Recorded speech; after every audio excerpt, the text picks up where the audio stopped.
there! Over the last 4 years, we have published several videos on business analyst skills and techniques. Many of you have requested for them to be arranged into a course, as many of you mentioned difficulties in finding the right order. We heard you and we have merged and arranged them into a business analyst course in this video. The videos are arranged into 6 modules covering key skills required for a business analyst. Module 1. We will get started with the requirement gathering techniques, starting with the list of techniques and deep dive into 4 of them which is most widely used. Module 2. Once the requirements are gathered, it needs to be documented, and this module covers how to capture the requirements in form of BRD, FSD and user stories. Module 3. In this module, we will look at various diagrams which can be used as supporting models to illustrate the requirements using UML diagrams, process flow diagrams and so on. Module 4. In this module, we will cover Agile methodology, which is a key and essential for a business analyst to know end-to-end how it works. We have covered the entire journey of product development in Agile in this module. Module 5. In this module, we will cover the set of tools used by business analysts, and we will go in detail for JIRA, which is a must-know for business analysts. Module 6. In the last module, we will touch upon the IT skills required like APIs, SQL, which is also key to know to stand out as a business analyst. The video is split using chapters for easy navigation to your interested section. You can bookmark this video and can navigate to the interested sections when you need to come back and refer. If you have not already subscribed to our channel, please go ahead and subscribe to our channel, hit the bell icon so that you will be notified when new videos get released.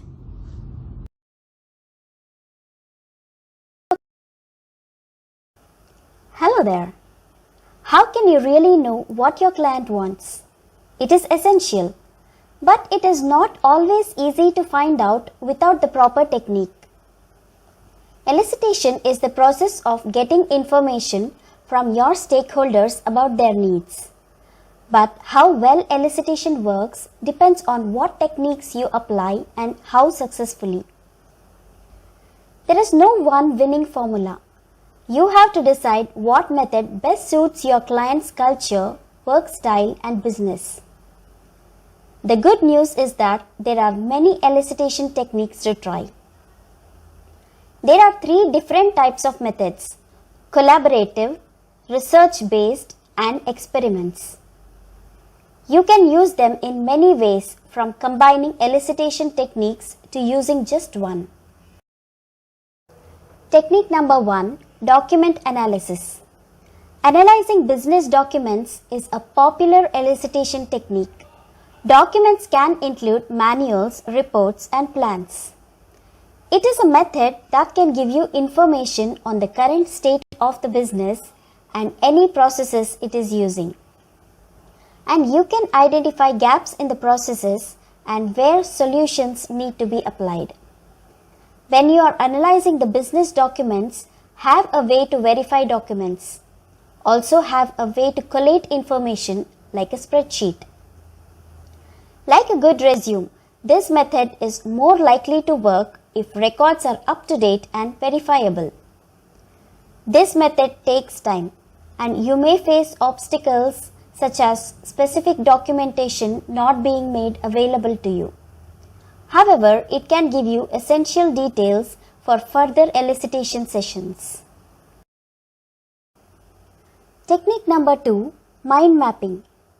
Mind mapping is something you may have done in different environments.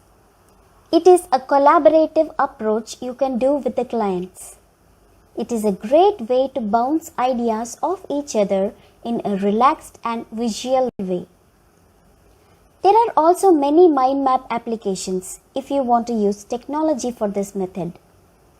The key is to make it as visual as possible to articulate all the ideas shared. Select your participants and define the agenda. Do you want to identify needs, solutions, or both? What essential questions will you be asking?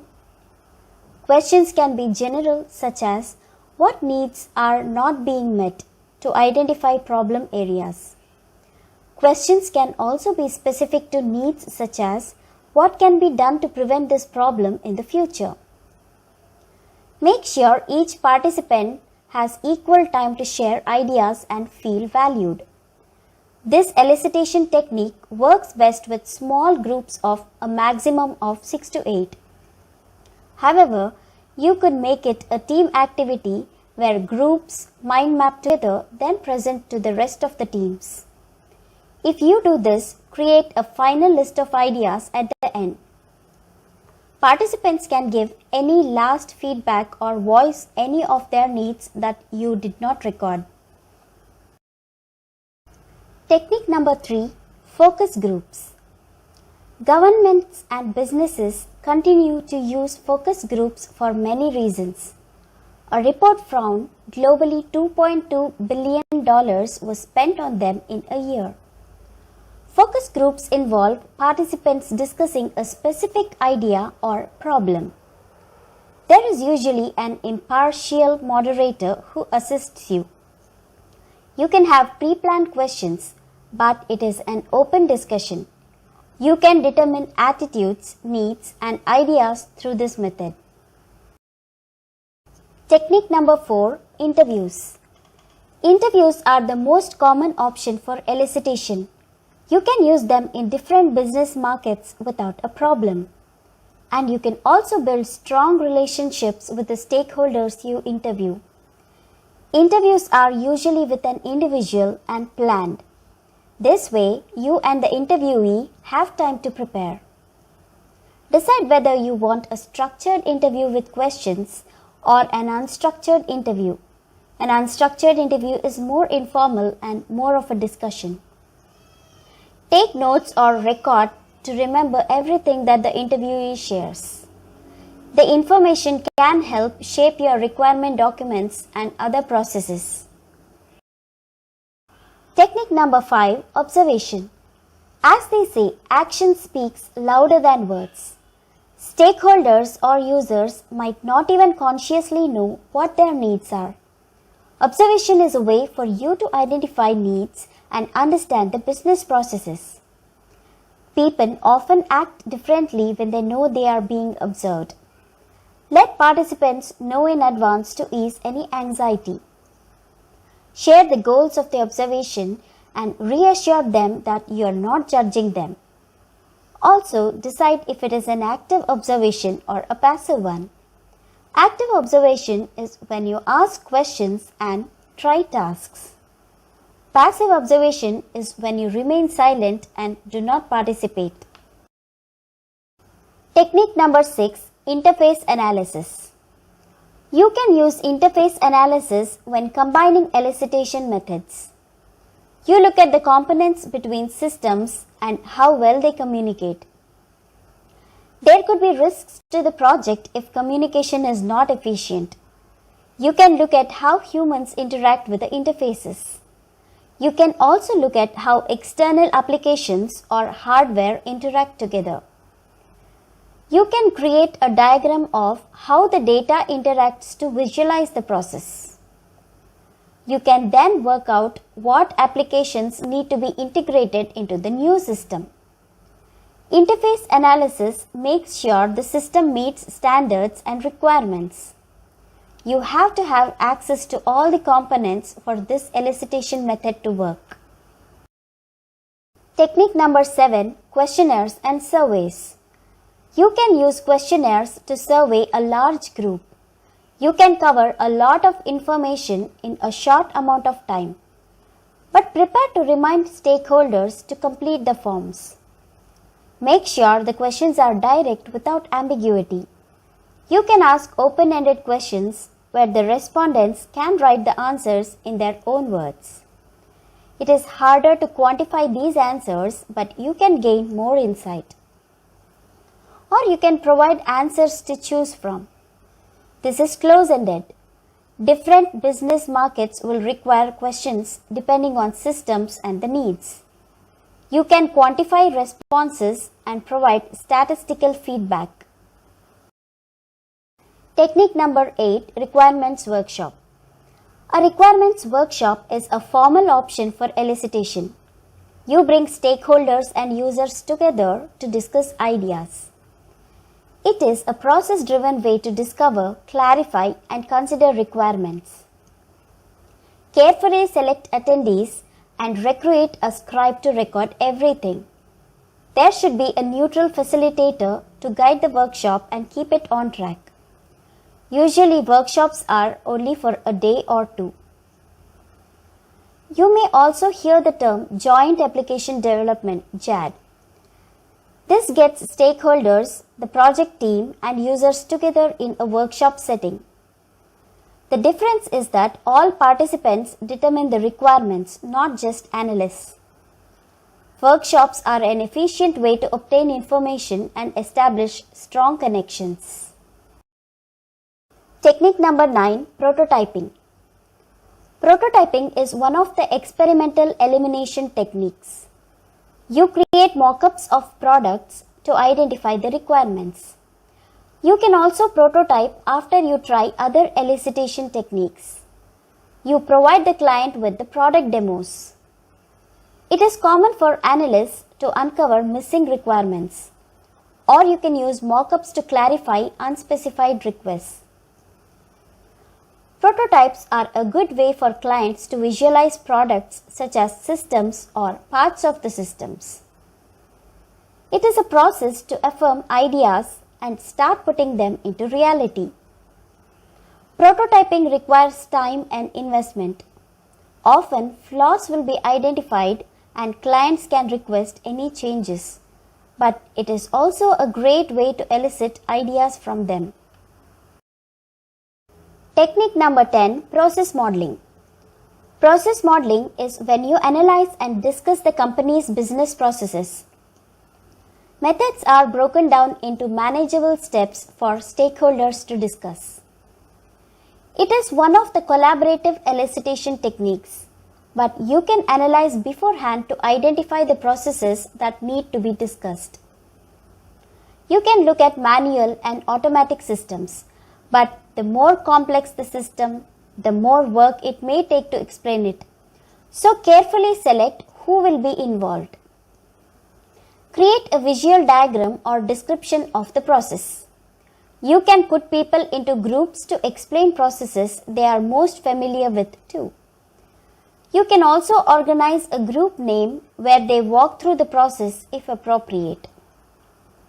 It is an alternative way to generate discussion and identify areas of improvement. Often, processes are not closely analyzed to understand all the essential steps. Once this is done, what needs to be changed becomes apparent. Stakeholders will also benefit if they work across different business markets. This method can help them to understand the systems to recognize what they want to improve. You can also use this when combining elicitation techniques. For example, it can generate discussion in focus groups. Did you enjoy this video? If so, please go ahead and subscribe to our channel.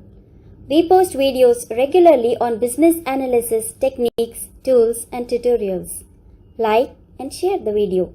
Thank you. Hello there. If you are looking for business analyst training, then this is the video for you. Requirement gathering is one of the most important and key skill for a business analyst. In this video, we cover the 3 most widely and commonly used requirement gathering techniques, namely workshop, interview, and observation. This is a very detailed video which covers how to prepare and conduct the requirement gathering sessions with the help of a case study for easy understanding. So stay tuned. The video is split into chapters for easy navigation. You can click on the chapter of your interest.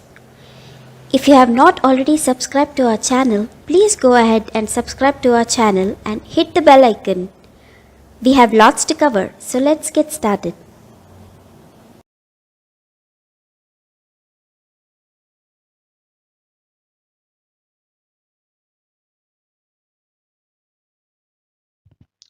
Hello there. Thanks for checking out this video. In this video, I just want to quickly talk on the workshop technique for requirements gathering. By the end of this video, you'll learn what the details of this workshop technique and also the steps required to plan and conduct a successful one. Without further ado, let's have a look at what is a workshop. So workshop is one of the best requirement elicitation technique. It can be used to gather high quality requirements from a variety of stakeholders within a short span of time. It's one of the highly recommended requirement gathering techniques in Backwalk version 3. To make it easier to relate to, I'm going to use an example scenario to walk through the steps involved in planning and running a workshop. So in our case study, let's take Peter, who's a business analyst who have been assigned to a digitization project. And the goal of this project, high goal of the project, is to digitize the movie ticket booking process by providing a convenient way for the customers to book it through a website or a mobile app. I know it's pretty old, it's all done and dusted, but just wanted to use this example to drive through this particular process. So Peter has given a couple of weeks, maybe just 2 weeks, to submit the signed off business requirements to IT for estimation and further development. Since the time is very short, Peter decided to use the workshop technique for getting the requirements elicited and signed off. So there are 3 phases. I want to break down this thing end-to-end process into 3 phases. So the first phase is before the workshop, and then during the workshop, and then third part is after the workshop. So let's look at the preparing for the workshop.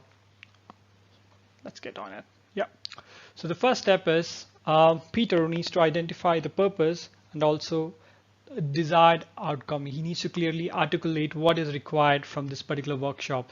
So based on the scenario we're going, so Peter needs to get all the stakeholders to agree on what is the requirements, and also a desired outcome is basically a signed off business requirements which has to be shared to IT.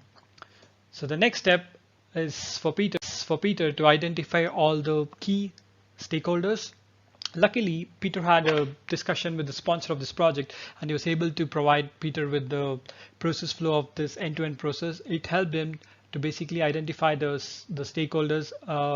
The major stakeholders namely would be the customer representatives who handle directly for the booking process, or the telephonist staff who were taking ticket bookings over the phone. And also the second main team would be the billing or the finance team. Once the money is received, how it's handled. And the third one would be the ticketing team, basically how they would create the tickets and how it will be used for the customer to get into the theater. So that's the second step. So Peter uses the sponsor's help to identify the SMEs or the representatives of these departments. The next step would be for Peter to get additional help. So Peter was basically planning for a workshop, a day workshop with all the stakeholders. So it'll be helpful to get additional help in form of scribe or a facilitator. So scribe is someone who can document requirements when the workshop is in play, because Peter would be more focused in running it, and the facilitator also can help Peter to ensure that the workshop is going according to the time schedule and it's on the scope and not gone into a different direction. So these are 2 people who can really help to make the workshop successful, and Peter should help to get additional help if they are available. The next step would be to set up a clear agenda and share it agenda. So basically this would be like the breakup of the entire day. So what are the different activities we are doing on the day? So it kind of gives a clear structure to the workshop, and also the stakeholders would be prepared and they can plan accordingly. The next step would be to schedule a place and time. So this is very important. He needs to first get a time which is amicable for all the stakeholders. This will be one important or like a challenging part of this technique, to get everyone available at the same time. And then he has to schedule a place of convenience, maybe based on the size of the participants, a meeting room. And in case if there is a party who wants to dial in on it in a virtual conference, then maybe it needs to set that up. And step 6, which brings us to step 6, which is arrange logistics and equipment. So this involves about the meeting room. In the meeting room, what are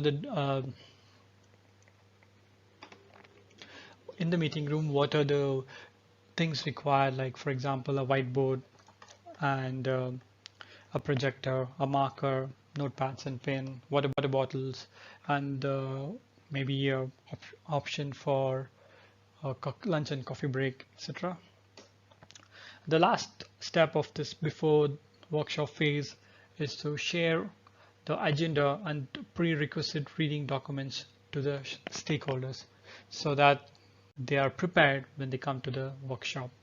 Okay. With that, phase 1 is complete. Let's get into the phase 2, which is during the workshop. So on the workshop day, the first or a good practice is like to start off with the purpose and design, start off why we are having this particular workshop and what is the outcome which is expected, so that everybody is clear on what is they're on the same page. The next step would be Peter needs to use the agenda to drive the workshop. Draft agenda would be something like this. So let's look at it quickly. 9 to 9:30 would be introductions of the participants, overview on what's the expectations of the day, and 9:30 to 10 would be like look at the current state, how the current process is working, and 10 to 12 maybe the target state, how will the end-to-end process work with the online booking and the mobile booking, how does that work, happy path, alternate path with complaints and everything. And 12 to 1 would be a break for lunch. And then 1 to 2:30 would be the business requirements from a customer view. And the following session would be requirements from a staff view. So that's for the customer. The customer's requirements would be more into the customer facing screen, the apps, what kind of features is available to the customers. The second session would be from a staff perspective, what kind of features are available for the staff, the reporting, for complaint handling, etc. And 4 to 5 would be a playback session of what went through, a playback session of the requirements for a verbal sign off.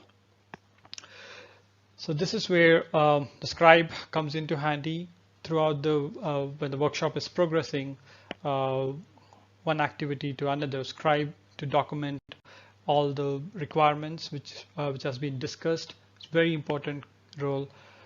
The person who is running the workshop and the scribe, if it'll be great if they're two different person. And then the last session, as shown in the agenda, would be the playback of the requirement captured throughout the day. This would be really great. So we have all the parties in the same room, and it can be used to go through the requirements. And if there's any discrepancies or any conflicting views, it can be resolved since we have all the parties in the same room. Yep. That was about the second phase of the second phase. The third phase would be after the workshop. What are the workshop? So basically this involves preparing and sharing minutes. So this is like a documentation of the entire workshop, what were the decisions taken, and if there were any actions which were outstanding from the workshop, Peter needs to work on that action and get that closed, and then send out the requirements, document the format agreed. It can be a user stories or a BRD for a formal email sign off. Yeah. So with this end-to-end, Peter would have got the business requirements signed off, and then it would be handed over to IT. So that's about the technique. Hope you guys like it. If any questions or any comments, you can put in the comments box below. Thank you. Until we see you in the next video.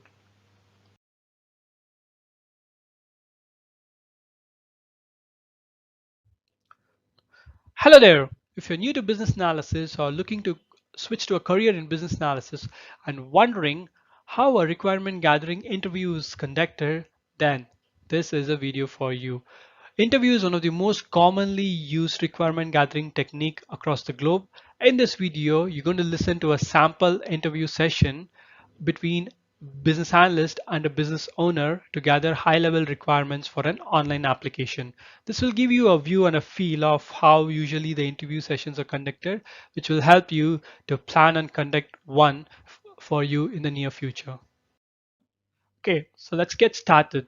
So if you've seen my other videos, I always use a case study and then drive the concepts. So similarly, we're going to use a case study here for this video as well. So in this video, the case study is going to be related to an owner of an Indian restaurant called ABC Cuisines. She's looking for an online home delivery service for a restaurant.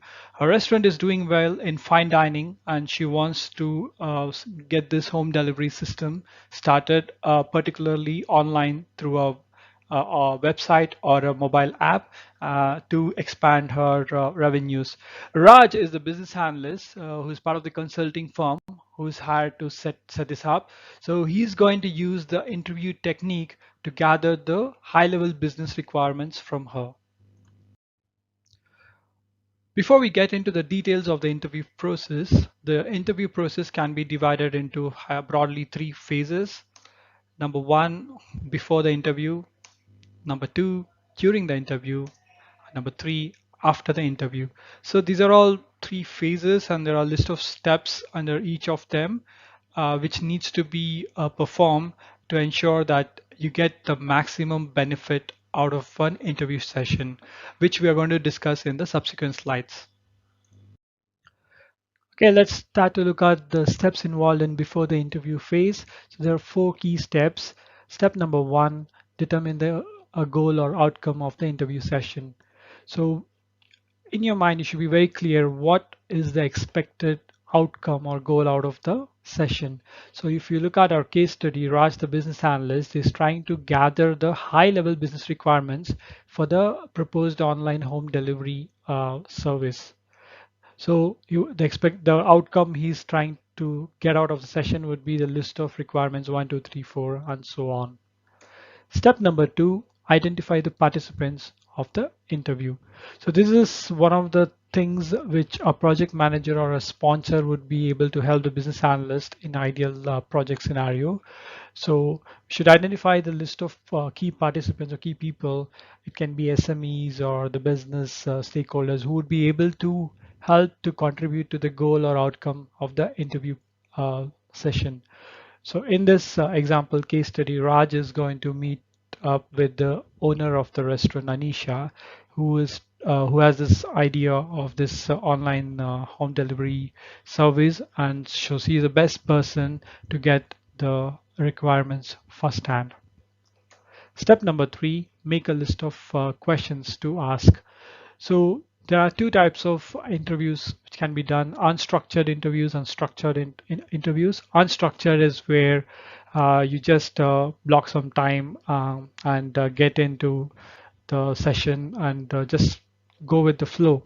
There's no clear-cut agenda and there's no list of questions. And the structured interview is where you get into the interview session and you have a clear cut of questions, and the session is driven using those questions. From my experience, and the best type of approach for requirement gathering is the structured interview process. So you have a list of questions and you use that to drive the interview process. Again, there are 2 types of questions, open-ended and closed. Closed questions are the ones where the participants would be able to answer with an yes or no, or just a figure or a percentage. And then open-ended questions are those where the participants have to talk at length, give their view, give their thoughts. So a combination of open-ended and closed questions have to be used to get the required response from the participants. So in our example case study, Raj is going to list out the open-ended and closed questions relating to the home delivery service, and he's going to use that to drive the interview process. And this is one bonus tip and which is very effective. So once you made a list of questions, it is ideal to share it to the participants of the interview much before the interview session. So what this does is it gives them some time to look at the questions and be prepared during the session, rather than when you're in the session and you ask a question, they would like, okay, we'll get back to you. So this kind of avoids the back and forth. So it's a very good practice to share those list of questions as part of the invite to the interview session. Step number 4, book a place and time which is convenient for all the participants. So this is pretty straightforward. It can be a telephonic call, a video conferencing, WebEx session, or it can be a in live meeting room where you meet all the participants face to face and conduct an interview session. So for our example case study, Raj is going to meet. Raj has a preliminary discussion with Anisha on the phone, and she has agreed to meet him the following Wednesday, 10 to 11 a.m. at the restaurant. So these are some key steps which has to be done before the interview, so that you're all prepared when you enter into the session. Let's move on to the next phase, which is during the interview. So this can be broken down into 3 key steps. First one is the beginning, middle, and third one is the close. So this is how you would be going. It's recommended to go with the interview session. So first off, you start off with the pleasantries. You make a humorous remark or you provide compliments to the process or the participants, and then you start off with the introductions. So you can start off with the introduction of yourself and then go around the table for introductions of all the participants, and then you clearly state what is the purpose or agenda of this particular session, so that it's very clear in the mind of all the participants or participant that what are we trying to achieve or what is the outcome of this session, so they would be able to contribute to it better. The next part is the middle. So this is where you would be using the predetermined questions which were shared with all the participants earlier, and you would be using that to drive the session. So you'll be going one by one. You'll be asking the question and you'll be seeking the answers from the participant or the participants. So when this is happening, I would like to point out 2 things which will help. First one is the active listening. So when the participant is basically answering the question, you either nod if it's in the table, or you acknowledge it if it's a video or audio call, and also try to ask further questions on the points which was made by uh, the participant. So it basically gives them a view that you're actively listening and you're interested in what they have to say. And also other point is to take notes. It's very key to take notes of the session. Otherwise, there are a lot of chances you miss out on the key things which the participants or the people who have told, and you again have to go back and reach out to them. So it's good to have a pen and notebook and make notes along the way. There are instances where you could also do an audio recording of the particular session, but if you want to do an audio recording, you have to get prior approval from all the participants of this particular session. And the last one is the close. So once all the questions and all the points or any concerns from all the people have been addressed, the last part is the close, where you thank all the participants for attending the session, for their time, and also you summarize all the key points which were discussed, and then you also give a clear view of what the next steps are, so that they are aware of what to expect. In the next slide of this video, you're going to listen to a example interview which is based on the case study. Raj, who's a business analyst, will be discussing with Anisha, who's the owner of the restaurant, on and trying to gather the high-level business requirements from her for this online home delivery service. So stay tuned for that, and then we'll come back and look at the phase 3 of the interview process. Hello, Anisha. Thanks for taking the time to meet me today. I would like to say you have a wonderful restaurant. Thanks, Raj, for appreciating my restaurant. Would you like to have some refreshments? Thanks for the offer, Anisha. I just had a cup of coffee on the way over, so I'm good. Thank you. Okay. All right, I think we can get started now. I'll start off with a quick introduction about myself. As you know, I'm Raj. I have close to 10 years of experience in business analysis and software development. I have a good experience in developing the online applications and the mobile apps which you're looking for, Anisha. And I'm working with the consulting firm now for close to 3 years now. And as we spoke over the phone, I am the business analyst for this project and I'll be your key contact. And the agenda for today is to understand your high level requirements for this online home delivery service. Thanks for the introduction, Raj. So, Anisha, I had emailed you my questions. Did you get a chance to look over them?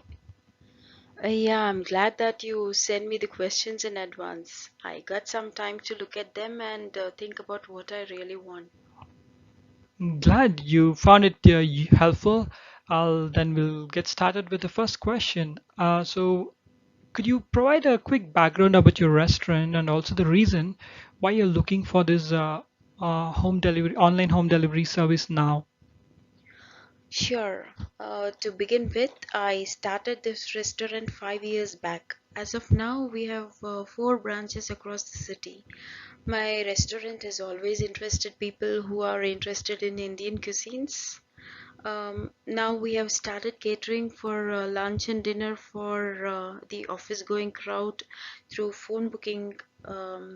But it is leading to several repeated questions like what's on the menu, how much it costs, how long it takes, and there will be several phone exchanges regarding the address, landmarks, confusions, like, and then accepting cash payment is a real big challenge. We have to arrange for exact changes to pay for the customers. I thought that an online platform would eliminate all these hassles. Moreover, we are planning to scale up our business, and as you know, such large volumes cannot be handled through the normal phone booking, and definitely the online channel will help us to deliver better. Thanks for the context and background, Anisha. Definitely, we would be able to help you with that. And based on the conversation and the answer you provided for this particular question, I also got a good view of the high level requirements. If I can summarize, you are looking for an online application which will allow the customers to able to see the menu, the price for the food items, and also allow them to book and confirm the delivery location. And also you would want to the customers to get an estimated time of arrival so that they know when the food would be arriving. So this will ease a lot of things from a customer's perspective and avoid questions for you. Is that right, Tanish? Anything you would like to add to these? Yeah, I would like to have a few other features like online payment. Then you can show the progress of the food delivery, like preparation of the food, then whether the food is being picked up by the delivery boy, and so on. And also they can show the previous order so that the customers who want to reorder will find it helpful. Great. I think those are really useful, helpful features from a customer perspective. I'll get it added to my list now. I had a couple of more questions. So, what is the volume of the orders which you're expecting through this online platform, so that we can ensure that the server handles the traffic? As of now, it is around 1,000 orders a month, but by the year end, we are planning to scale it up to 1,000 orders a month. 10,000, sorry. Okay, okay, great. I made a note of that. The other question I had was you mentioned you want online application as well as a mobile app to accept orders from the customers.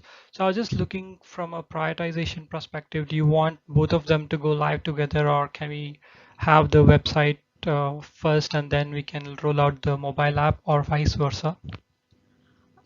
As you know, we have our website, and so web application is our priority.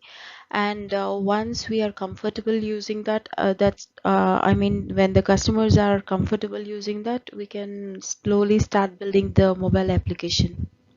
Okay, great. I think I got a view of that from a customer facing requirements. Let's just quickly talk about the staff side of things. What are the features or requirements which you're looking for, so which will help your staff to effectively deliver these orders to the customers?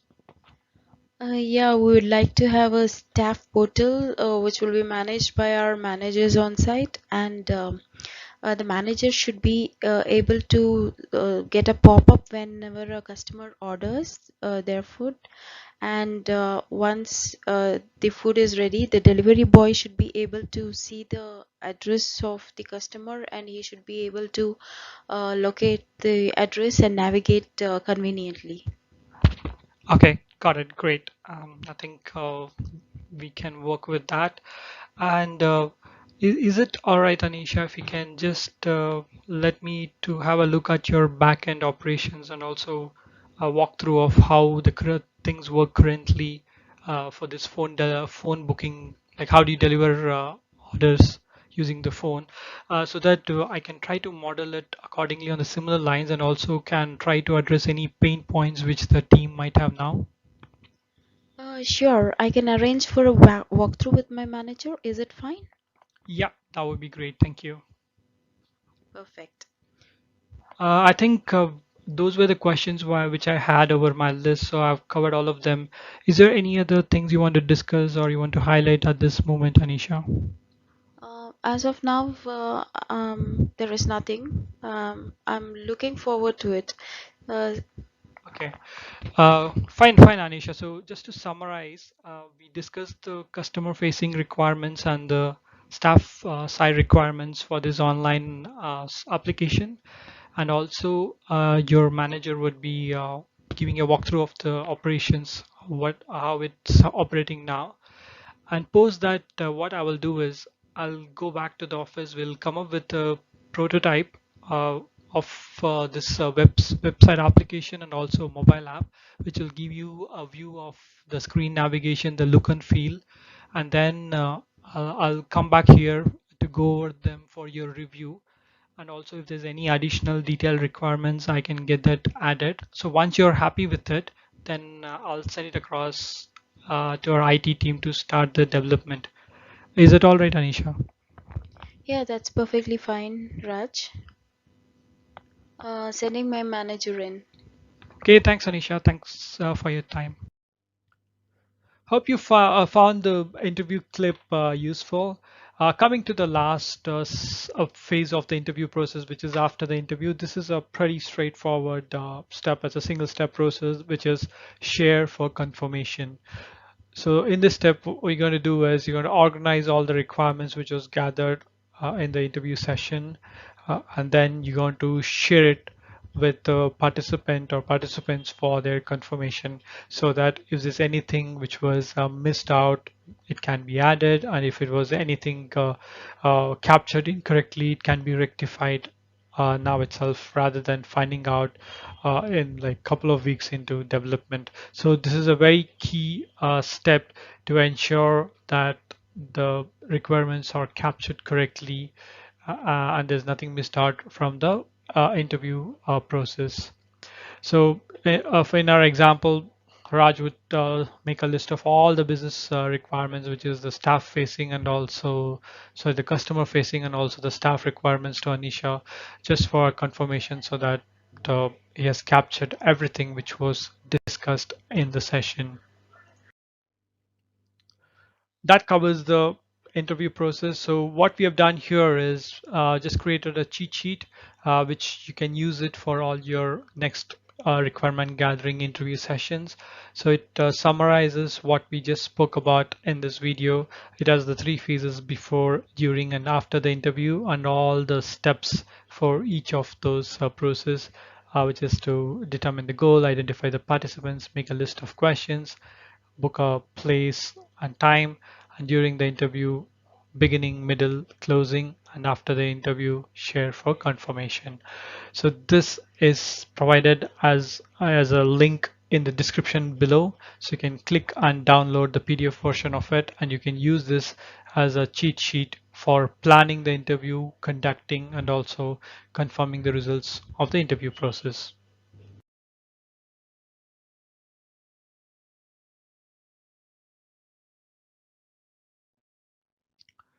Hello there!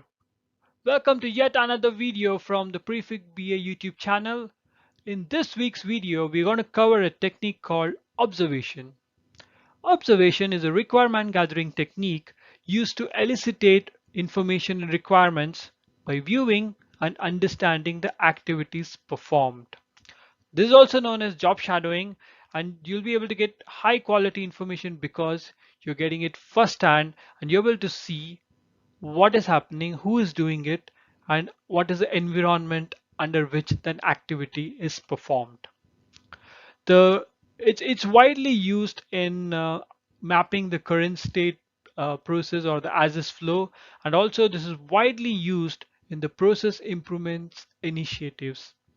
You can identify the needs and opportunities by which you can improve the end-to-end process. So these are the two use cases or usage of this particular technique. And before I go further and dive in, if you're new to our channel and this is the first time you're seeing our video, please, I would request you to go and subscribe to our YouTube channel. We post weekly videos on business analysis techniques, tips, tools, tutorials, and also interview preparation. Okay, so I've covered that introduction. So let's dive into the details. As always, we'll be using a case study to drive the concepts of observation technique. XYZ Cart is an e-commerce portal, and they're looking to use the RPA solution to automate the customer order processing part of their business. As you know, e-commerce websites or portal, if you have used one, you will be selecting an item which you like and you click on the buy button and the product gets delivered to your doorstep. But there's a lot of things which happen on the back end.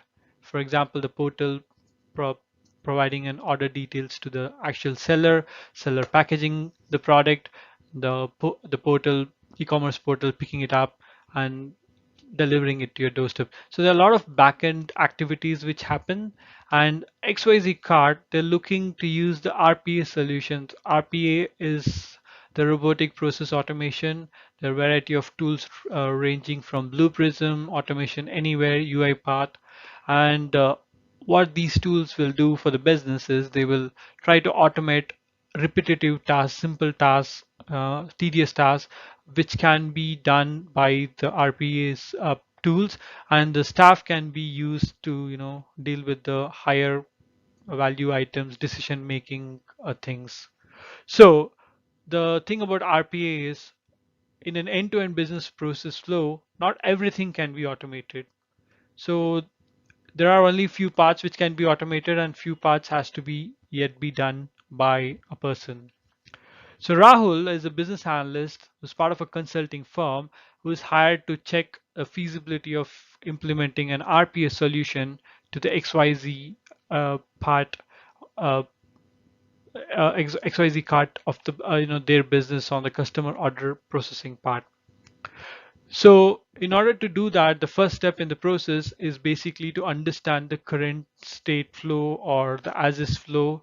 So that is what Rahul's first step would be. And let's see how he would be using the observation technique to come up with the current state analysis or the as is flow. And after that, this can be reviewed with the business and also the RPA technical consultants to see what can be automated and what have to be retained manually. Okay, let's look at the observation technique in detail. So as in the other requirement gathering techniques, basically there are three phases of the observation process. One is before the observation, second one is during the observation, and third is after the observation. So we're going to cover all these three phases in detail in the next slides. Okay, let's look at the first phase, which is before the observation.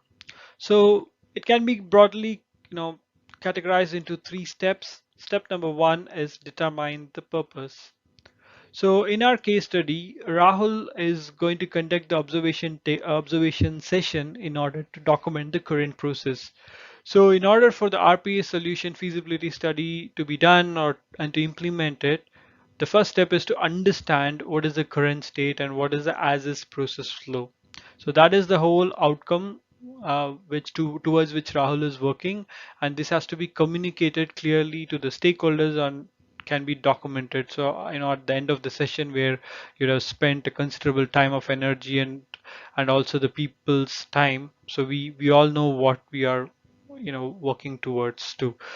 In our example, this is the current state mapping process. In other example can be like a list of, for example, a process improvement initiative. The outcome can be the list of points or something which can be improved. So all those things. So it again depends on the project to project. So first off, you should be very clear why we are doing this activity. And the second part is identifying the participants. So the observation is based on observing the activities performed by the staff or the people basically. So in our example, if we go back, once the order is placed, then there are a lot of sub processes which happens before it gets delivered to the customer, like the seller getting notified, seller packing it up, the order getting picked up, then order gets quality check process further in the XYZ cart warehouse, and then the order gets shipped to the customer. So there are quite a number of sub processes. So Rahul, in order to map out the end-to-end flow, he needs to work with the project sponsor or business sponsor to identify the key stakeholders in each of these sub processes, maybe team managers, team lead, so that he can set up, which leads us to the step number three, to create a schedule. So once he has identified the participants, he needs to have a word with the key stakeholders and set up some time for these observation sessions. So that's how the third step, which is creating a schedule. So we have, like, let's say we have four teams. So Rahul can like set up, you know, session one, day one with team number one, session two, same day or the next day. So, you can space out the sessions, or you can have a couple of sessions in the same day. It all depends on the stakeholder availability and also the time whether they have to to spare to explain to Rahul, or let Rahul watch what's happening. So that's how the third step is creating a schedule. So basically, this is a preparatory phase for the observation technique. We know what's the purpose, the participants are identified, and they're engaged, and we have a schedule with all the meetings in the diary. So everything is prepared for the observation session. So let's look at what happens in the next phase, which is during the observation. Okay, this leads us to the second phase in the process, which is during the observation. Again, we can broadly classify this phase into three steps: the beginning, the middle, and the close or the end. So this is where we have set up the different observation sessions with the participants. So I'm just going to look at how one session may look like.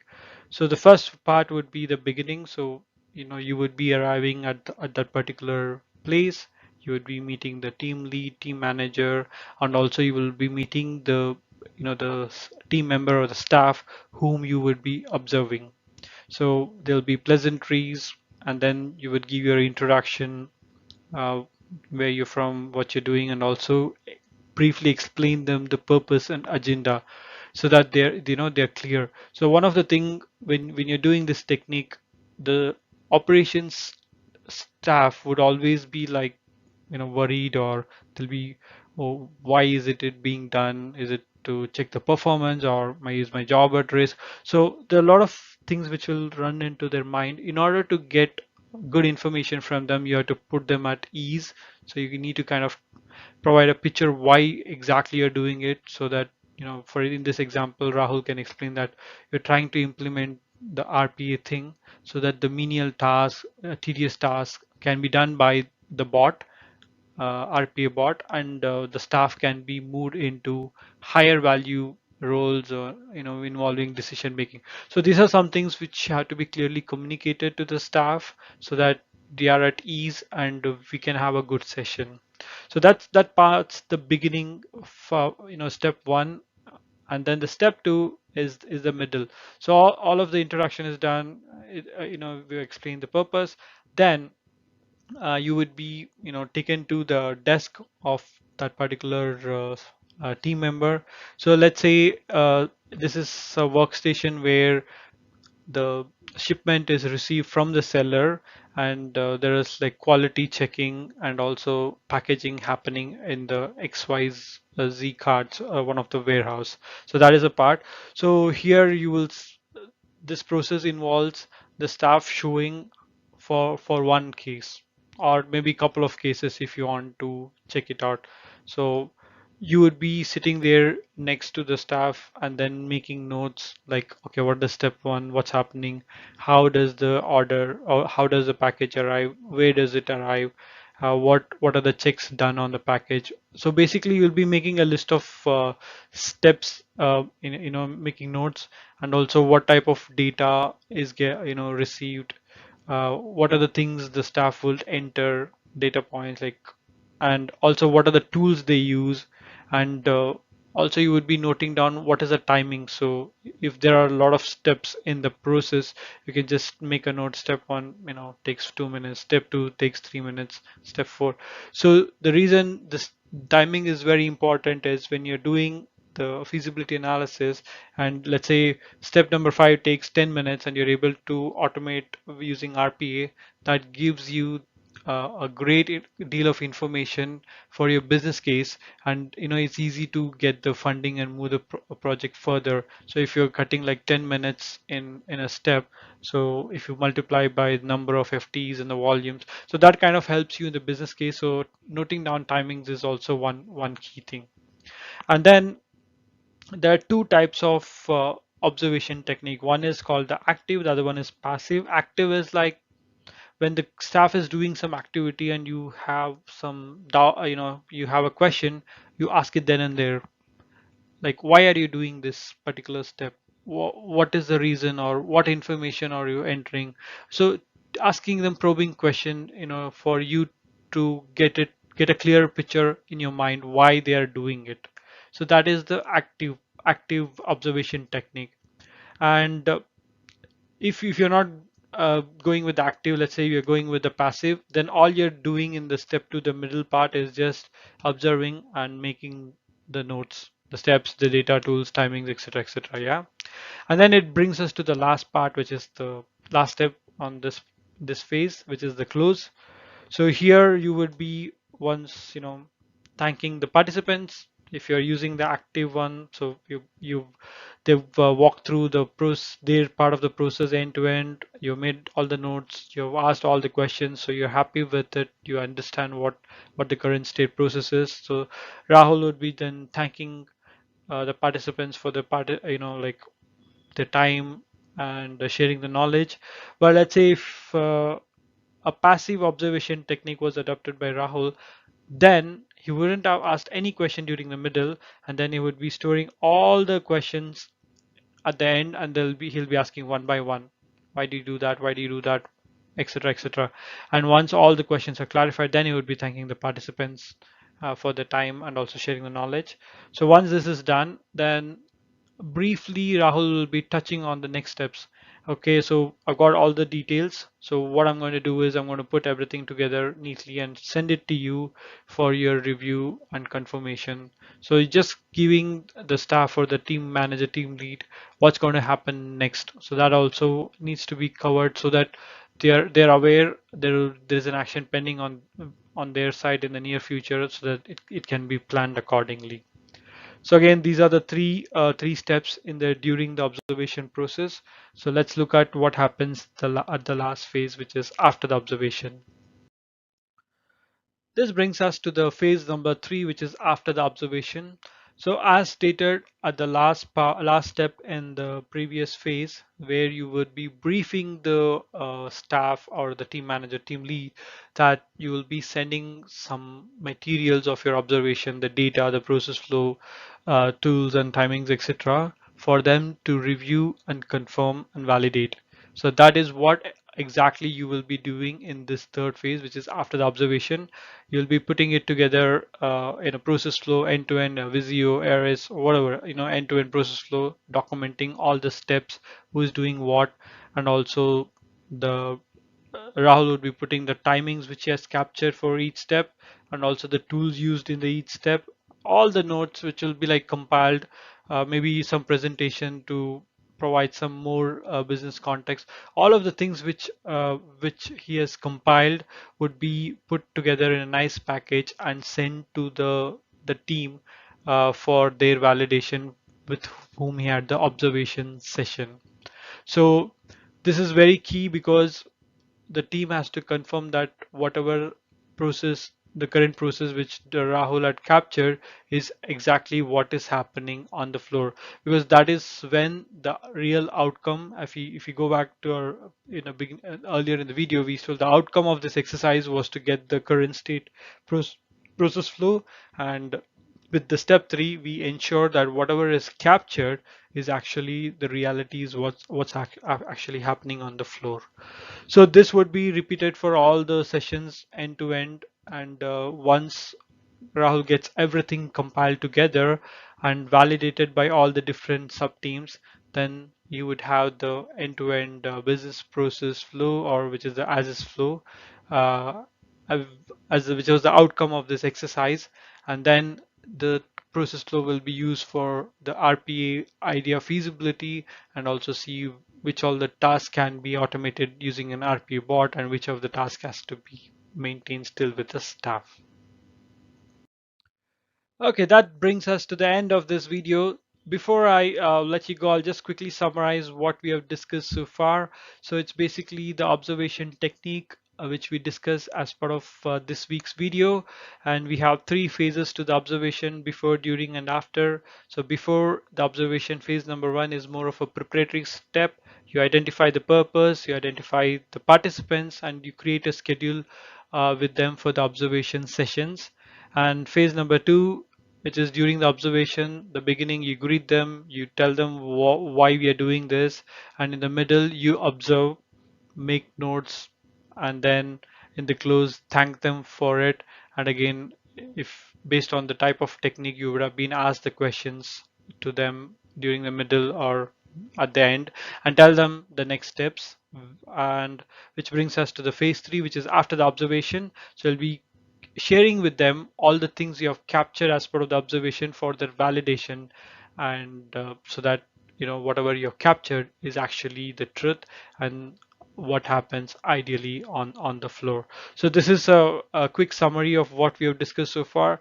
I have created a kind of a PDF supporting a cheat sheet, and provided a link in the description where you can download it and use it as a reference for your future observation sessions. That's a wrap. Thank you so much for watching this video till the end. Did you enjoy this video? If so, I would request you to please go ahead and subscribe to our channel right now. We post videos regularly on business analysis techniques, tools, and tutorials, so that you will be notified on any new videos which will help in improving and making your business analysis practice better. And I'll also request you to like the video and also share it with your friends who would be interested. Thank you so much again, and until the next video, bye-bye. Hello there. You would have heard the term design thinking and wondering what design thinking is? In this video, we will discuss the concept of design thinking with a case study and discuss how it helps. So, stay tuned. We will take a simple case study as always.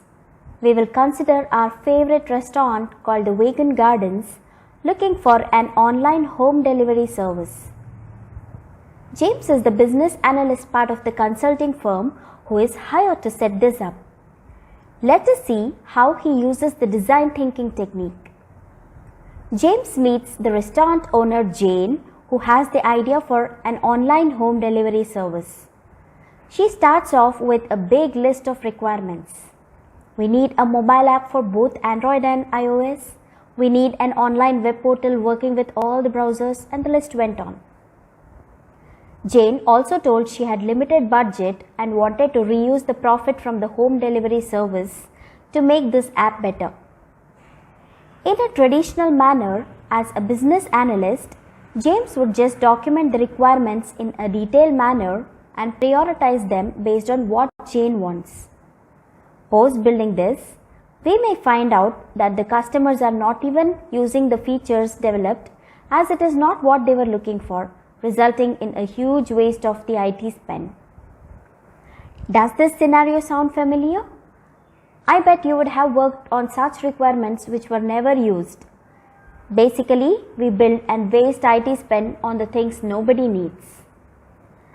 Let us see how the use of the concept of design thinking will help to overcome this. Design thinking is a technique used widely in the user experience design and mainly keeps the customer at its center. It has been adopted by some of the world's leading brands for developing their products. It is a 5-step process. Step 1, empathize. Step 2, define. Step 3, ideate. Step 4, prototype. And step 5, test. We will deep dive into each of them in the next slides and see how James uses it. Let us start off with step 1, empathize.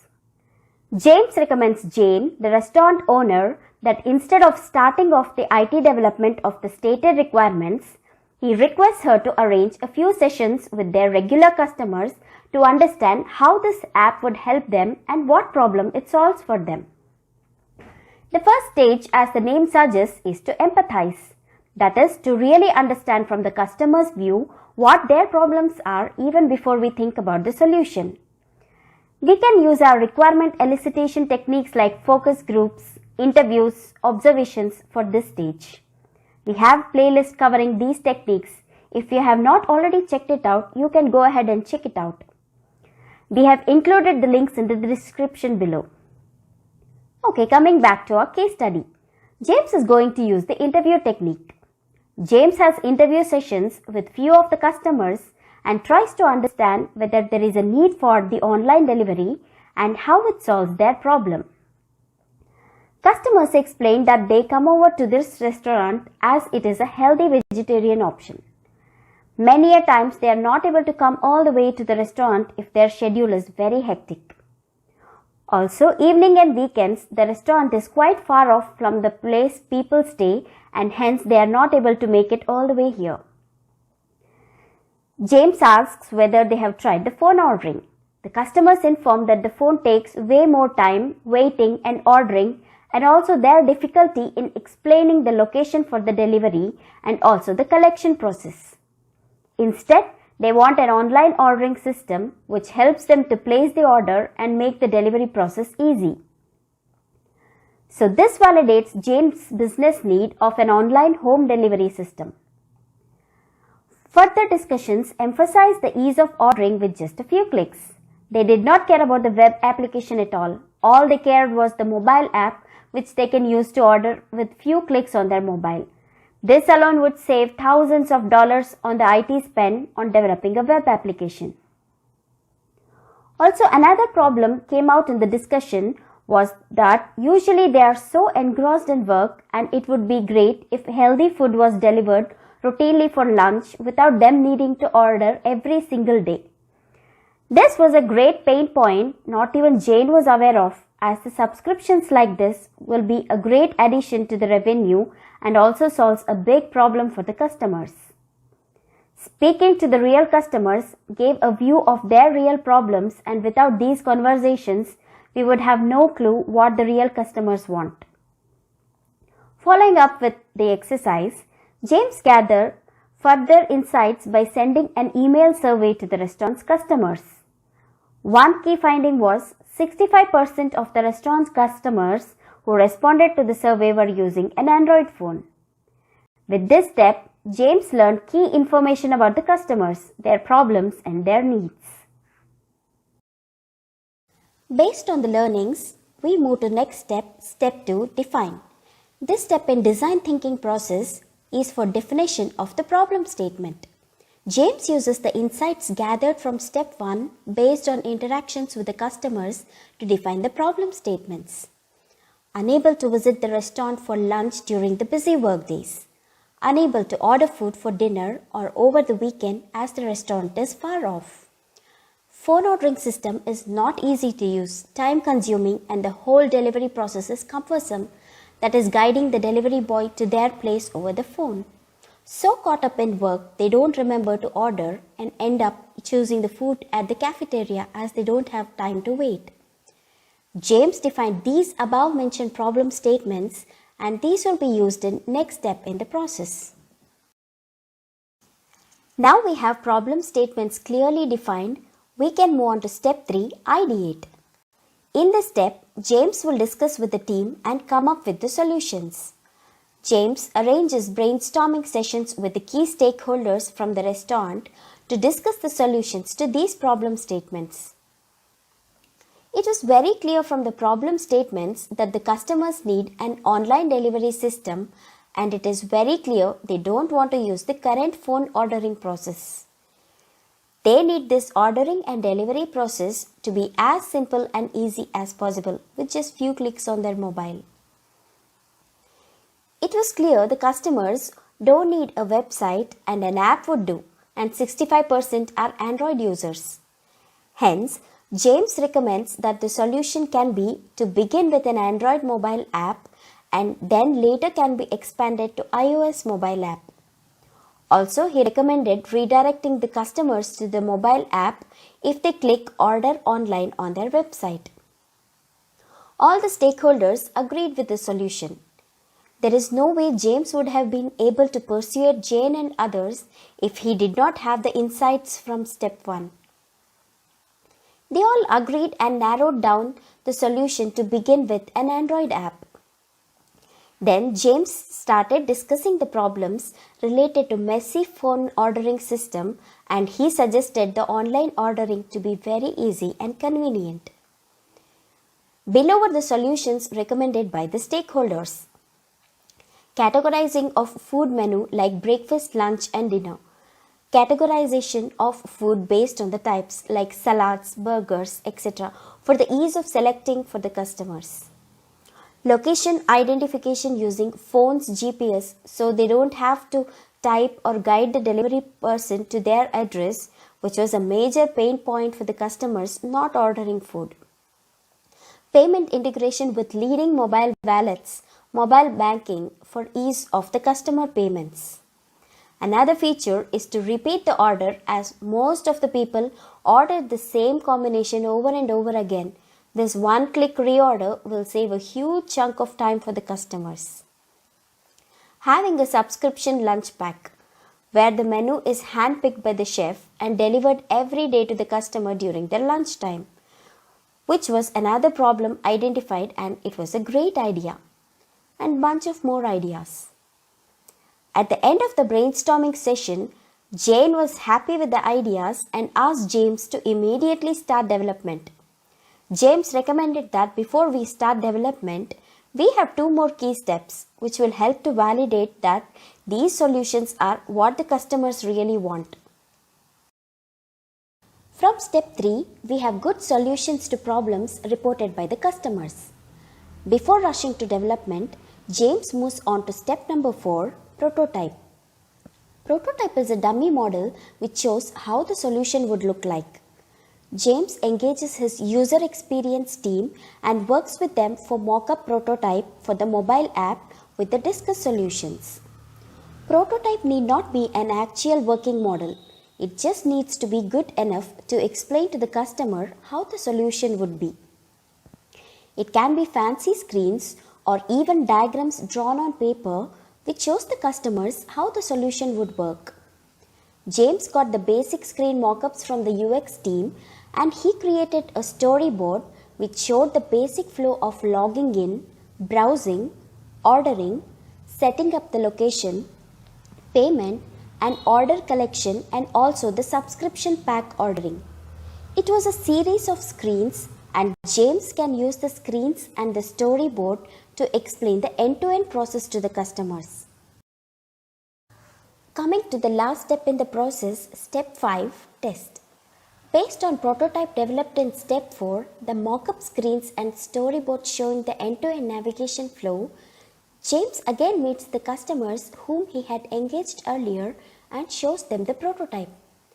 They like the categorization, location setup using GPS, payment integration, and also the ease of ordering just using few clicks. Few were not happy about the subscription model.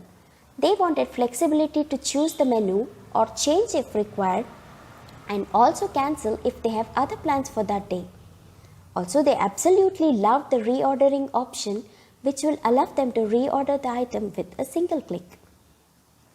Based on the feedback, it was evident that the solutions team has come up with a hit design with the target customers, which is a good confidence booster in terms of usage of the app, and also improvements can be circled back to ideate stage and come up with revisions for the prototype and followed by testing again with the customer.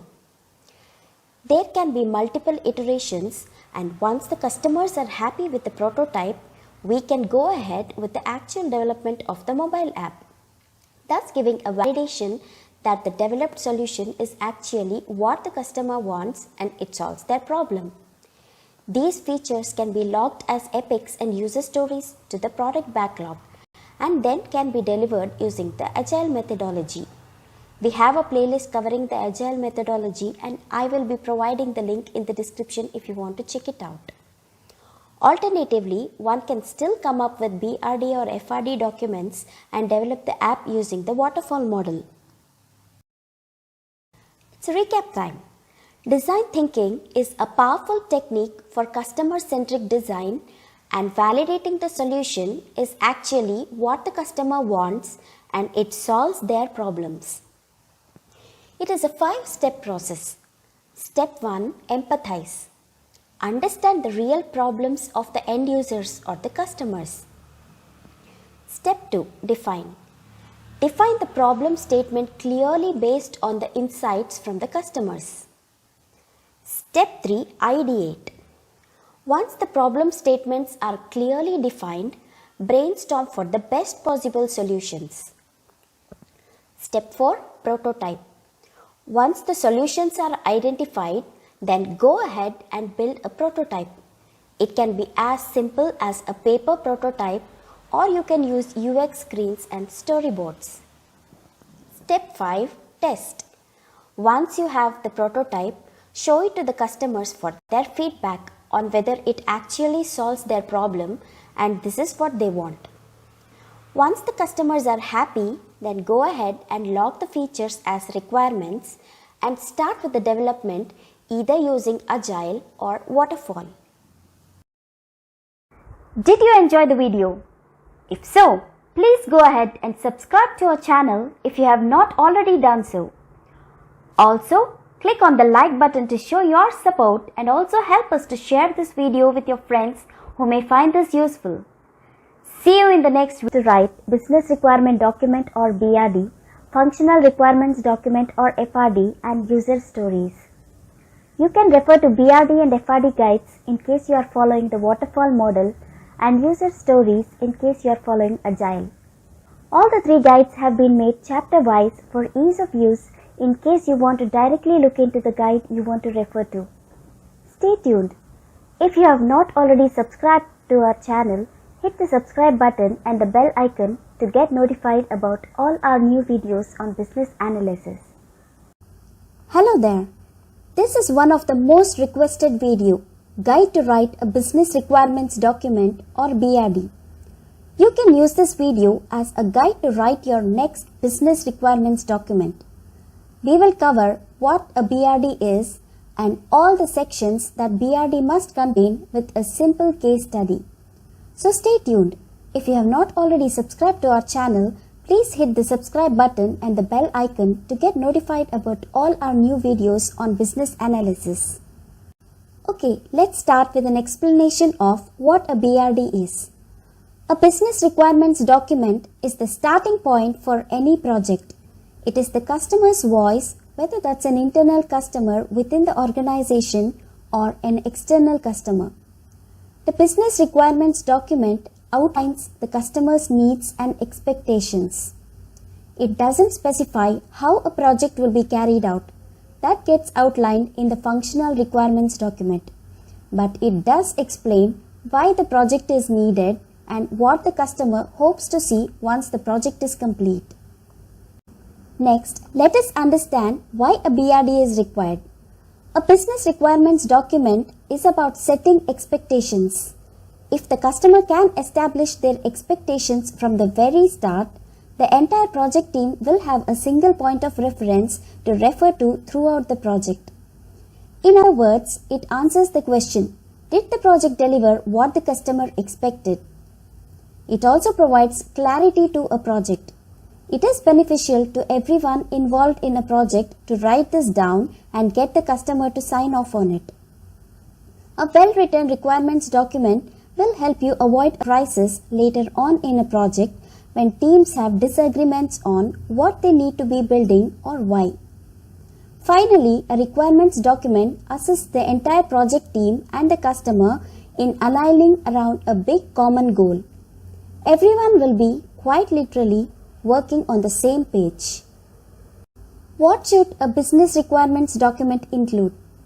The BRD should contain these 14 sections which we are going to talk about one by one. Just a caveat, it varies from company to company, but in general these 14 sections are required. Let us begin with a case study. Jane is the owner of Vegan Gardens, a good restaurant that serves vegan dishes for the employees of the companies working nearby. Her clients love her food so much that she keeps getting frequent orders for weekday dinners and weekend lunch and dinners for home delivery. Her customers occasionally request that the food be delivered to their workplace if they are stalled at work. She figured that if she had an online home delivery application built, customers could easily see the items available on the menu. With a few clicks, they could order, pay, and indicate their location. The staff could see the ordered items and delivery boys could easily locate the customer's location using map softwares and make the delivery quickly.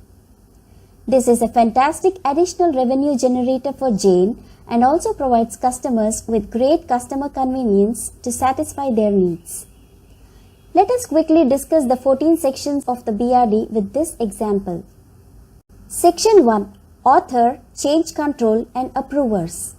Any project's business requirements document is crucial, thus any changes should always be managed by the document's owner.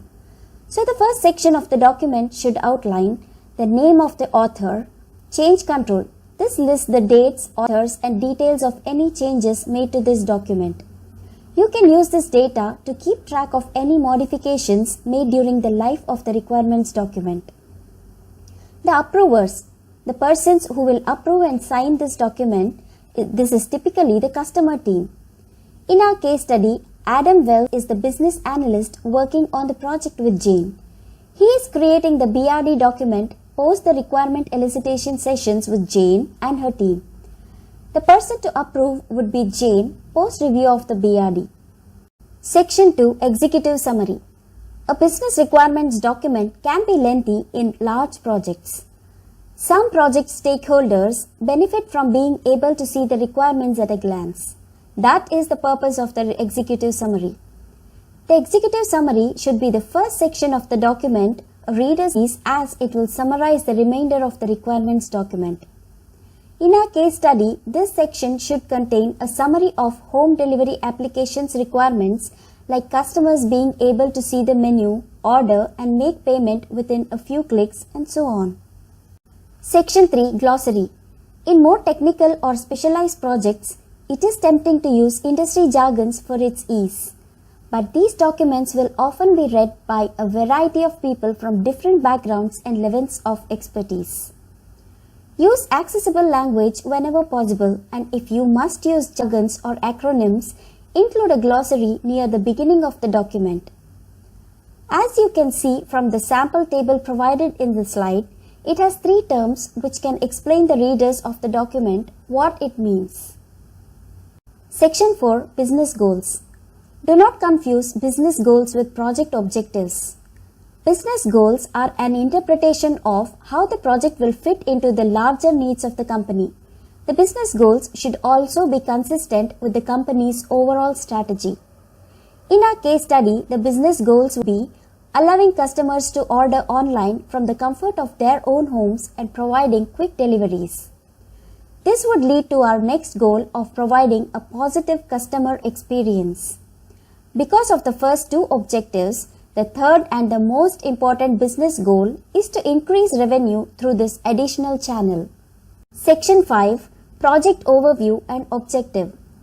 The project overview is a short, concise outline of the project.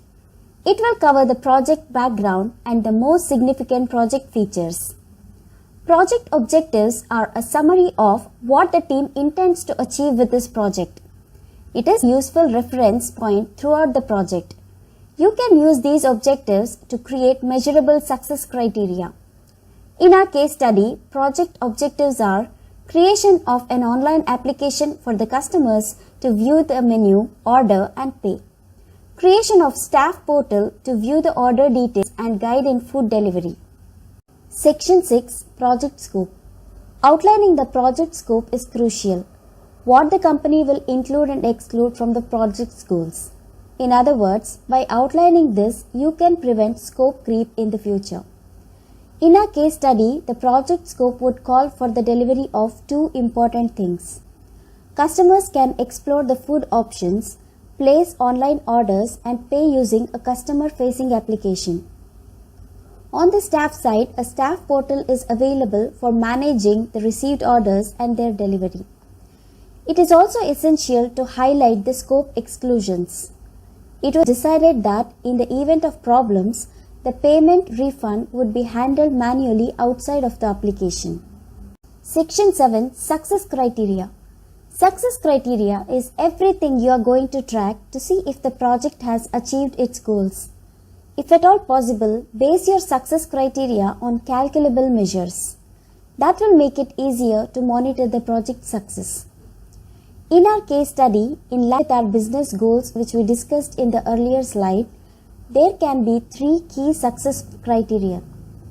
Increase in the revenue by 20%. The additional 20% revenue to be from this new online channel. Customer ratings of 4-star and above to be received from the customer survey. For speedy service, the typical turnaround time for food deliveries should be less than 30 minutes. Section 8 Current State. This section puts the project within the broader context of the organization.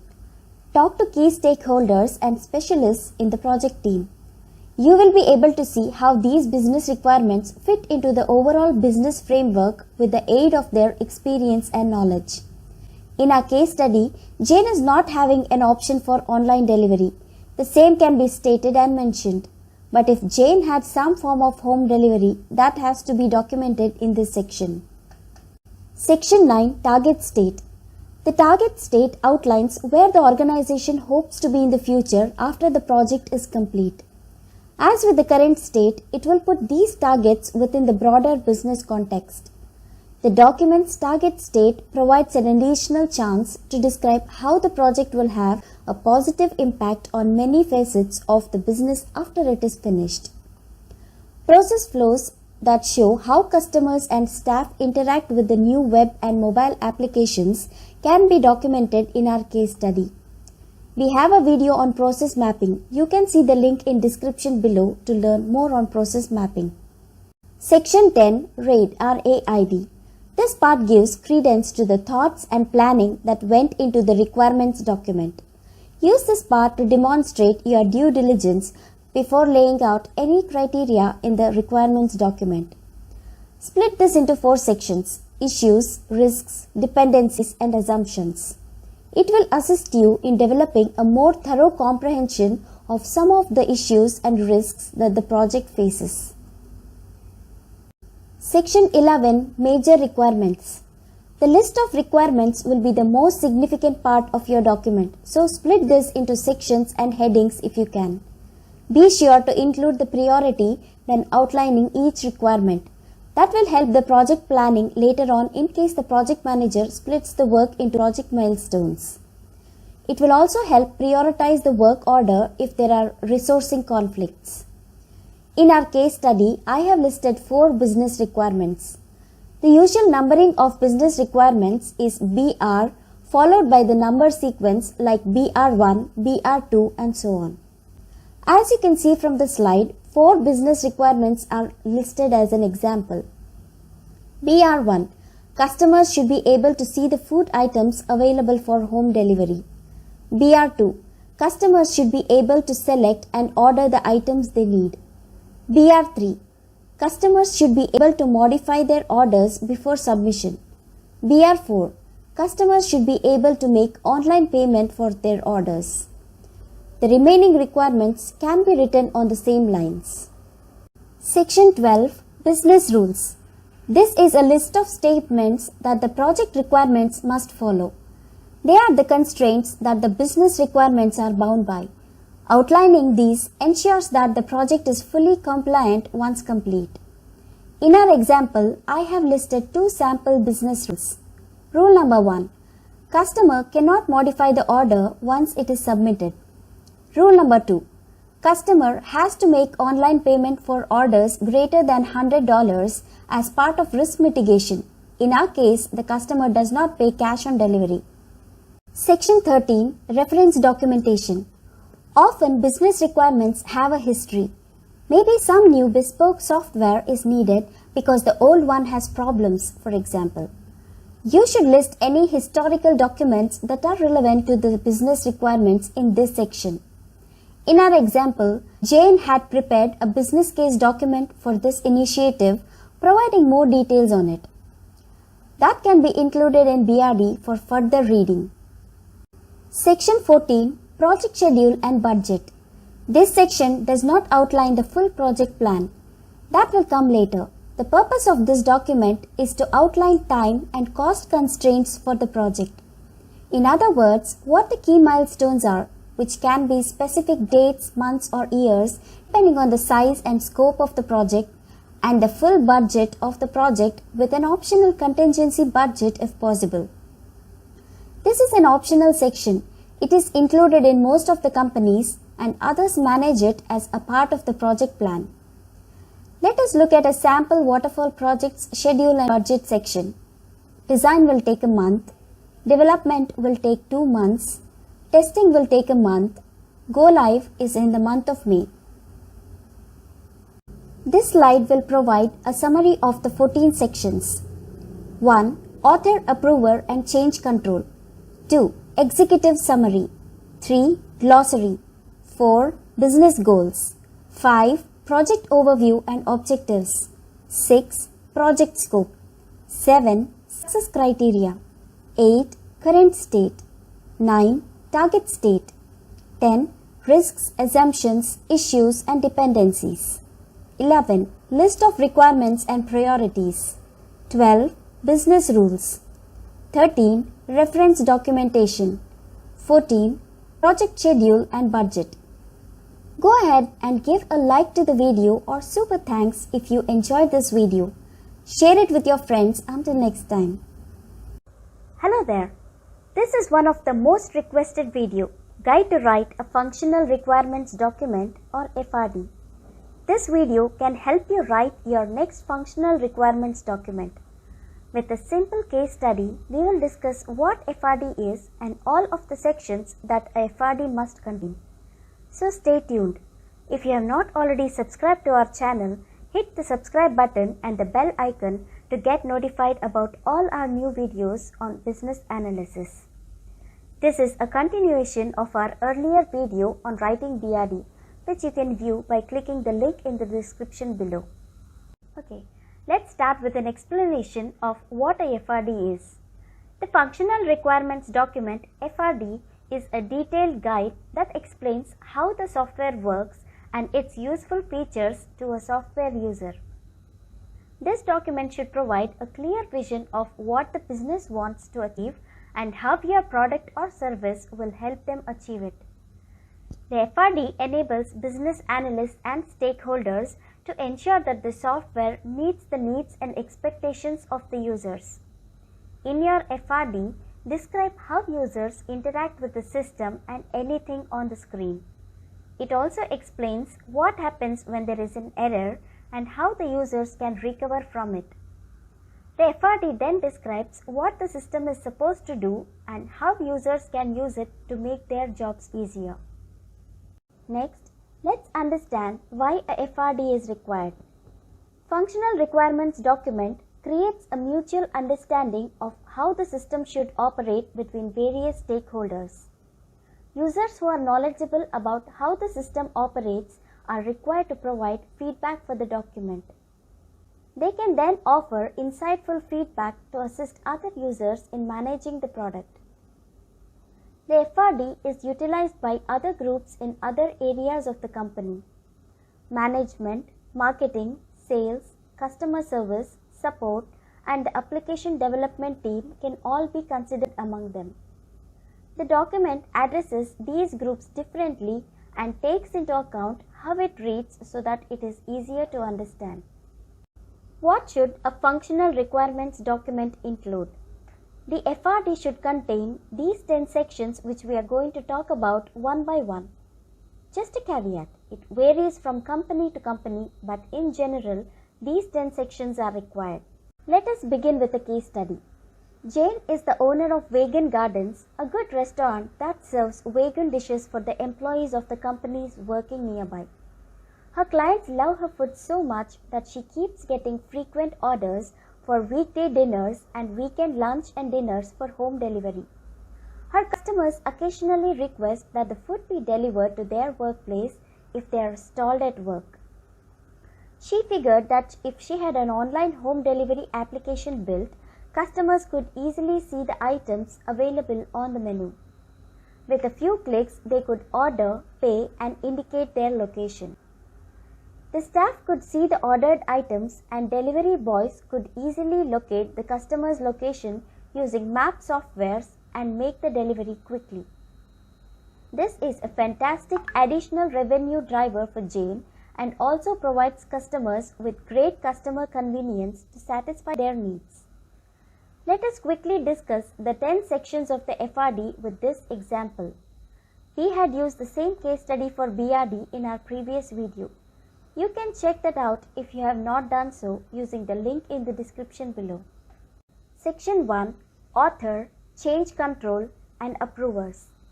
Any project's functional requirements document is crucial, thus any changes should always be managed by the document's owner. So the first section of the document should outline the name of the author, change control. This lists date, authors, and details of any changes made to the document. You can use this data to keep track of any modifications made during the life of requirements document. The approvers, the people who will approve and sign this document, this is typically the customer team. In our case study, Adam Wells is the business analyst working on the project with Jane. He is creating the FRD document using the signed off BRD document. The person to approve would be Jane post review of the FRD. Section 2. Overview.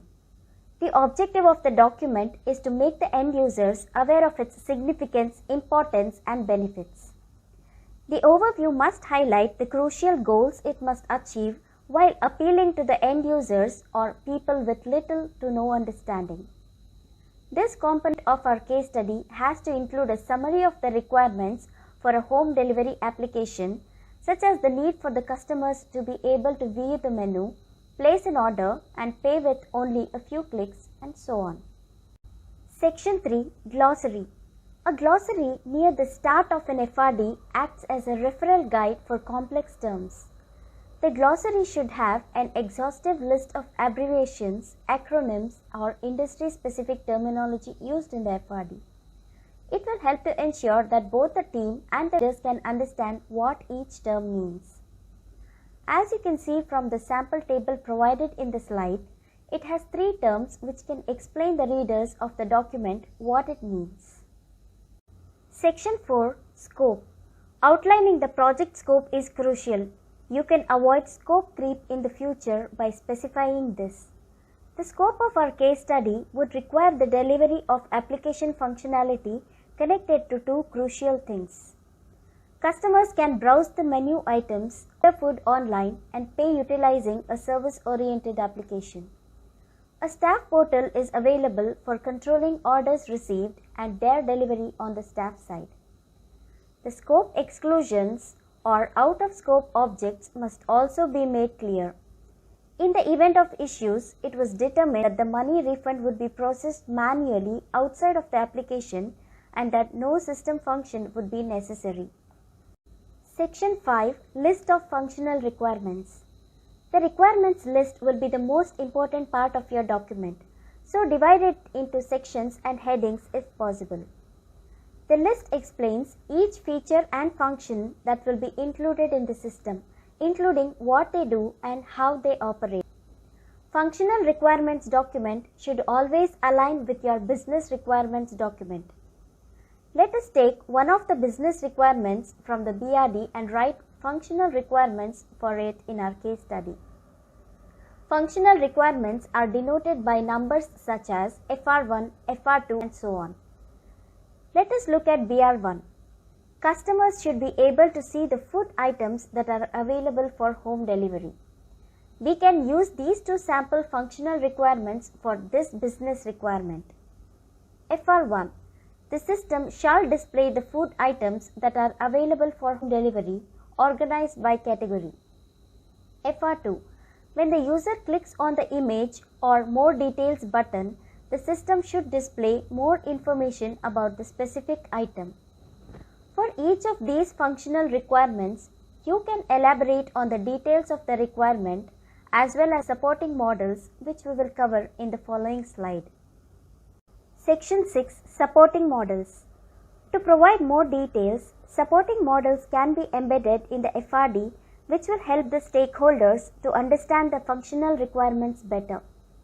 Visual diagrams such as use case diagrams, activity diagrams, flow charts, ER diagrams, and wireframes are examples of supporting models.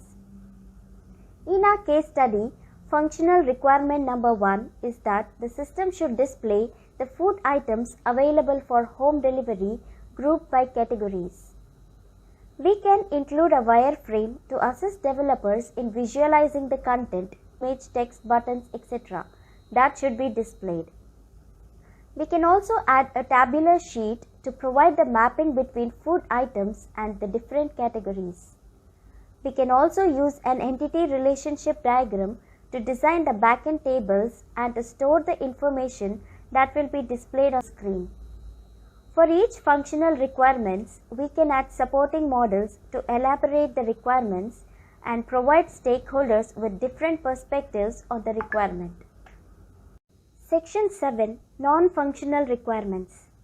The FRD aims to support any non-functional business requirements including performance, security, reliability, usability, etc.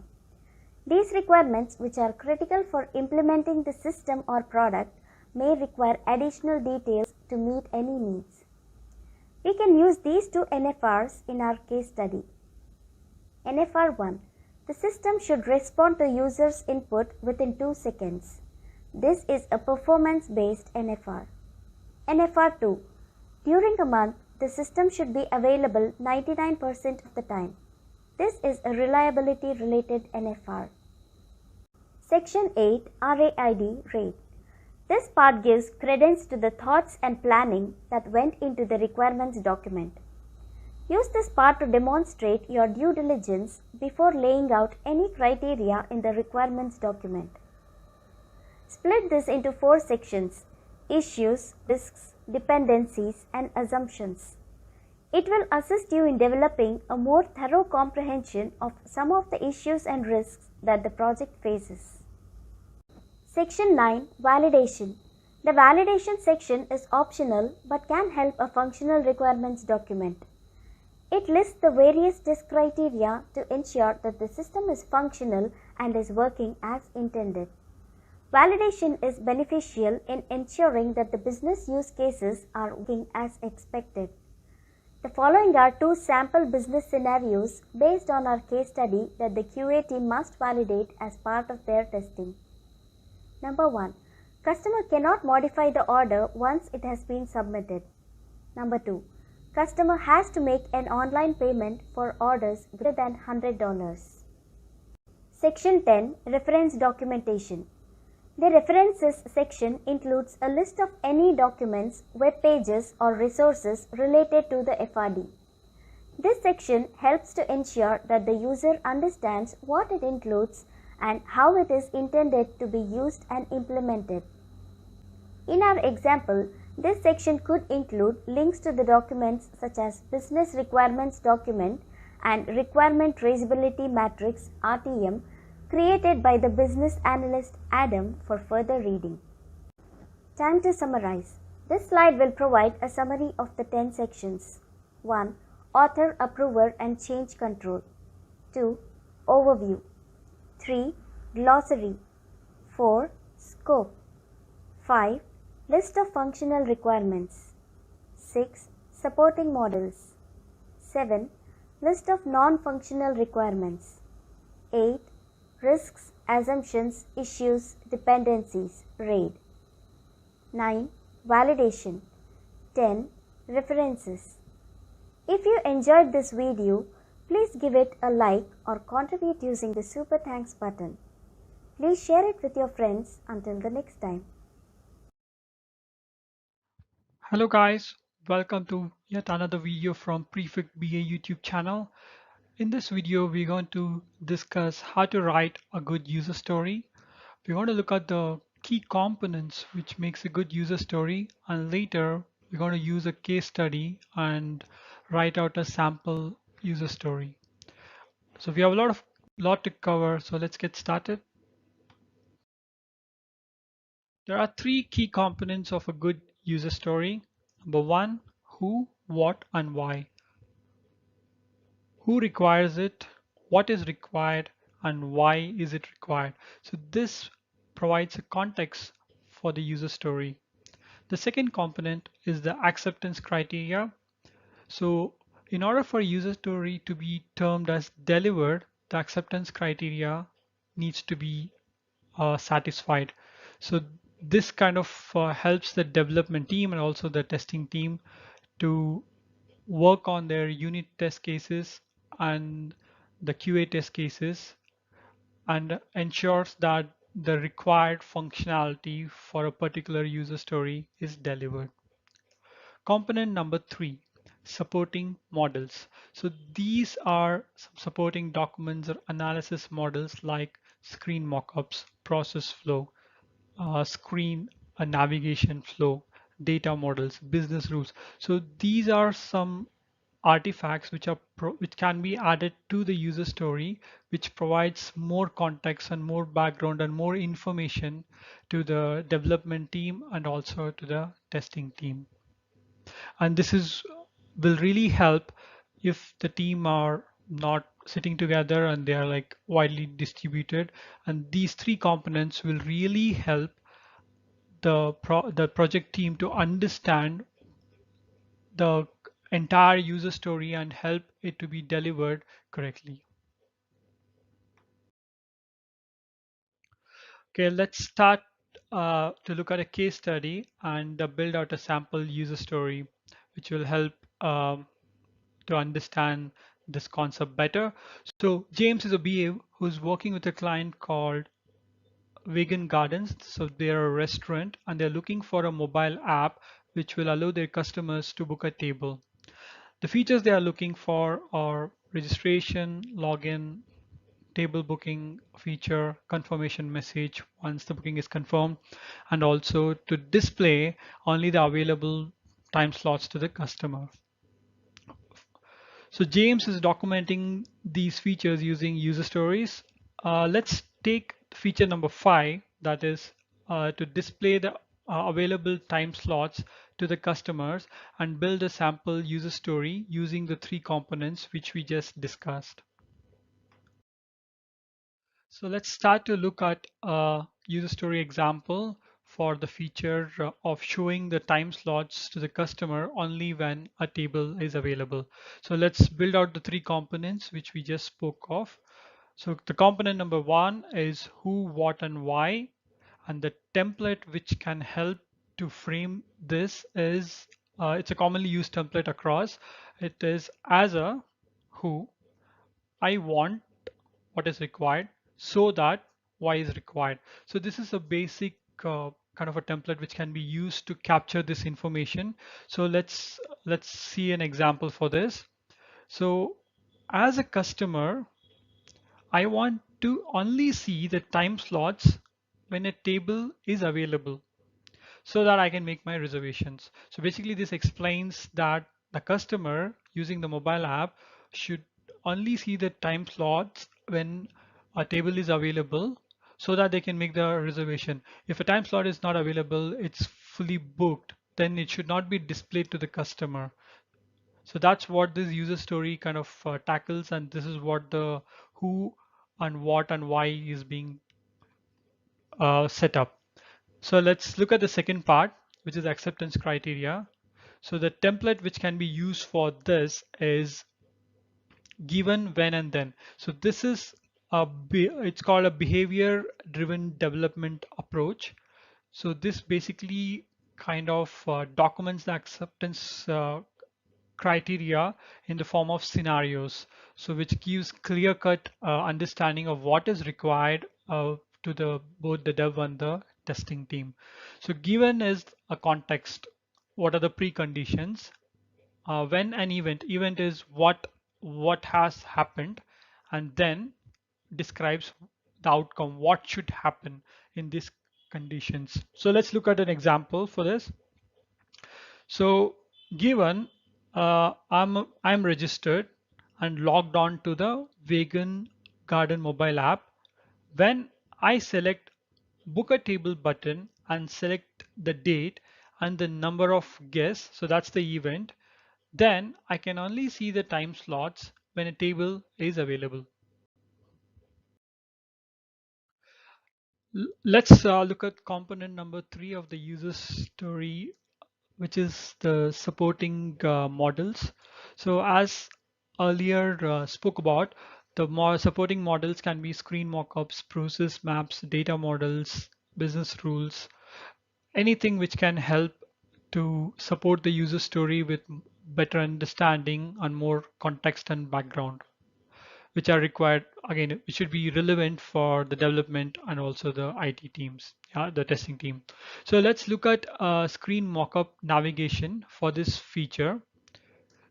So an example is the first box is the just a mock-up of the Vegan Gardens mobile app. So this is a book a book a table button. So when a customer clicks on it, they are directed to a screen where they can select the date and the number of guests. And once they select the date and number of guests and then they click the next button, they would be redirected to another screen which shows the list of time slots which are available. So in this example, if you see, we have shown 6 to 7:30 p.m. as one time slot, and then there is 9 to 10:30 p.m. as another time slot which can be selected. Usually the um, and time slot is 1.5 hours for this particular restaurant. So if you see here, the time slot from 7:30 to 9 p.m. is missing uh, because it's not available. So we just wanted to demonstrate how it will look, and this screen navigation flow can be attached as a supporting model, so that the development team and also the testing team gets an idea. Okay, what is it helps them to better visualize what we have put in words in component 1 and 2. So that covers it. I think we have covered the three key components for writing a good user story. So in the next, whenever you're writing a user story, you can refer this video and then you can use it as a reference and start writing out the user story. So if you enjoyed this video, I would highly recommend to go and subscribe to our channel right now. The reason I would ask you to subscribe is we post a video every week on business analysis technique, tools, and interview preparation and tutorials, which will help you to become a better BA. So please go ahead and subscribe to our channel and click on the notification icon if you have not already done so, and so that you can continue learning and become a better BA. Until next video, see ya.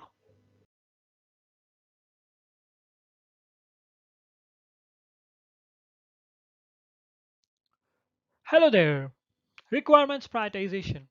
Hmm. This has been a challenge for every business analyst, and it is going to be a challenge in the future as well, because the business stakeholders, they want all the requirements delivered as soon as possible, immediately, possibly in a single release. We know that's not going to happen. If you're having trouble convincing the business on the requirements prioritization, or you would need a technique or a guidance on the prioritization of the requirements, this is the video for you. In this video, we're going to cover the 4 key requirement prioritization techniques, which will help you to communicate with the business and get the highest business value items delivered first. So we are going to cover these 4 key prioritization techniques. So a lot of cover, we can get started. But before I do, I just wanted to tell you that this is one of the video in the Business Analyst Techniques video series. So I've listed the other videos in the description box. So please feel free to go and check it out. And also, if you haven't already subscribed to our YouTube channel, or you're seeing the video for our video for the first time, I would request you to go and hit the subscribe button and also the bell icon, so that you'll be notified when we do a new video. We do a weekly video on business analysis techniques, tools, concepts, and also the interview questions. So let's get started on the requirement prioritization techniques. As always, we'll be using a case study, and using the case study, we'll be driving the concepts of requirement prioritization. Again, this is a case study which we have used in several of our videos because it's very simple and easy for everyone to understand. But if you want me to use a different case study, I'm open to suggestions. Please feel free to comment your case study idea in the comment section, and we will pick it up for the next videos. So in this case study, a movie chain named XYZ Cinemas, they're looking for a mobile app which will allow their customers to book movie tickets online. Simple as that. They don't want the customers to stand in the queue. They just want the customers to use their mobile app, book it, and enjoy the movie. So the features of the app which the client is looking for are registration, customer registration, login feature, the ticket booking ticket feature, and seat selection. So ability for the customers to select the seats in the theater, online payment, and again, number 6 is more of ordering refreshments like popcorn, Coke within the app itself, so that they don't have to stand in the line for buying these. And the 7th feature they're looking for is, once the refreshments, popcorn or Coke are ordered, it can be delivered to the seats where the customers have booked using this particular online app. So it's a very good feature set, making the customer's life easy. So this is the features. So let's say how we will be using the requirement prioritization to deliver these features release by release. I know it's good to have everything at one shot, but again, we know it's not feasible. So let's see how we can use the different requirement prioritization technique to prioritize and deliver these in a release wise. Okay, let's get started with the first requirements prioritization technique called Moscow. It's one of the most commonly used technique worldwide. The requirements are basically classified into must, should, could, and would. Must are your mandatory requirements without which there's no point in even having a release. So they are the highest priority items which has to get in. The next comes the should. The should are basically, they're also high priority items, but even if they're not delivered in a release, there are workarounds through which the same functionality can be satisfied. And then we have the could and would. So basically, could and would are nice to have. It's good to get them into release, but if you're not able to make it, that's okay. We can defer it to the next release. So let's see how we can apply this Moscow to our example case study. So if we prioritize the requirements, so the registration, the login, and the book tickets are the must. It's there are key things, like the purpose of the app is for the customers to book the tickets online, and the registration and login are a precursor basically in order to book the tickets, right? Whom are we booking against if they're not able to even create an account? And then the seat selection and make payment, agree, there are again high priority requirements, but without the ability for the customer to select the seats or make online payment, they can still book the seats online, right? The seats will be randomly assigned based on the best possible fit for the number of seats, and also the payment, they can walk in and pay the cash. I understand it's not a best customer experience, but we can still go ahead if we just have the book ticket feature and the registration login working fine. Seat selection and make payments can be handled as a workaround, with the cash, as we just talked about. And then we have the buying of the popcorn, coke, and having them delivered to the seat. Yeah, it's really nice to have, but it won't stop the release, because the purpose of the app is not to for the customer to order refreshments, but it's basically booking the tickets online. So that is the purpose. That's the reason these two things will become good. So now if we have this list sorted, must, should, and could, it's better when you have a discussion with the IT. Okay, you know what? These are our must, these are should, could, and if we have that clarity, it's both good for the from an IT perspective to get the build done. Also, it's good from a business perspective because we are uh, highlighting to the business that the higher value items are being delivered first. So it's a win-win in either way. Okay, moving on to the next technique on our list. The next technique is called ranking. So this is again another commonly used technique. Basically, this comes into place when, let's say, we have like 10 must, and then the problem again now comes is IT would have bandwidth only for, let's say, um, 7 of them. So again, we are in a fix. As we have stated in the previous technique, all the must should make it to the release. But now we are going to prioritize further. So that is where this technique comes into play, which is called ranking. Here, you rank those requirements from a scale of 1 to 2, 3, 4, 5, 6, and so on. And the smallest rated requirements has to go in first. So if we apply this technique to our case study, it would look something like this. So the registration is first, then the login. We have the book tickets functionality is number 3, then the seat selection, make payment, buy refreshment served to the seat. So this is another way or another technique of basically ordering the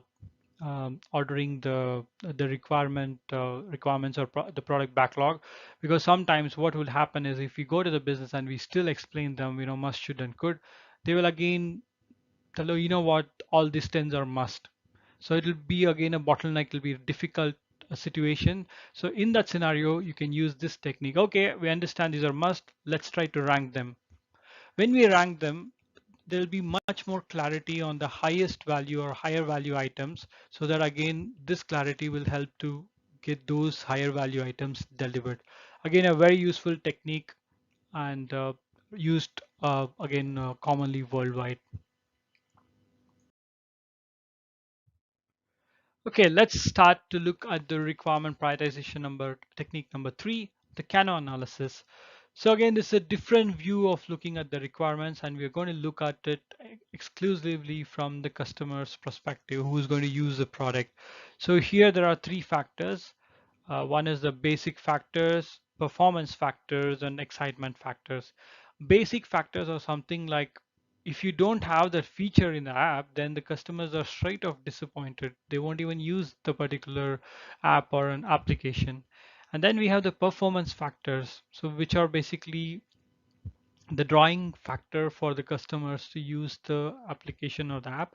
And then they are the next one is excitement factors. So these are basically your differentiator from the competitors and your USP or unique selling proposition. So customers will be like very excited to use the app or the application because of these particular features. So let's try to apply the Kano analysis to our case study. So it looks something like this. The registration, login, book tickets, pretty basic. Without them, there is no point even using the app, because if you're not even to book the tickets, why are we even using the app? And then seat selection and making online payment. Yep, it would be a, customers would be really happy to use this because they have the ability to select the seats and they don't have to stand in a line again to pay the cash. So they'll be happy to make an online payment, just then get onto the theater, just walk in. And then the refreshments and the refreshments served to the seat, that would be an excitement factor basically. The reason for the reason for this is basically, well, again, there is a queue for buying refreshments. So if you're able to do that using the app, then it's like you just walk in after doing the booking. The you've selected the seats, you've made the online payments, and then when you arrive at the time of your choosing, you're getting your popcorn, coke. You don't have to stand anywhere, no line, nothing. Everything is taken care. So that is basically, like it. The customers will be excited to use this particular feature, and because of this, there will be more people being driven into this particular cinema. So it will increase the revenue. So these are some things. It's basically a different lens of doing the prioritization. So it's called the Kano analysis, and it's looking mostly from the customer's perspective.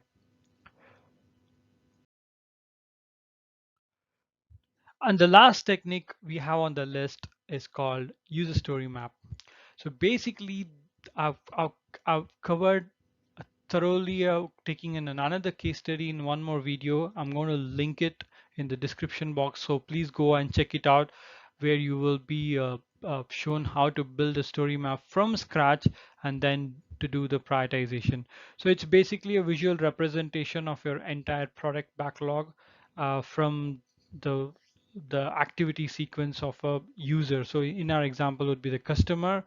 When they order the book the tickets online, and the time they walk into the movie theater, watch the movie, and then get out. So this is basically a customer journey, we call it.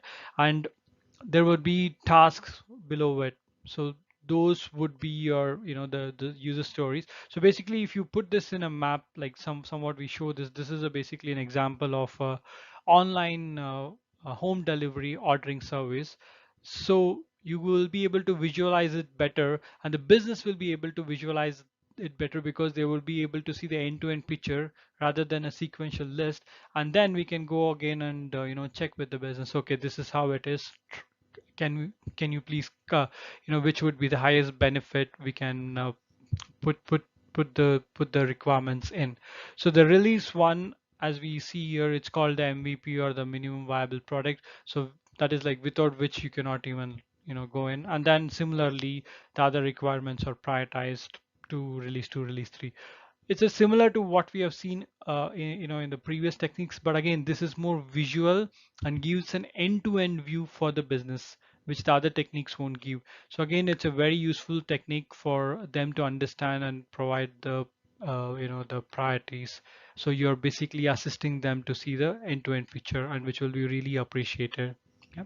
So these are the 4 techniques, and what we are going to do is I've provided a link in the description for kind of downloading a quick cheat sheet, so you can download it, keep it for your reference, and start using it in your day-to-day job when you're dealing with the requirements and prioritization. Okay, that brings us to the end of this video. Did you enjoy this video? If so, I would request you to please go ahead and subscribe to our channel right now, and also click on the bell icon. We post a video every single week on business analysis, tools, techniques, tutorials, and also cover in the interview questions. Also, as I stated earlier, there is a link to the requirement prioritization cheat sheet, which will give you a quick summary of what we discussed, and you can refer to it on a daily basis and use it in your projects. So please go ahead and download the cheat sheet from the description box below. So yep, that's about it for this video, and until next week, take care, and thanks once again for watching this video till the end. Bye bye. The 3 most popular UML diagrams used by a business analyst. We will go over ER diagram, activity diagram, and use case diagram with examples. Let's begin with ER diagram. Hello there. Are you wondering how online websites and mobile apps store, retrieve, and show different data types and the volume of data? This is because of the creation of database, which is an organized collection of information where data is stored, managed, updated, and retrieved. Databases have many elements, and understanding how they interact with each other is complex. This is where ER diagrams are used. By the end of this video, you will be able to know what an ER diagram is and why it is important in businesses and in software development. Components of ER diagram will also be discussed with an example case study. Without further ado, let's get started. Tina is a system analyst and IT BA. She is working on a mobile application for online food delivery for the client Vegan Gardens. As a part of the design phase of the project, she is asked to create an ER diagram so that the developers and database administrators can understand the data requirements and create the required tables. Let's see how Tina creates it step by step in the upcoming slides. Stay tuned. Before we dive to create an ER diagram for our case study, let us spend a couple of minutes to understand what an ER diagram is and why it is needed. ER diagram stands for Entity Relationship Diagram. It is also known as ERD. It is a visual representation of how tables, also known as entities in a system, are related to each other. One advantage of using ER diagrams is that it makes it easier for business folks to understand the data because it is presented in a graphical manner. In business analysis, ERD is a vital part of designing software systems. ERDs are mainly used by analysts in designing database, especially when handling complex data. Another advantage is that it helps in communicating the landscape of business to different teams, which helps them understand the overall structure of the business. This organized information is useful for business management and formulation of strategies. Now, let's proceed to the components of the ER diagram. It has 3 key components. The first component is entity. Entity can be a person, place, event, or an object that is relevant to a given system. One entity represents one table. It is indicated by a rectangular box in the ER diagram. The second component is attribute. An attribute is a property, trait, or characteristic of an entity. Attributes are listed within the entity. Under the attributes are the keys, which uniquely identifies the record of the entity. This includes primary key and a foreign key. Primary key is a value which uniquely identifies every row in a table, while foreign key is a value that matches a primary key inherited from some other table. Lastly, the third component is the relationship. Relationship describes how entities are linked to each other. In ER diagrams, relationships are represented by cardinality, which defines the possible number of occurrences in one entity which is associated with the number of occurrences in another. Now that we know the components, let's go back to our case study to further understand how these components are used in ERDs. First, Tina must define the first component, which is the list of entities.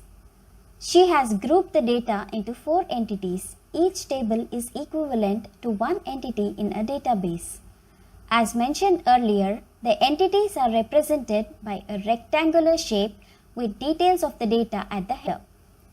The entities she included are entity number 1, customer information to store the customer details. Entity 2, food catalog, which will store the list of food items available for home delivery. Entity number 3, order details, which will store the details of the order.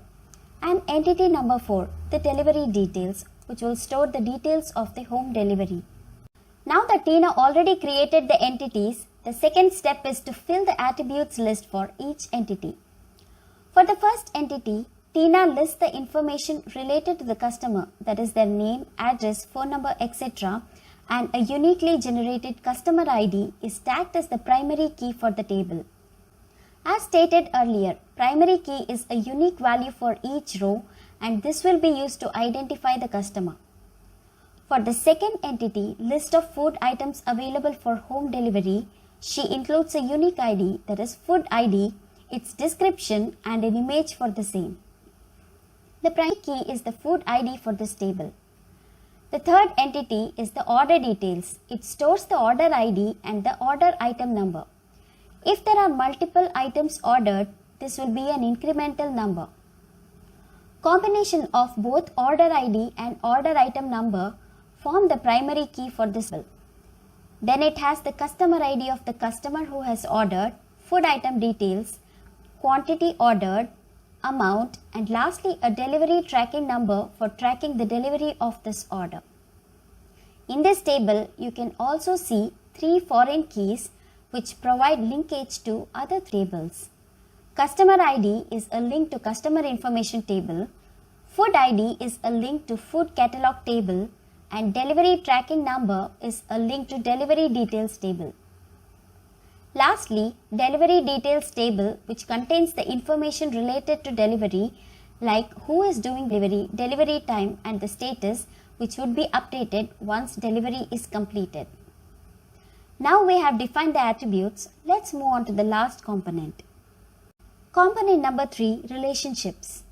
What is shown in this slide is the relationship between the entities defined by Tina earlier. We know from our previous slide that the order detail entity has relationship with all the 3 entities.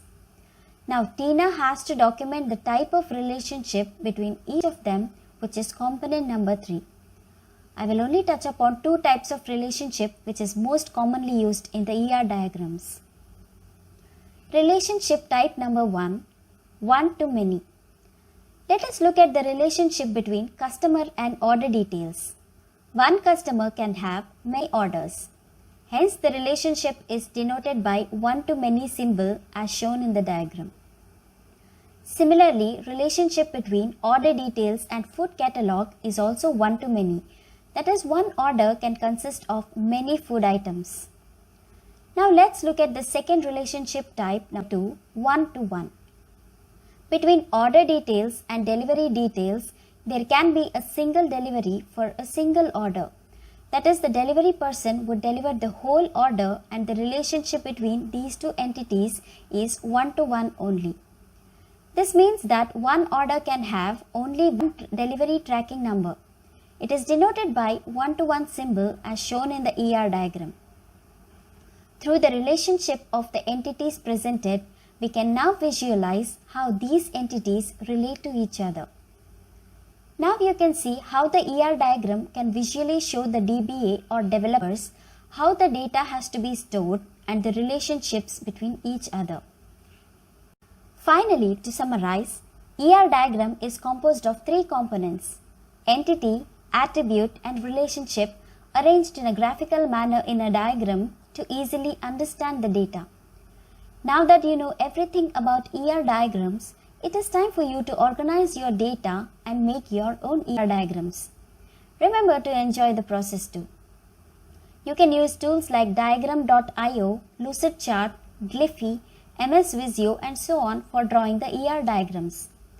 Let us know your preferred tool in the comment box below. Don't forget to click on like, share and subscribe button if you like this video. See you in the next video. Let's move on to activity diagram. Hello there. It has been a while, but we are back with a brand new video. Do you have trouble making the development team understand the list of things the system should do and also in what order it has to be done? Then this is the video for you. In this video, we are going to cover the concept of activity diagram, another skill to add to your expanding BA toolkit. Let's get started. As the name suggests, activity diagram is a type of diagram. You may have heard, a picture is worth 1,000 words. Activity diagram is a type of UML diagram and is a visual model showing the sequential flow of activities to achieve an outcome. It is usually used as a graphical representation for a specific use case or a scenario. It can also be a supporting document for a user story if being used in the Agile context. As always, let us use a simple case study and draw an activity diagram for that. James is a BA working with a client running a restaurant called the Vacant Gardens. The client is looking for a mobile app which will allow their customers to book a table. James is going to draw an activity diagram for listing the activities involved and their sequence for the table booking use case. Let's see how he does that. To simplify, an activity diagram has 6 key components. As mentioned in our case study, James is going to document the activities for table booking and the flow using an activity diagram. We had covered how to draw a use case diagram in one of our earlier videos, and one of the use case was table booking, and this activity diagram is based on it. You can check the use case diagram video using the link in the description box if you want to learn more about the use case diagrams. Okay, coming back to the activity diagram. Let's get started with our first component, swim lanes, which help to separate the activities clearly between the customer and the system, which help to easily visualize what activities will be performed by the customer and what will be the activities done by the system. The next component is the start icon. It is used to indicate the starting point and is usually indicated by a black circle as shown. The third component is the activity box, which indicates the activity. The first activity on the list is the customer clicking the book table button, which will prompt the booking system to display the screen asking the customer to enter the date and number of guests. Then customer enters their preferred date and number of guests. Let's say 10th May for 5 number of guests, and then click on submit. The next activity is that the system would need to check for the table availability for that date for the mentioned number of guests, which brings us to the component number 4, a decision box. If the table is not available, then system should display a message indicating table is not available, which will terminate the activity flow indicated by the next component in our list, number 5. If table is available, then all the available time slots are displayed to the customer for selection, like 12:30, 1:30, 2:30 and so on. Customer clicks on the preferred time slot, then the system needs to book the table on the back end, and once that is done, we have the final component, component number 6, the horizontal bar. We have two types. The first one here is called as fork, which indicates splitting of the flow and to showcase the parallel activities like the ones listed below. Sending SMS to the customer's registered mobile number with booking confirmation. Email to the customer's registered email for confirmation, and making the booking activity on the customer's home page in the app so that in case if the customer wants to amend, they can view and amend easily. Once all the three activities are completed, then we have another horizontal bar. That is the second type, and this is to indicate the joining back of the flow, and the next activity will only be done if all the three parallel activities are completed. Once all the parallel activities are completed, then booking confirmed is displayed to the customer on screen, bringing an end to this use case. We can still have few more activities listed to make this in depth. I restricted to fit on a single page PPT. Hope you find this technique useful and start using it in your next use case or user story where you want to represent the activity flow. Next, let's look at the use case diagram.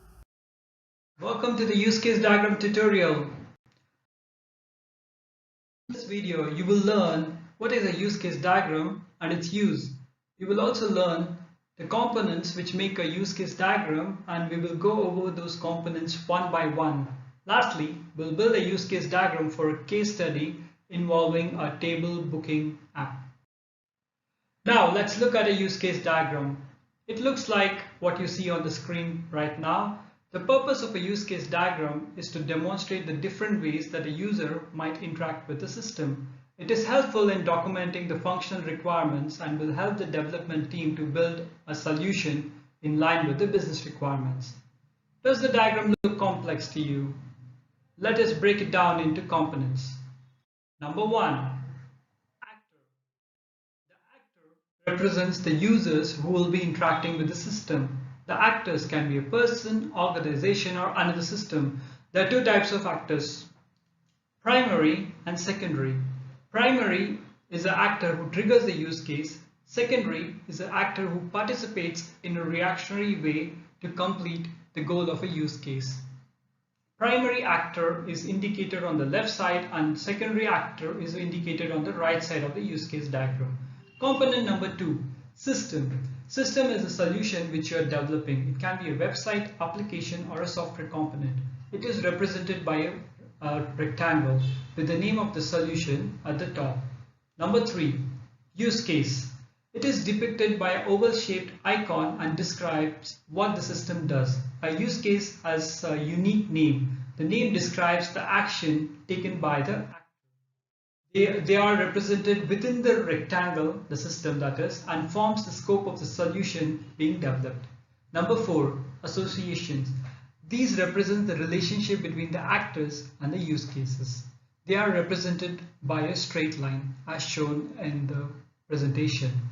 There's another set of relationship, that is a relationship between the use cases. They are indicated by a dotted line with the words include and extend written on them. Include use case in simple words is a use case which is always invoked by the base use case. It is separated out so that this use case can be used by others as well. For example, a shared functionality required by several use cases can be an include use case. Now let's go look at extend use case. It represents an alternate flow, and this is triggered only under certain conditions. Now let's look at the use case diagram again and let's identify the four components which we just discussed. First off, actors. Primary on the left and secondary on the right, indicated by number one. Secondly, the system, which is represented by the big rectangle in the middle, represented by the number two. Thirdly, the oval-shaped icons, use cases. And lastly, number four, the association, the relationship between the actors and the use cases. Hope the use case diagram looks simple for you. Next off, let's build a use case diagram for a case study.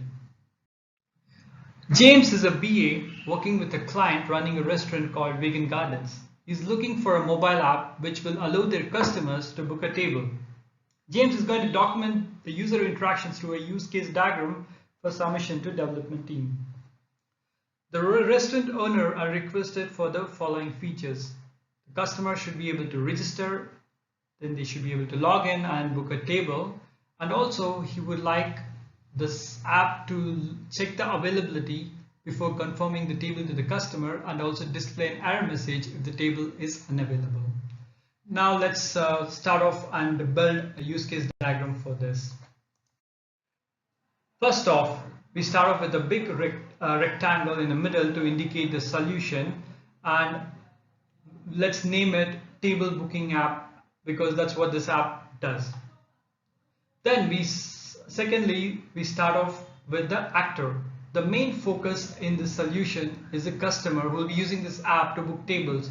Hence, he is a primary actor indicated on the left side.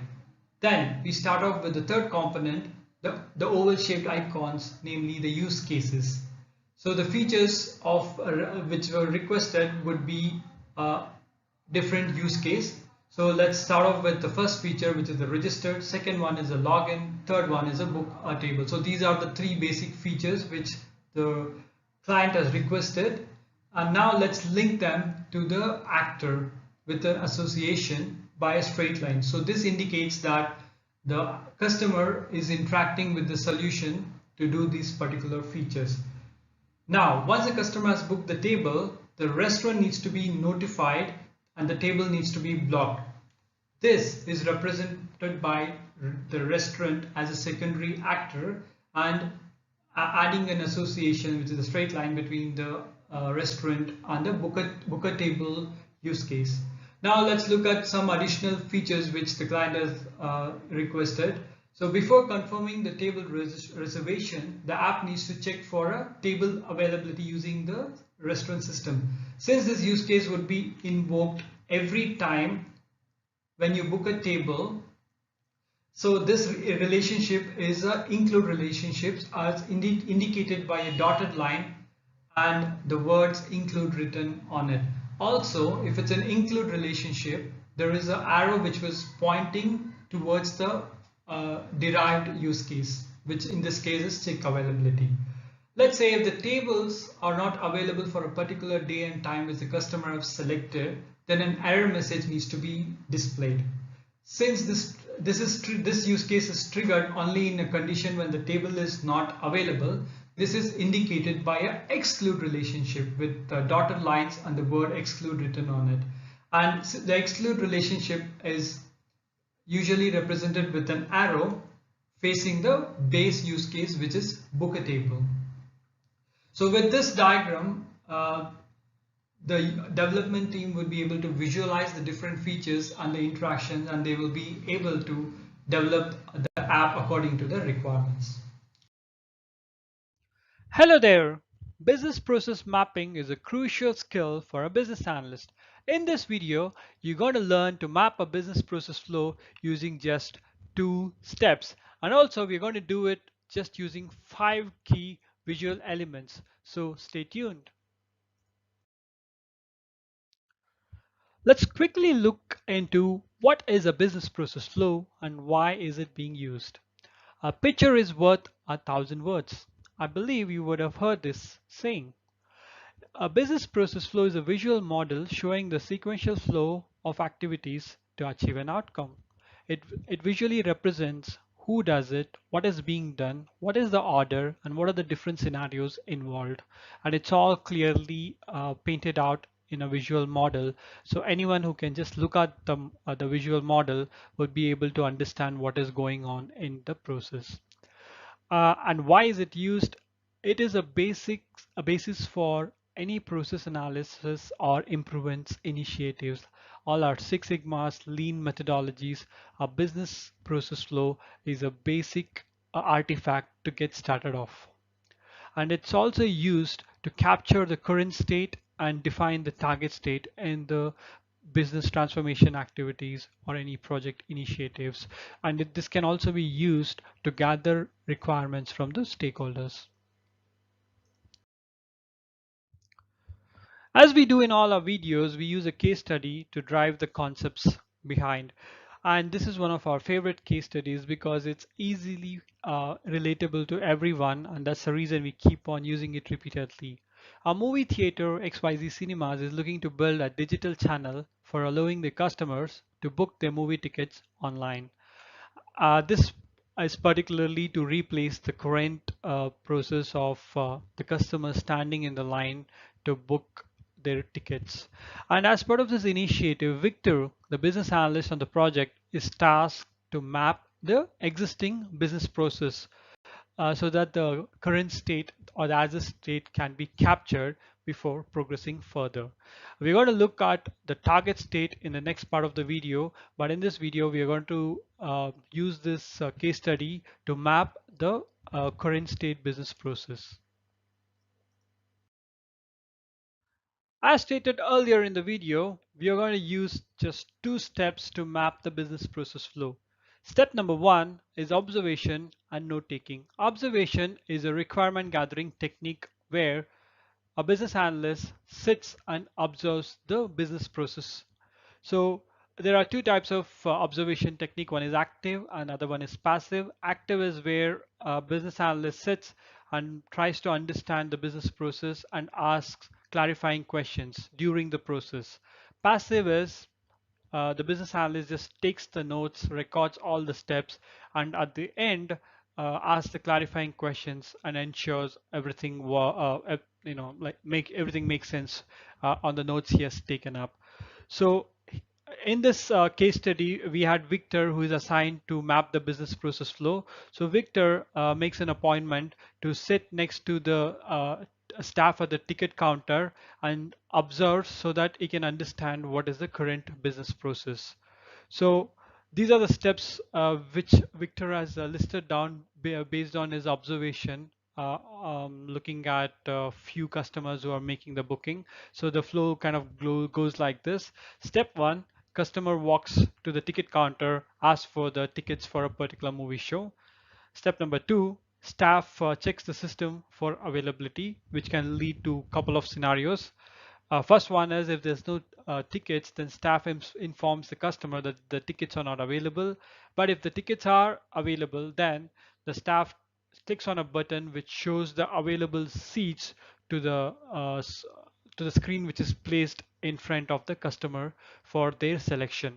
Step number three, customer selects the seat. Step number four, staff confirms the seat and informs the amount due. Step number five, customer makes the payment. And step number six, staff once the payment is clear, the payment can be credit card, cash, or any other mobile wallet. Once that is completed, the staff prints the tickets and hands it over to the customer. And step number seven, customer receives the movie tickets. So this is in a high level. These are the steps which are involved in this business process. And Victor has made notes on the same. And Victor uses the passive observation technique. Once he has observed several customers, once all this has been recorded, then he has a chat with the staff, just goes through these steps to ensure that he has captured correctly and clarifies a few of his doubts and ensures that what he has captured is the accurate representation of what's happening. Here we go, step number two. This is where we will be actually mapping out the business process flow using just 5 key elements. Victor, based on the notes from the observation session from step number one, is going to use the same and he's going to draw the business process flow using these 5 key elements. We're going to look at it one by one. So key element number one is a swim lane. So this is a rectangular box, and the purpose of this is basically to separate the activities of different actors or roles in the business process flow. Key element number two is the actor or a role who is involved in the business process. So in our example, we have two actors or two roles. One is the customer and then the other one is the movie theater staff. And these are indicated on the left-hand side of the swim lane. Key element number three is the start and end icon. So this basically signifies when the business process starts and when it ends.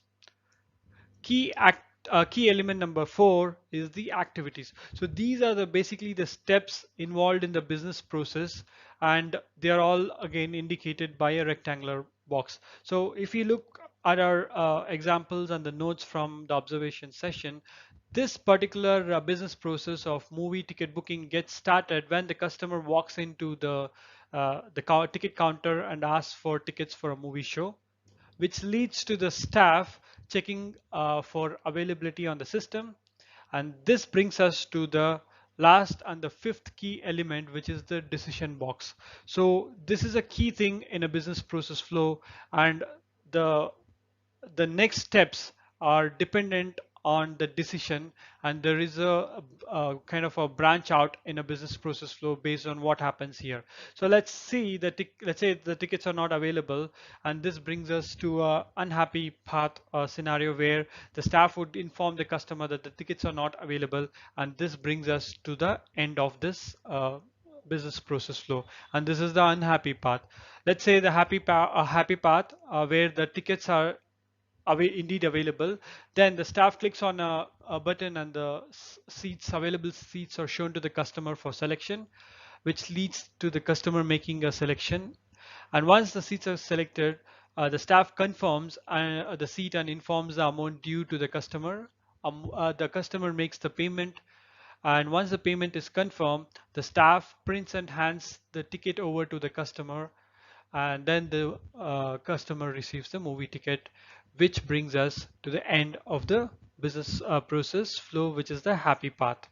So with these 5 elements, you can draft a simple business process like what we have seen here to a much complex business process involving multiple actors, roles, and multiple activities, but the concepts remains the same, and these are the 5 basic elements.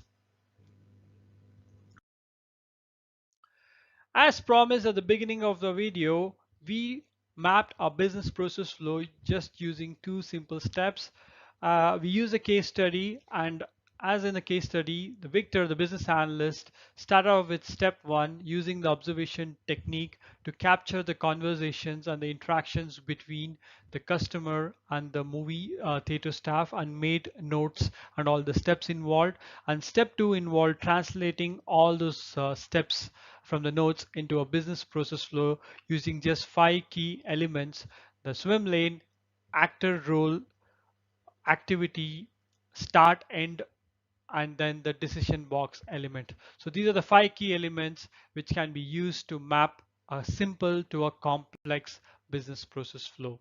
What I've also done is to make it simpler for you to consume this information. I've created a cheat sheet and provided a link in the description. So what this will do is it will help you as a quick reference guide and help you to draft your next business process flow. And also you can use whenever you are starting to map a business process flow. It can be a current state, target state, and can be a use for an initiative or for a process improvement like a Six Sigma or Lean.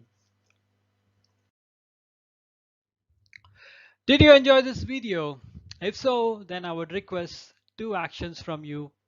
Number 1, please subscribe to our channel, and number 2, please like and share this video with your friends who would find this useful. We post videos regularly on business analysis techniques, tools, and tutorials. So I would again request you to please subscribe to our channel to keep getting updates on the latest videos which we post. Until next time, thank you so much for watching the video, and we shall meet in our next video. Thank you again. Bye-bye. Hello there. If your project venture has begun to work in the Agile mode, then you would be hearing terms like Scrum, Product Backlog, Sprint, Velocity, PO, Impediment, and numerous more new terms that you might be wondering what they are. Then this Agile methodology training series is for you. We will discuss all the significant Agile and Scrum principles in this series, and you will have a clear understanding of what Agile is and how the end-to-end Agile approach functions after you have completed watching the series. Instead of doing a conventional tutorial session, we are going to use a fictional story of a restaurant owner Jane who wants a home delivery app, and we are going to see how an idea in the mind of Jane is converted into an app using Agile methodology. We are using a story narration to help you grab the Agile concepts in an entertaining way. We did a survey and 90% voted for story series kind of tutorial. So we have tried this approach. Let us know your thoughts in the comment section. We are going to post the future episodes periodically. Please subscribe to our channel if you have not already done so and hit the bell icon so that you will be notified when the videos are posted. We have got lots to cover. Let's get started.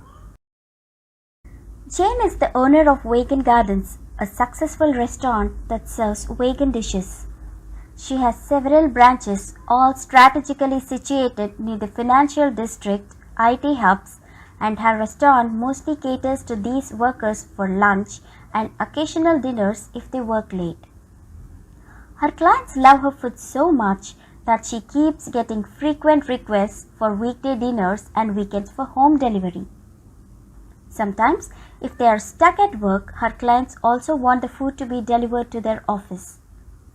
This is a fantastic additional revenue driver for Jane and also provides customers with great customer support to satisfy their needs.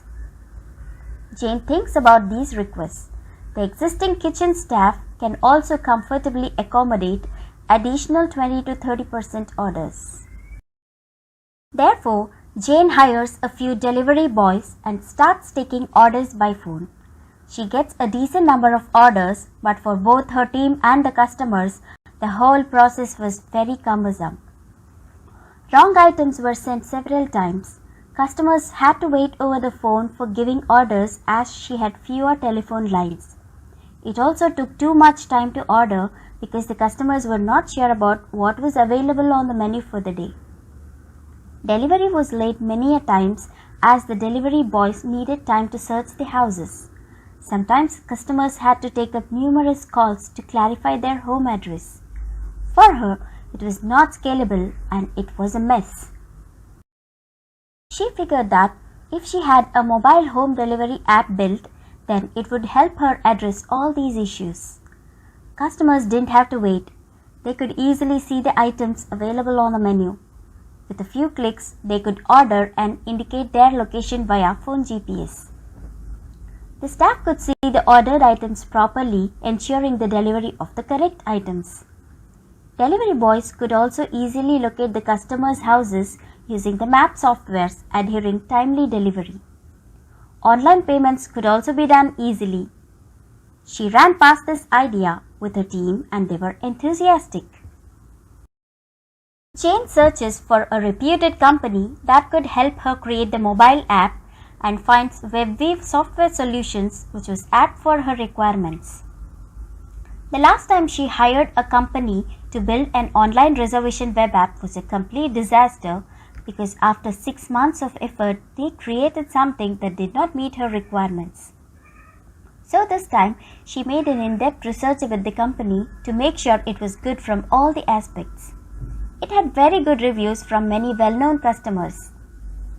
She fills in the contact us form and schedules a meeting with one of their consultants. Alex, one of the company's consultant, responds to Jane's query and he sets up an appointment for 1 hour to meet Jane to explore the project further. He shoots an email to Jane with a list of questions so that she is well prepared for the discussion. Jane confirms it, but she is curious to know how soon they could get the app up and running. 2 to 3 months, Alex replies. Last time it had consumed this much time to just finalize the requirements for the web app and also took several months before going online.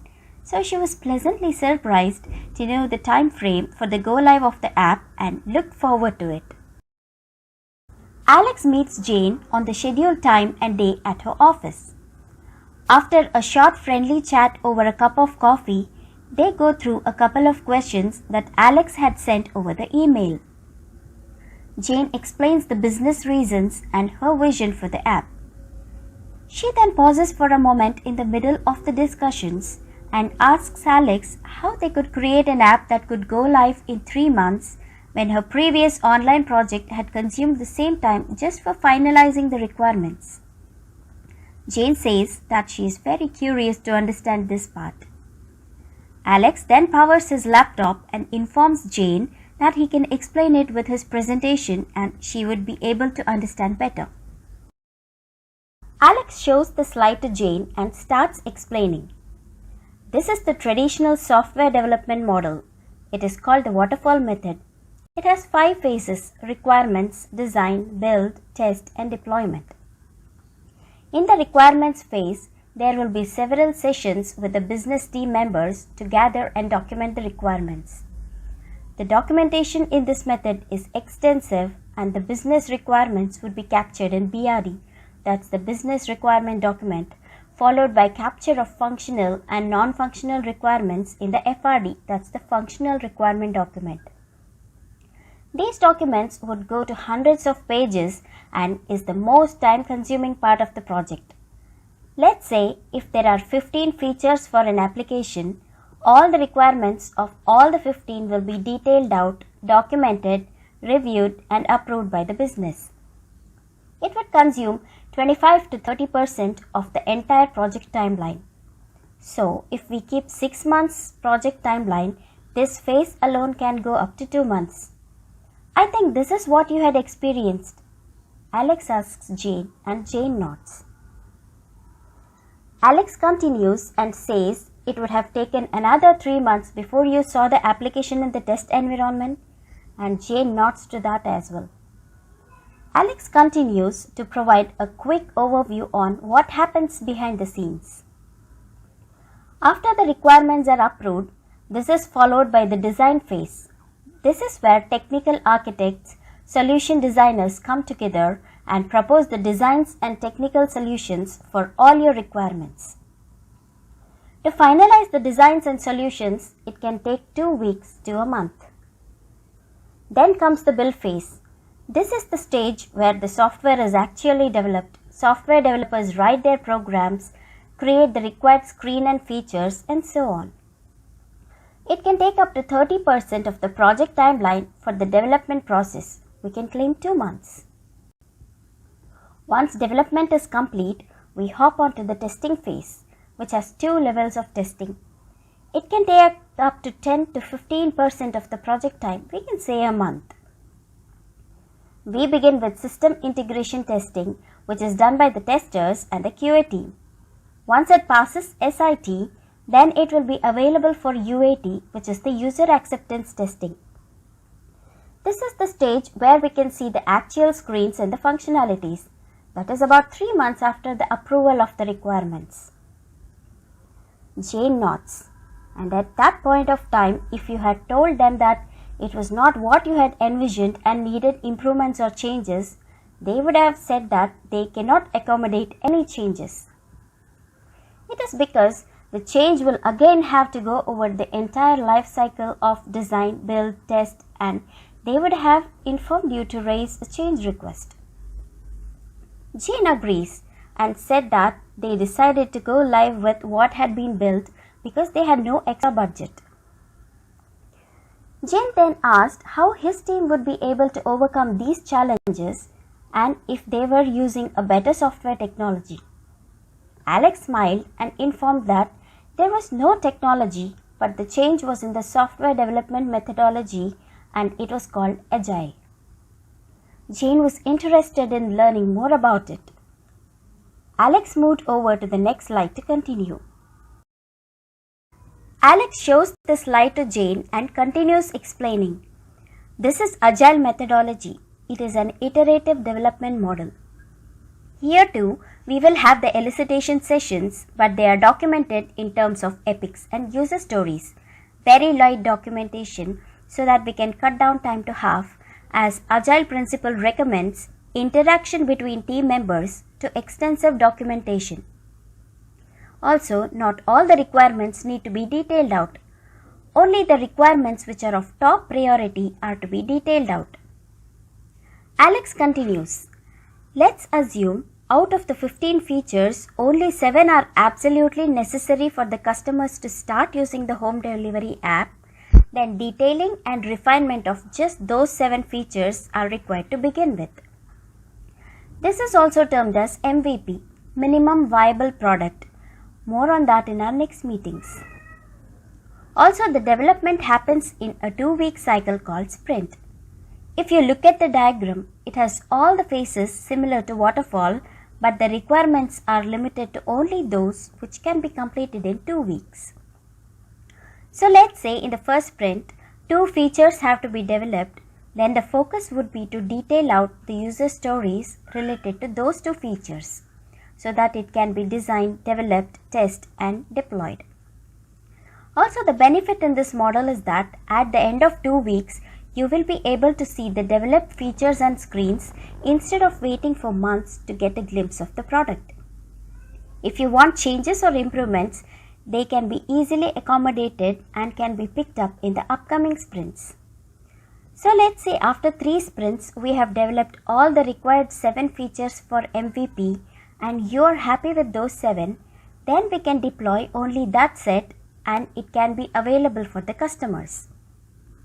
So we can get a basic working version of the app out to the customers in 3 months as I indicated in my email earlier, and then we can continue to add features every sprint and make it available to the customers on a regular basis.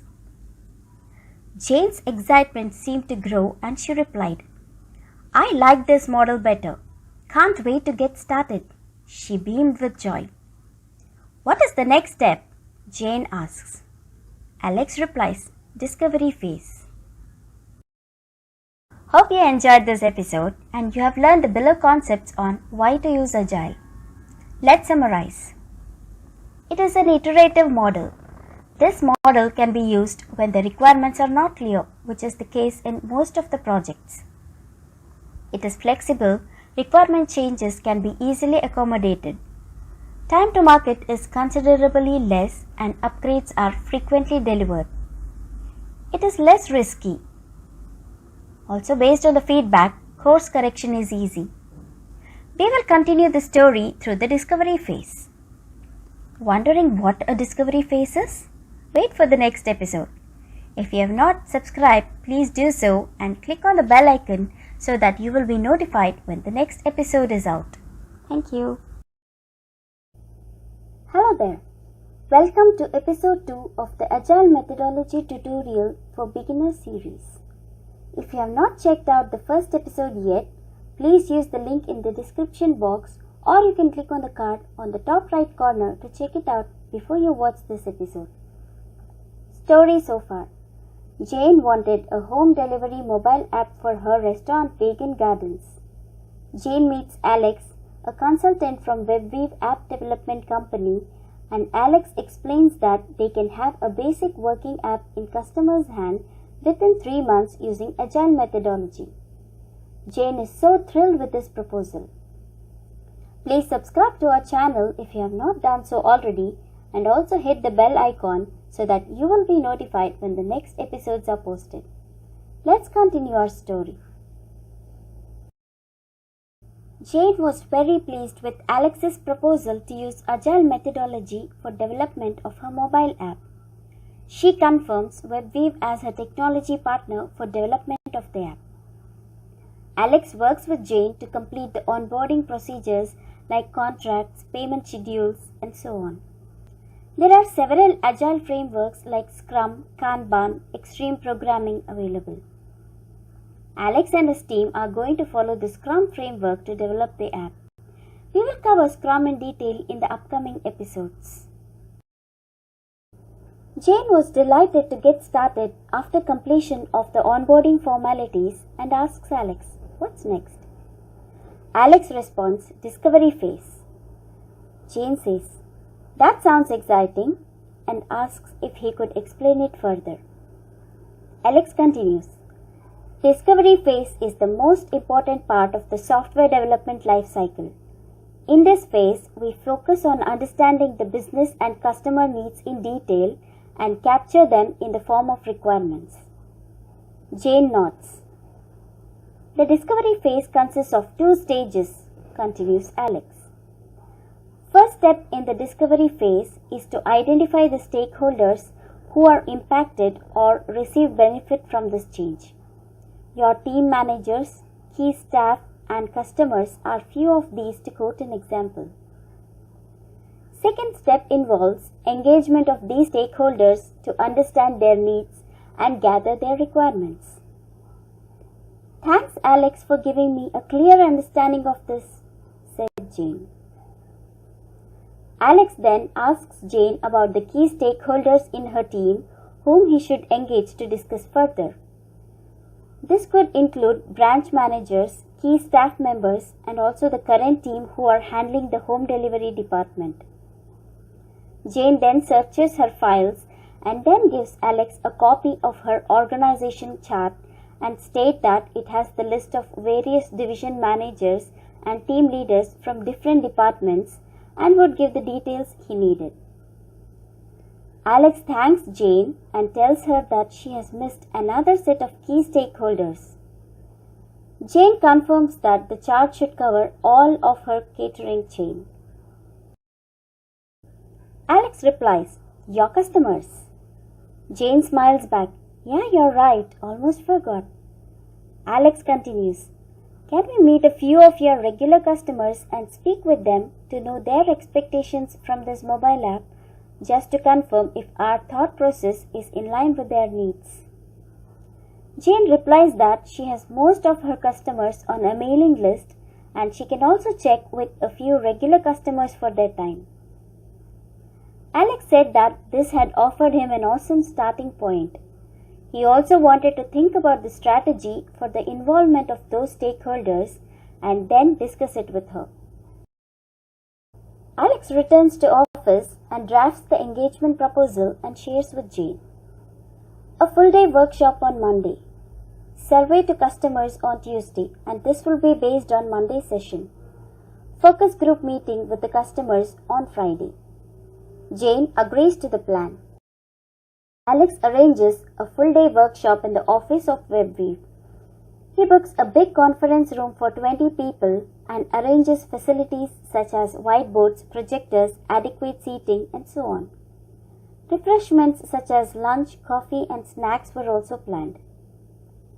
Next, Alex prepares a comprehensive agenda for the day. It has the session specifics for the day so that the stakeholders come prepared for the sessions. He sends out an invite to all the stakeholders. He gets acceptance from majority of them but gets declined from Richard, who is listed as the chairman. Alex then asks if he should reschedule for a convenient day but gets no response from Richard. Alex asks Jane about Richard. Jane sighs and tells that Richard is her father and that he is not very keen on this idea. She also informs that she just has the budget for basic version of the app and beyond that they needed approval from him to go further. She also said that she thought she could change his mind by showing him the first version of the app. Jane also asks Alex if he could speak to Richard separately and get his acceptance for the project. Alex nods and informs that he could meet him separately, understand his concerns, work to mitigate the same, and facilitate an agreement. He calls up Richard and requests for his time. Richard wasn't keen on attending the workshop, but he tells Alex that he could meet him at his office on Thursday at 11 a.m. Alex thanks Richard for the same. In the meantime, Jane confirms back that she has set up 1 hour slot post-Friday lunch with few of her regular customers who had agreed to participate in the focus group session. Alex was delighted and tells her that they could quickly run past the ideas with them. Now, the sessions were booked for the next week and the same were blocked in their calendars. Alex talks to his organization and provides the specifications for this project in order to bring in the project team. In Scrum methodology, Alex is playing the role of a product owner. More on roles and responsibilities in next episodes. Phil gets assigned to the project as a business analyst and will assist Alex in capturing and refining the requirements. In the meantime, Alex spent some time doing benchmarking and market analysis. He takes a look at the trends and patterns of the restaurant industry. The trend signified that there would be year-on-year increase in the online home delivery orders, which would be great for Jane's business. He also does a comprehensive research about a few well-known and successful restaurants to know what they have been doing to get there. He finds that few have their own app and service. Few have their own app but rely on third-party service for delivery. Few have listed their service as a part of third delivery app for booking and delivery. It was Monday. Alex reaches office early and checks if all the facilities are in place. He greets Jane and her staff who arrive on time. He then uses the shared agenda to drive the workshop. Phil, the business analyst, also takes part in the workshop and plays the role of a scribe, documenting the summary of discussions, decisions, requirements, and open items. Jane's team was enthusiastic and came up with a good chunk of requirements for both customer side and staff side. The workshop was a success, offering a better understanding of the needs of the team. Alex spends the last session of the workshop by providing a walkthrough of the high-level requirements that were captured during the workshop. Customer side requirements. Number 1. Register and login. Number 2. Items grouped by categories. Number 3. Search for items. Number 4. Add and remove items. Number 5. Online payment. Card, internet banking, wallets. Number 6. Tracking. Number 7. Support. Staff side requirements. Number 1. Staff portal. Number 2. Order alert. Number 3. Support addressal. Number 4. GPS navigation for delivery staff. Stakeholders agreed and then everyone left for the day.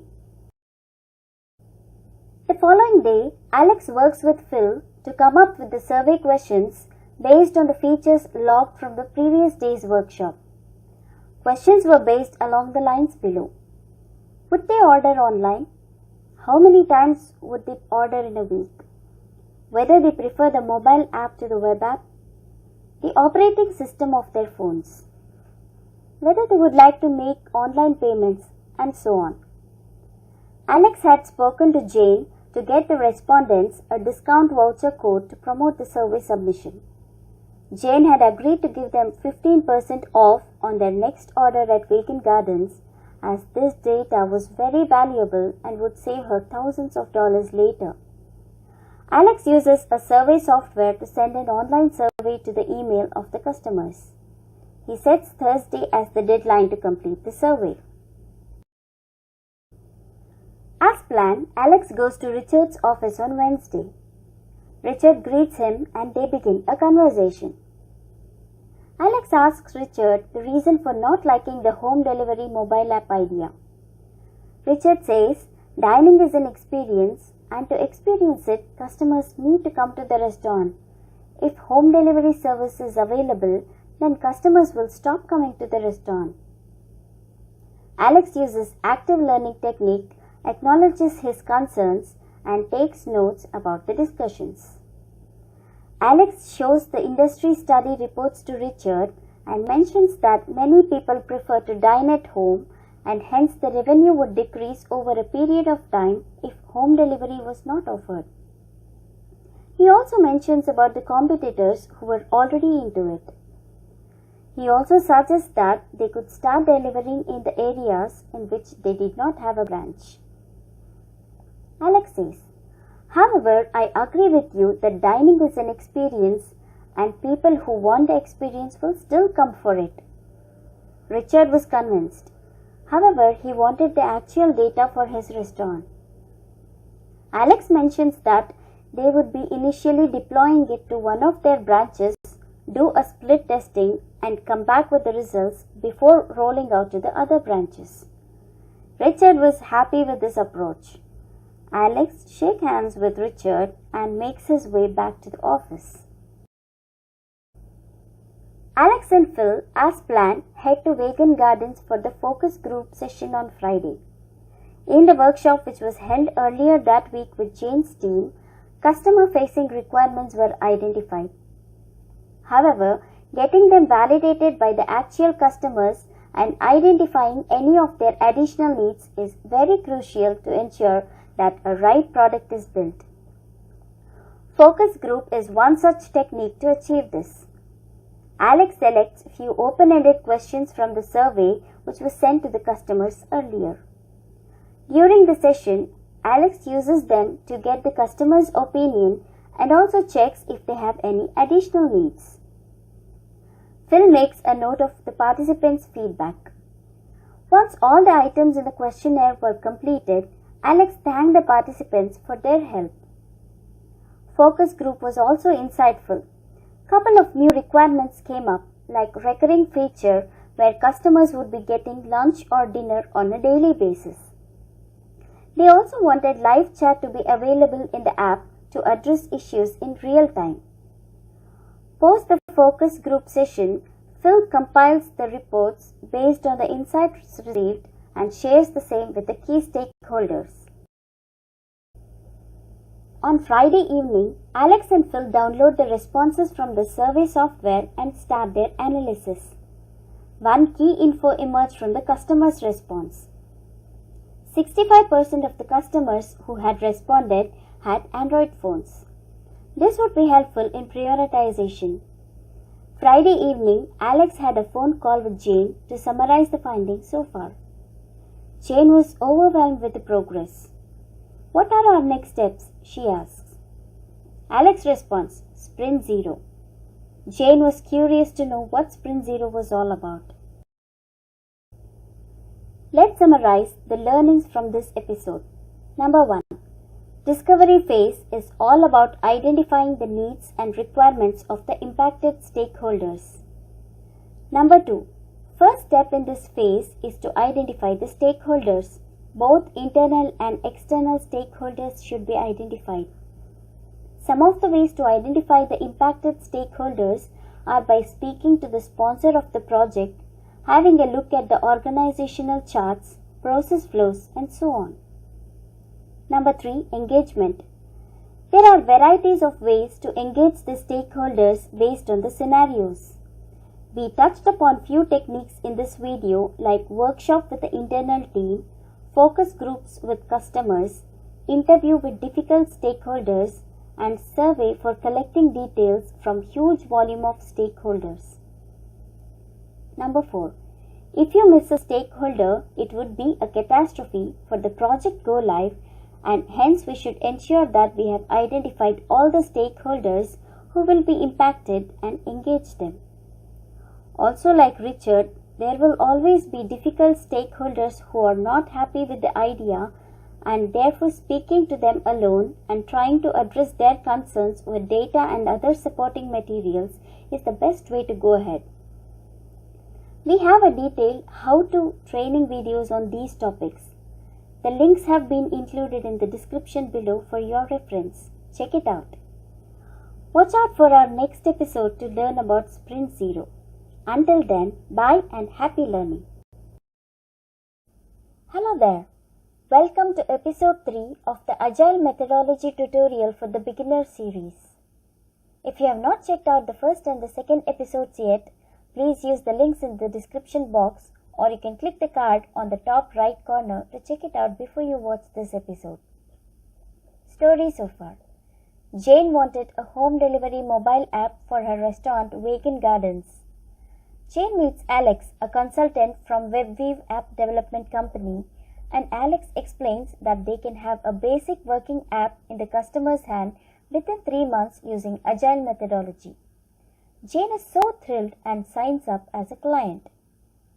Alex, with the help of Phil, the business analyst assigned to this project, conduct different elicitation sessions such as workshops, interviews, survey and focus groups, and collects the business and user requirements for the mobile app. Please subscribe to our channel if you have not done so already, and also hit the bell icon so that you will be notified when the next episodes are posted. Now let's proceed with the story. Alex had mentioned Jane about the next step in the process, Sprint Zero. She was aware of sprints, which is a 2-week duration for delivering product increments. But the term Sprint Zero made her curious as to why they were starting from Sprint Zero rather than Sprint 1. Sprint Zero is a preparation sprint. There is no product increment delivered. Focus is on the below 3 key items. First one, onboarding of Scrum team. Second, creation of product backlog and prioritization for MVP, minimum viable product. And the third one, architectural tech stack finalization and environment setup.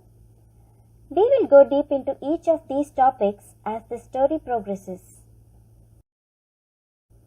Let's look at the first item, onboarding of the Scrum team. Alex had already initiated the request for the Scrum team in his company WebWeave as soon as Jane had signed the agreement couple of weeks back. The team had been assembled now. Let's go over the composition of the team. Typically, Scrum team involves 3 roles. First one, the product owner. As mentioned earlier, Alex is playing the role of a product owner interacting with the business and the end users, that is Jane's team and her customers, to understand their needs and requirements. He will play the main link between end users and the Scrum team. He also maintains and prioritizes the product backlog, more on that shortly. Second one, the other key role is Scrum Master. Scrum Master helps to keep the team accountable to their commitments to the business, remove any roadblocks that might impede the team's productivity, organize critical meetings. We will have more on this in the next episode. Jim joins the team as a Scrum Master. Third one, development team. The third role is development team. The size can vary from 3 to 9 people. Development team is a self-organized, cross-functional team with all the skills required to turn product backlog into increments of potentially releasable functionality. Scrum recognizes no titles for development team members, regardless of the work being performed by the person. It comprises of developers, tester, business analyst, and solution architect. The composition of the development team is as follows. Business analyst, Phil, whom we have already met in the previous episode. Developers, Ron, Kim, and Adrian. Tester, Kate, and solution architect, Tom. Jim sets up a meet and greet session with all the team members. Next, we move on to the second item, creation of product backlog and MVP prioritization. Alex refers to the requirements captured from the elicitation sessions which were held the previous week and then starts logging epics and user stories in JIRA. Epics are high-level requirements and they are broken down further into fragments called user stories. We have detailed videos on creating epics and user stories in JIRA, which is widely used tool for Agile projects. The link has been provided in the description. Check it out later on. All the epics and user stories put together is termed as a product backlog. Next off is the prioritization of this product backlog. As mentioned earlier in the first video, Jane wants to put the mobile app in the hands of the customers with a minimum set of features. This is termed as MVP or minimum viable product. Alex needs Jane's team's feedback to finalize the scope for MVP. He uses a technique called user story mapping. All the epics and user stories are arranged from a user journey perspective as shown in this diagram. Firstly, the customer would browse the menu for selection of the food item. Then they select and order the items they desire, followed by selection of payments method, and lastly track the order until it is delivered to them. As shown in the diagram, an epic is created for each of these major steps in the customer journey, and then they are further broken down into user stories with specific requirements. Alex then arranges for a requirement prioritization meeting with Jane and her team, something similar to the workshop session from the last episode.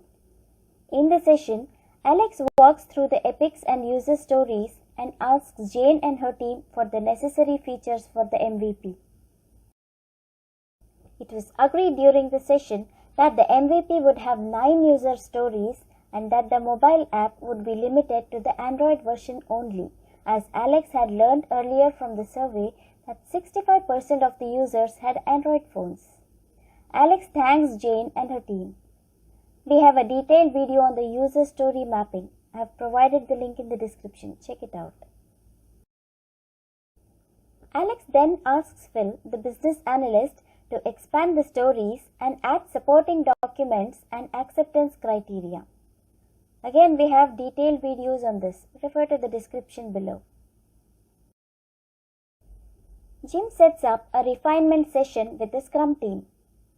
This is the first type of event. The purpose is to go over the stories for the upcoming sprint and ensure all the details are available. Else, the details and clarifications can be added by the business analyst or the product owner.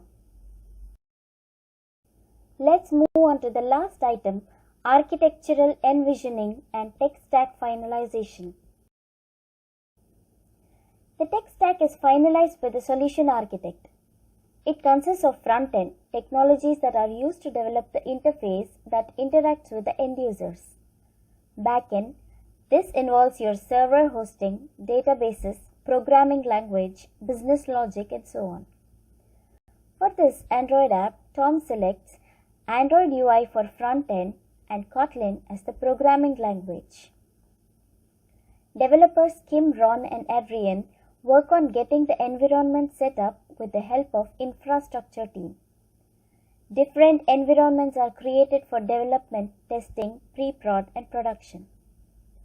Then they work on configuring the IDE, a consolidated platform that provides necessary libraries and interfaces, and supporting tools required for development. Android Studio would be used for development of the app. Kate works on obtaining the necessary Android devices for testing, as the first release was decided to be on Android platforms. And she also works on setting up the test automation tool, RTM. Hope you learned about Sprint 0 in this video. In our next video, we will go over what happens in Sprint 1. Until then, happy learning. Hello there. Welcome to episode 4 of the Agile Methodology Tutorials for Beginner series. If you have not checked out the earlier episodes yet, please use the links in the description box to check it out before you watch this episode. Story so far. Jane wanted a home delivery mobile app for her restaurant Vegan Gardens.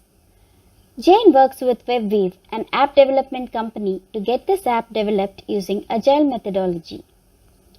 High-level requirements were gathered, requirements were prioritized for MVP, that is minimum viable product, and the Scrum team was onboarded and all the required tech tools and environment setups were done as a part of Sprint 0.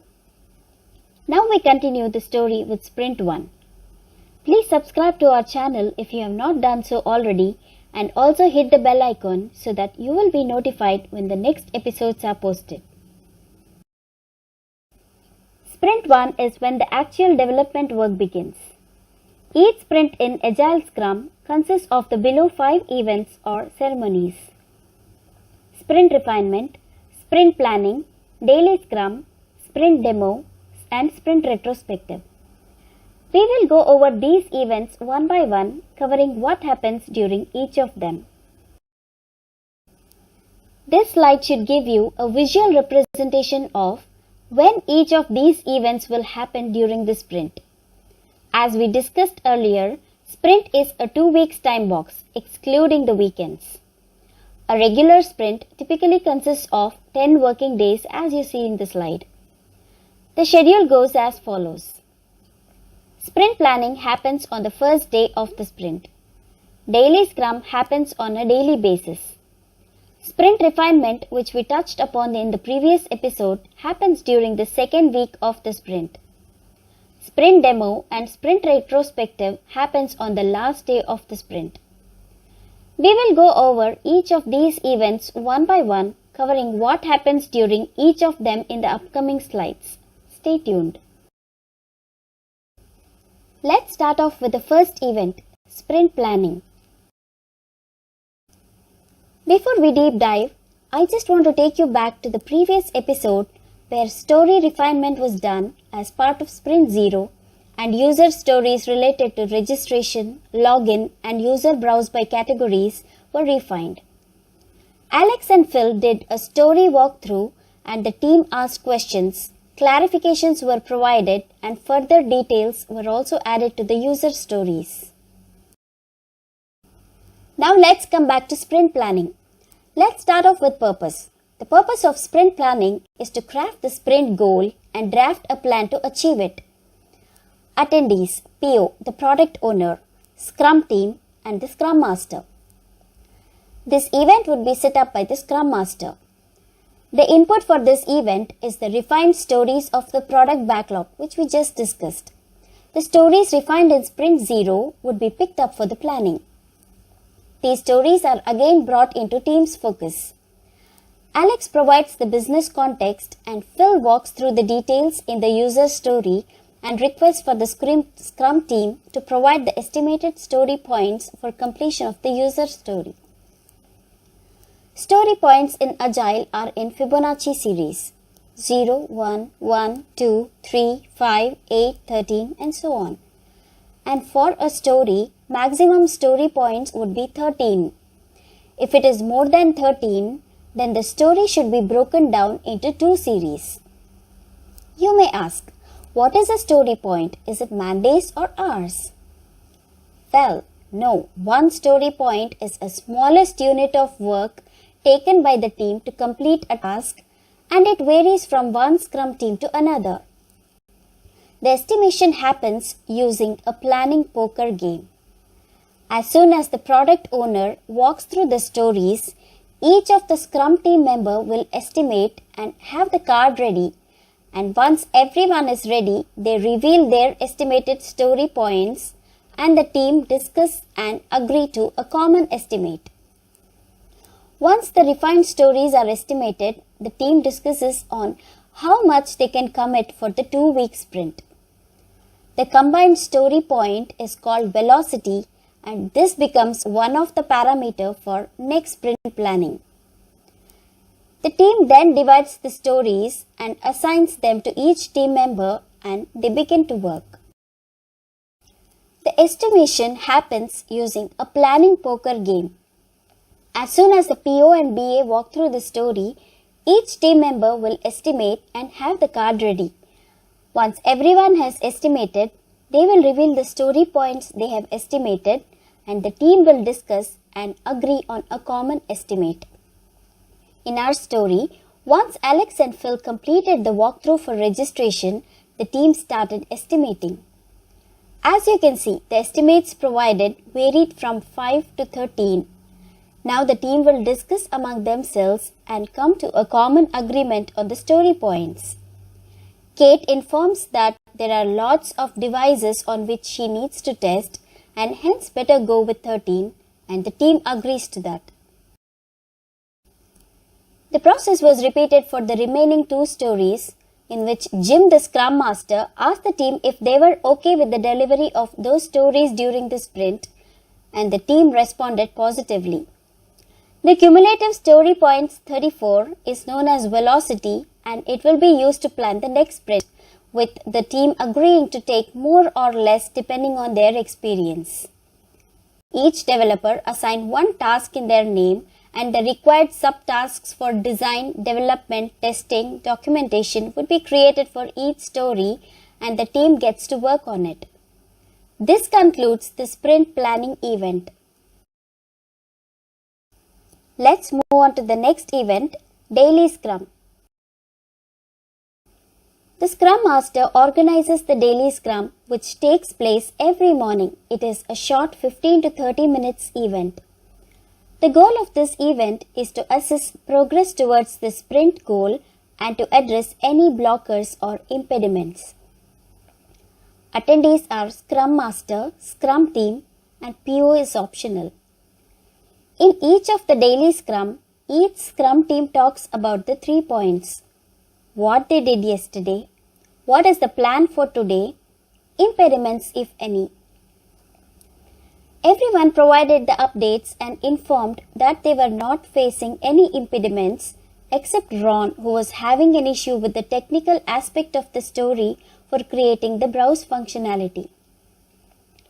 Jim made a note of this, and once everybody was done with their updates, Jim, Ron, and Tom, the solution architect, discussed the issue in detail for resolution. The same process was repeated on a daily basis for the entire sprint duration. Let's move towards the next event, which is the sprint refinement. This is similar to what was done in Sprint 0. Alex and Phil provided walkthrough of the next set of stories from the product backlog to the team. The team asked questions and requested for additional details to be included in the stories, and Alex and Phil provided further clarity on business and functional requirements, and Phil made the required updates to the user stories. These stories would be picked up for the next sprint. This event happens in the second week of the sprint but can be done earlier as well. Again, this will vary from team to team. Let's move on to the next event, which is the sprint review. The team continued to develop and test the committed user stories. Sprint review happens on the last day of the sprint. The purpose of the sprint demo is to showcase the product increment which the team would have completed in the sprint. Attendees of this event were PO, Scrum team, Scrum Master, and additionally Jane and her team from Vegan Gardens. What happened? Alex the PO kick-started the session and conveyed what was completed in that sprint, and Kate the tester in the team gave a demo of the developed functionality for registration, login, and browse features to the audience. Jane and team were quite happy with the progress and the mobile app screens. One suggestion she made was that the font to be modified and that it be in line with the restaurant's website. Phil made a note of this feedback and logged a user story to be picked up for correction during the next sprint. Let's move on to the last event, Sprint Retrospective. This is the last sprint event and happens post the sprint demo. Purpose is to identify areas of continuous improvement. Again, attendees are Scrum team, Product Owner, and the Scrum Master. The listed 3 questions would be asked and the team members can provide their feedbacks. What went well, what did not go well, and what can be improved. The sprint demo, feedback, impediments, and estimates can be discussed and the team can work on corrective actions in the upcoming sprints. This concludes Sprint 1 and the same would be repeated in each of the sprint. In the next concluding episode of this series, we will see the process of taking the developed product to the customers. Thank you. Welcome to episode 5 of the Agile Methodology Tutorial for Beginners series. If you have not checked out the earlier episodes yet, please use the links in the description box to check it out before you watch this episode. Story so far. Jane wanted a home delivery mobile app for her restaurant Vegan Gardens. Jane works with WebWeave, an app development company, to get this app developed using Agile methodology. High-level requirements were gathered, requirements were prioritized for MVP, that is minimum viable product, and the Scrum team was onboarded and all the required tech tools and environment setups were done as part of Sprint 0. And we looked at different events or ceremonies which were part of a sprint and product increment was showcased. In this episode, we will conclude the story with the go live of the mobile app. Jane was very happy with what she saw as part of Sprint 1 demo. She asked Alex, "Sprint 1 demo was good. What are the next steps for go live?" Alex was happy to hear Jane's feedback and then he mentioned that there were 3 key activities before go live. First one, development of remaining MVP functionality in the subsequent sprints. Second, user acceptance testing. Third, operational procedures creation and staff training. And then go live. We will cover each of these activities in the subsequent slides. As we saw in the previous episode, Sprint 1 delivered the three functionalities register, login and browse feature for food items in the menu. The team continued the same process involving the 5 sprint ceremonies for each of the subsequent sprints. Sprint 2 delivered add and remove to the cart functionalities, menu search for customers to search for food items, and also feature of accepting cash on delivery from the customer. Sprint 3 delivered customers' ability to pay using debit or credit card, expected time tracker for the food to be delivered, and the customer support feature for any issues faced by the customers. These functionalities were showcased as part of the sprint demos to Jane and her team. They were very happy with the functionalities showcased and the minimum viable product features had been developed and was ready. As all the features decided for MVP had been developed, the next step towards go live was user acceptance testing or UAT. Alex's team made the application available for UAT. There were two sets of people who were performing the test. First one, Vegan Garden staff. They checked the developed functionalities and ensured that the app was customer friendly. They also focused keenly on the staff side of the application, that is, whether they were receiving the orders properly, online payment was showing up in their business's current account, and whether they were able to receive and respond back to the customer's issues. The second set of audience for testing were the selected customers who visited the restaurant regularly. Jane requested for their help on reviewing the application and requested feedback. These customers checked whether the app was easy for navigation and ordering and if there were any issues during the booking process. The defects identified during the testing process were fixed by the Scrum team. New features and feedbacks were added to product backlog as a user story by Alex and Phil for prioritization later on. While the UAT is going on, another activity which is done in parallel is drafting of user manual and staff training. Phil and Alex worked on creating a user manual with details of the developed functionalities and step-by-step instructions for usage with clear screenshots. This would be the go-to guide for the staff to start using the application and also to refer for any issues in the future. Also, Kate and Phil provided live training sessions to make them familiar with the user interfaces and functionalities. MVP functionalities were developed. User acceptance testing was successful. The training and operational procedures were completed. Next was go live. If you remember from our episode 1, Jane had an email list of all her customers. She sent them an email to try out the application and order food from comfort of their home. Her website was updated with the link to the application and there were cards kept on each table with instructions for downloading the app. Jane was very happy and thanked WebWeave team for launching the app in around 3 months as initially planned. So was her father. She got a good amount of orders during the launch week, proving that there was a demand for the home delivery, adding one more revenue stream to her business. Post go live, customers' feedback was recorded and got added to the product backlog. Data from the app was used for running campaigns.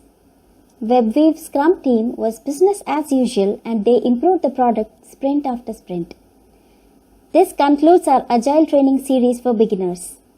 Hope the series gave a good insight of whole Agile process right from inception to go live and post increment release. Let us know your thoughts about the series and also if you want to cover similar topics in this manner. Thanks for watching until the next video. Happy learning! Hello there. Are you playing a role of a product owner? Are you having trouble maintaining and prioritizing the product backlog? Or you're a business analyst assisting the product owner? Then this video is for you. In this video, we're going to talk about a technique called user story map. This video is first in the business analysis technique video series. We are going to cover one business analysis technique every single week. These videos will be short and up to the point. They will have just three things. Part one would be what the technique is and what are the key benefits. Part two would be explanation of the technique using a case study. And part three would be the supporting materials and the cheat sheets which you can download and start using this techniques in your day job right now. Okay, let's back to this video. In this video, we're going to cover a technique called user story map. Before we get into it, I just wanted to tell you that if you're new to our channel or you're watching our videos for the first time, please go ahead and subscribe to our YouTube channel and click on the bell icon so that we'll be notified. We're planning to release a business analysis technique video every single week for a couple of months down the line. So make sure you're subscribed. Okay, let's get started on the user story map. Okay, let's get started.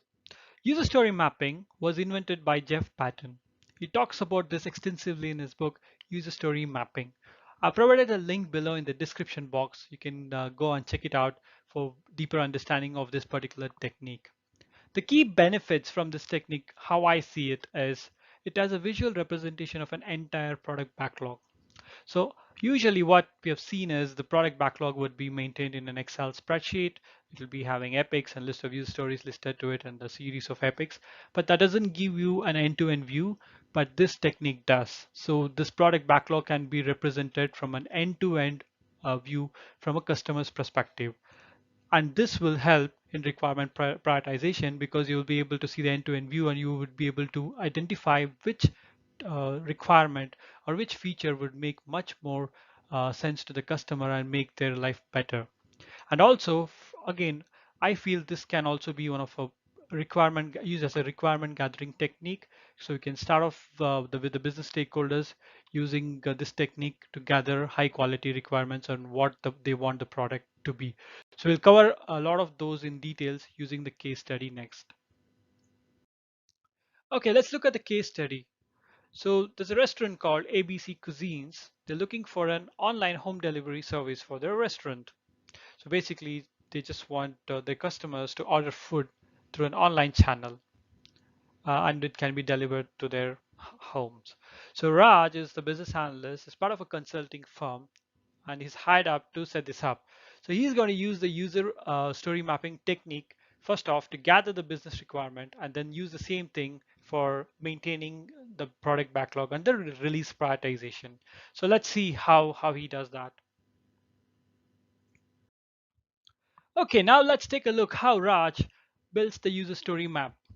Step number one would be he would be calling all the business stakeholders to a workshop. And if you're wondering how to conduct a workshop, we have a video for that. I will link it in the description box below and you can check it out. So basically, you'll invite all the relevant stakeholders to a workshop, and the first thing he would be asking them is what are the activities the end user or the customer would be doing in order to achieve their goal. So in this scenario of ordering food online, so there will be a sequence of steps, which activities which a consumer will be doing or the customer will be doing. So that would be the first question which we'll be asking the business stakeholders. So in our example, it would be this browse. So first off, customer would be using this online channel, either website or app, to browse the list of items available for ordering, and then they will pick whatever it's interesting for them, so they will order that, and then it will be great for them to make the payment online or giving them an option how to pay. Some prefer online, some prefer cash, so all those things would be the next step, the payment. And once the customer ordered and paid for it, or selected the payment option, the next the activity would be tracking. So they would be interested when the food will be arriving, where exactly the food is, all those sort of things. So this is the end-to-end sequence of activities which a customer would be doing for ordering food online. So this is the first step in this user story map which you'll be doing. So bring out the big activities and put it on the top. The next set of questions you'll be asking is, what are the tasks the customers would be performing for these activities? So let's look at the browse one. So the customers may like the items which are grouped by categories. Let's say these are the items for breakfast, lunch, dinner, snacks, vegetarian, non-vegetarian options. So categories is a very good thing for them to easily look at what they're looking for. And the second option would be, the basic one, search bar. So they can just put in a food item, and those can be listed out in the search results. So these are some tasks which the customers would be doing for browsing and finding out the food item which they want to order. So these would be the kind of answers you'll be getting from the business stakeholders. So as soon as you get those, just put it in a sticky note, or if you're doing an online, I think you can just record it in a note or a word, and then you can put it out in the map. But this is very good if it is done in person. But if it's a distributed team, then you can use Visio. Visio also has kind of a big scape. You can put all those rectangular box and start typing it out. So that is one way to do it. And the next, again, we continue in the activity sequence. So again, we can ask what are the tasks which the customer would be performing during the order phase of the journey. So this would be like, okay, first off, they have to get registered to their to this particular online portal, and then they would be able to log in. And then this would be like add and remove food items from the shopping cart, so they can add whatever they like.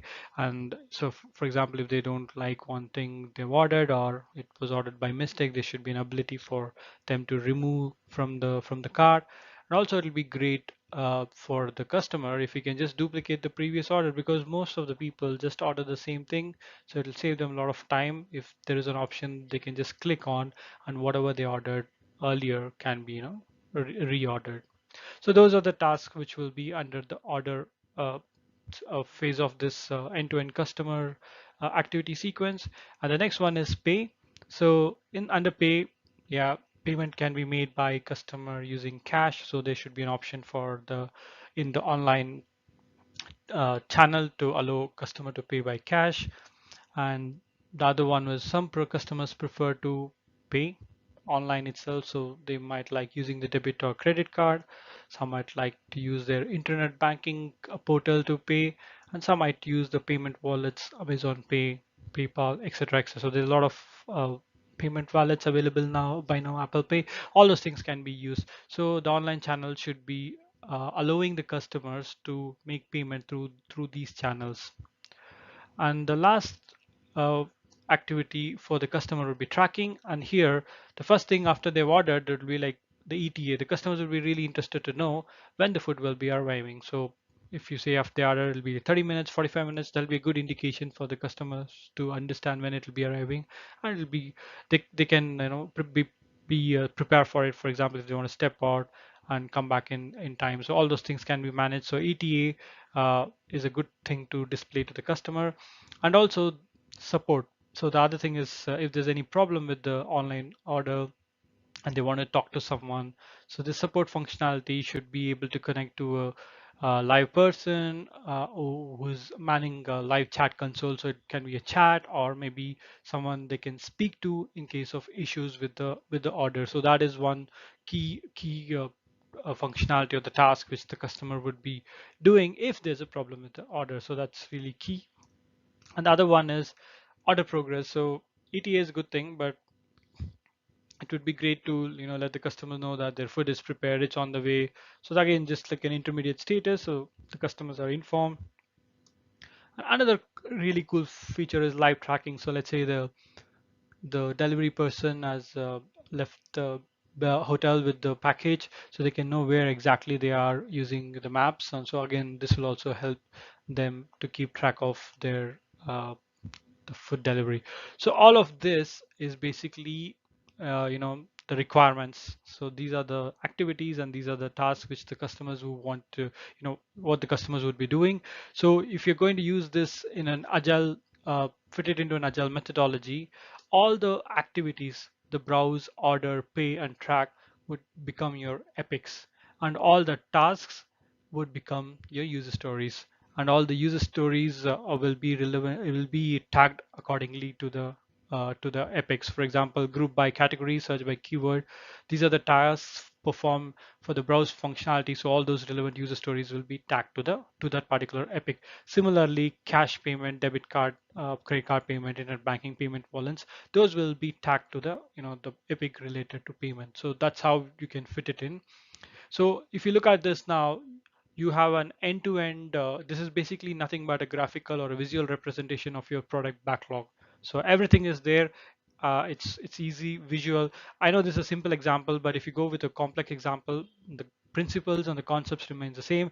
You just need a bigger whiteboard, or if you want to do it in an online platform, I think Visio would support as much bigger canvas you can. So it can be done there. So this gives you an end-to-end view of the product backlog. Did you agree it's better than just a Excel spreadsheet with a list of epics and user stories? Let me know in the comment section below. Now, so this is the first part. It helps you to gather the requirement and also help you to visualize and maintain the product backlog. The second part, which I promised earlier as a benefit, was the prioritization. So this will again let you clearly see which are the features are key to the customer. So the MVP, or the minimum viable product, which is the usually the release one. So there, all the business stakeholders and the product owner will be involved to basically understand what are those key functionalities which has to be present in the product before we can, deliver, let it open to the public. So that will be usually your release one. So in our example, if we state, so this are the key things which has to be there in the product in order to be released. So the search by the category, so the search by keyword, group by categories, registration, login, addition and removal from cart. Similarly, at least cash payment and debit and credit card should be there in order for them to make the payment. And then the ETA, it's a really good thing. They should not list when it is coming, and also support very key functionality, because if there's a problem with online order, what would they do? So this kind of summarizes your MVP or release one.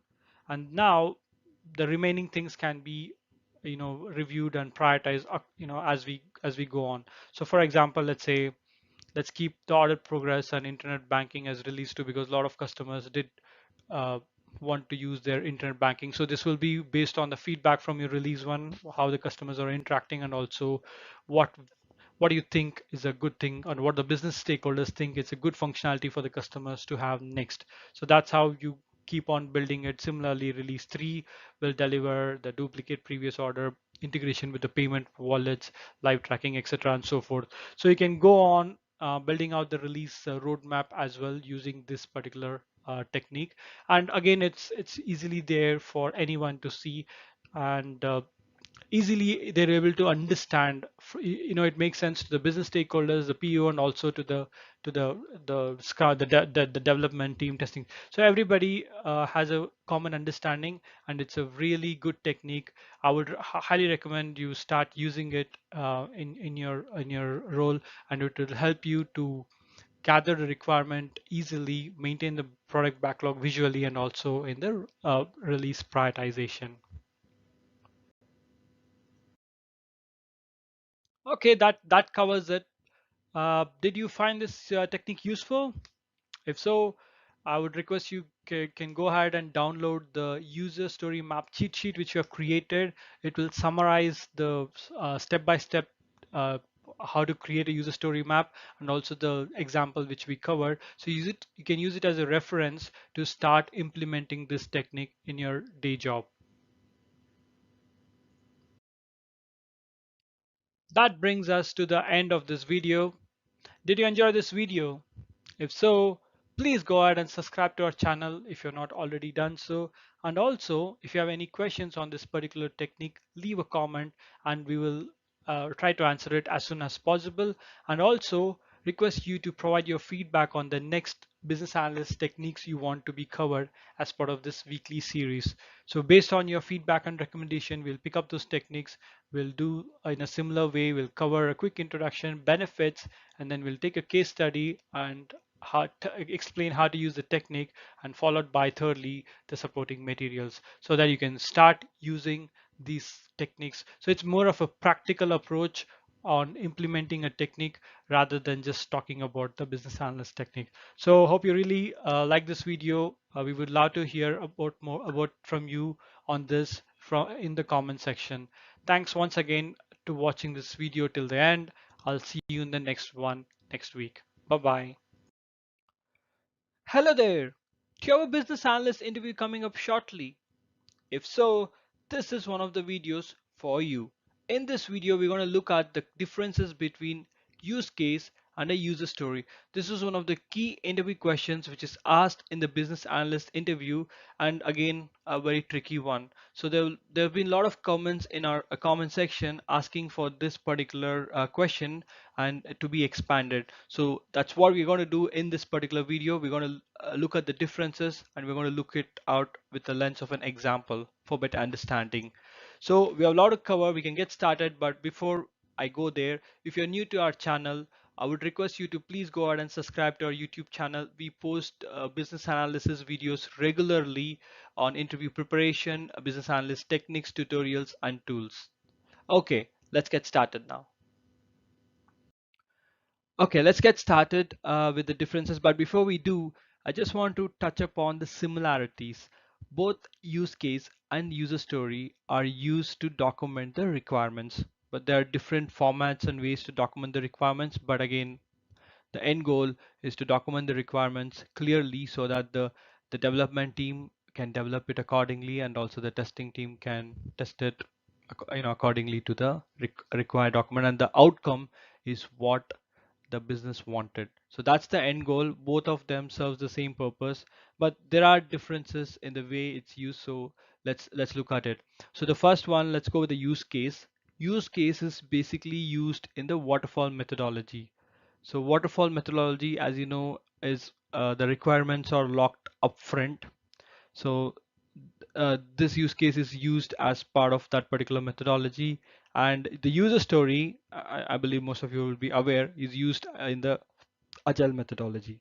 And then since the waterfall methodology has to have all the requirements completely ironed out at the beginning, that's why the use cases would be very detailed. So there are sometimes it goes up to pages. It will try to capture all the different permutation combinations, everything, and it'll be very detailed. A user story, on the other hand, it'll be less detailed because in Agile, the communication between the team member has more, it's given more prominence, and all the details would be kind of ironed out during that particular part. So that is the one of the key difference. And the other difference is the use cases are documented as part of FRDs, functional requirement documents. Again, it depends project to project.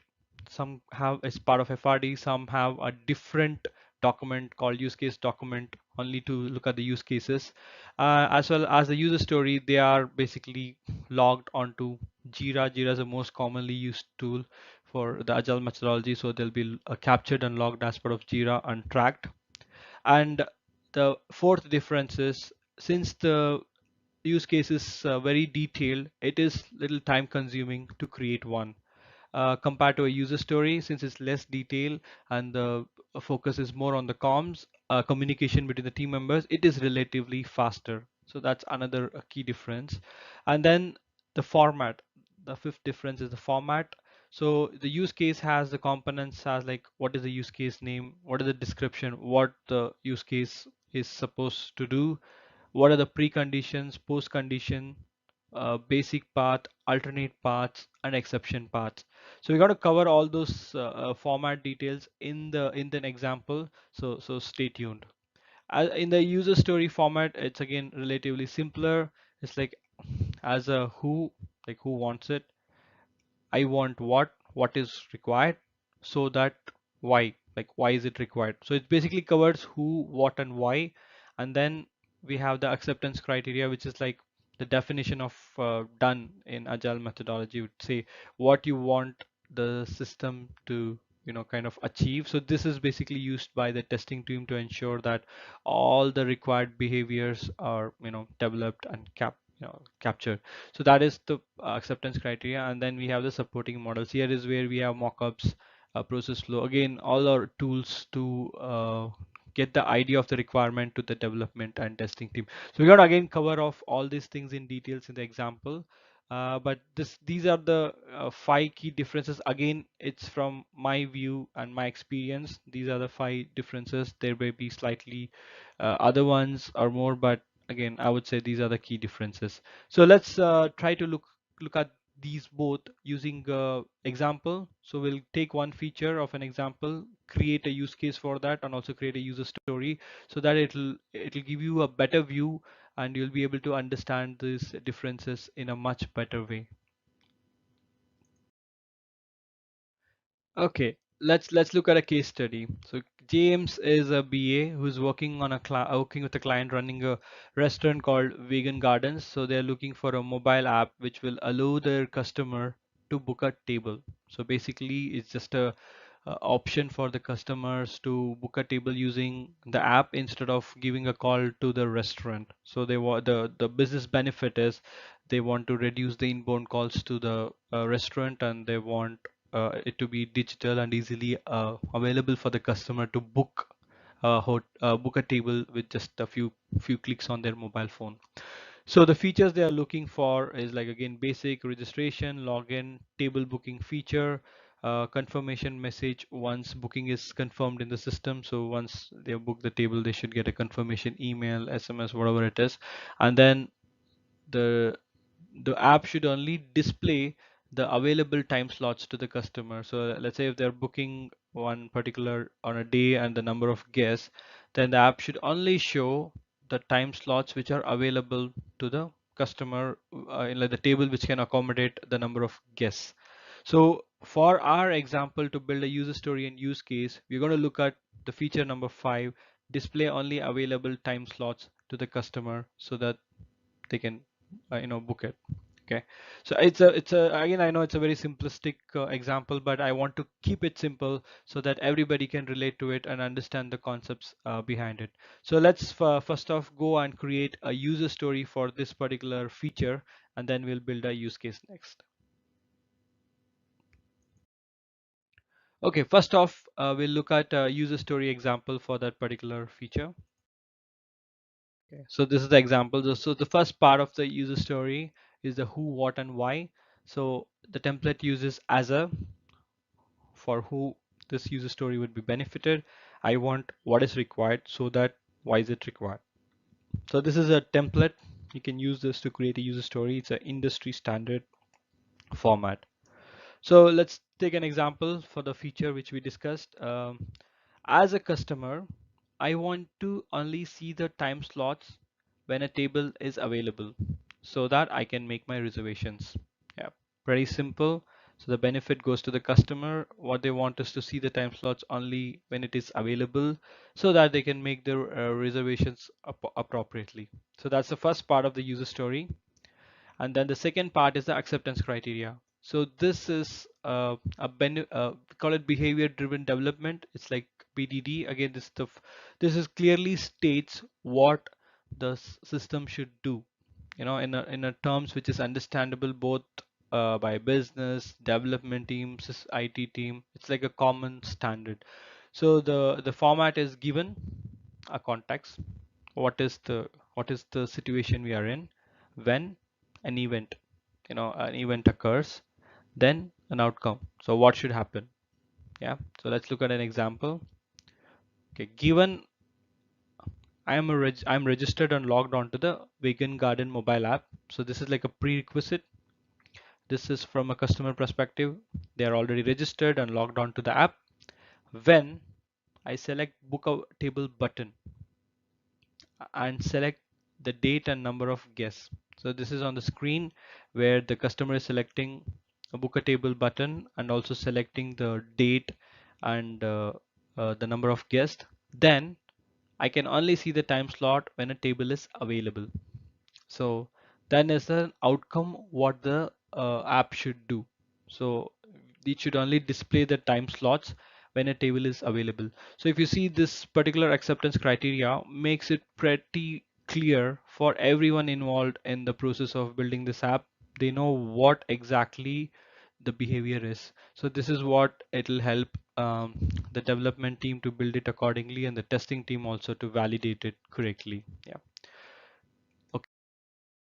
Third part of it, which is the supporting models. So supporting models in the user story are to provide more clarity, you know.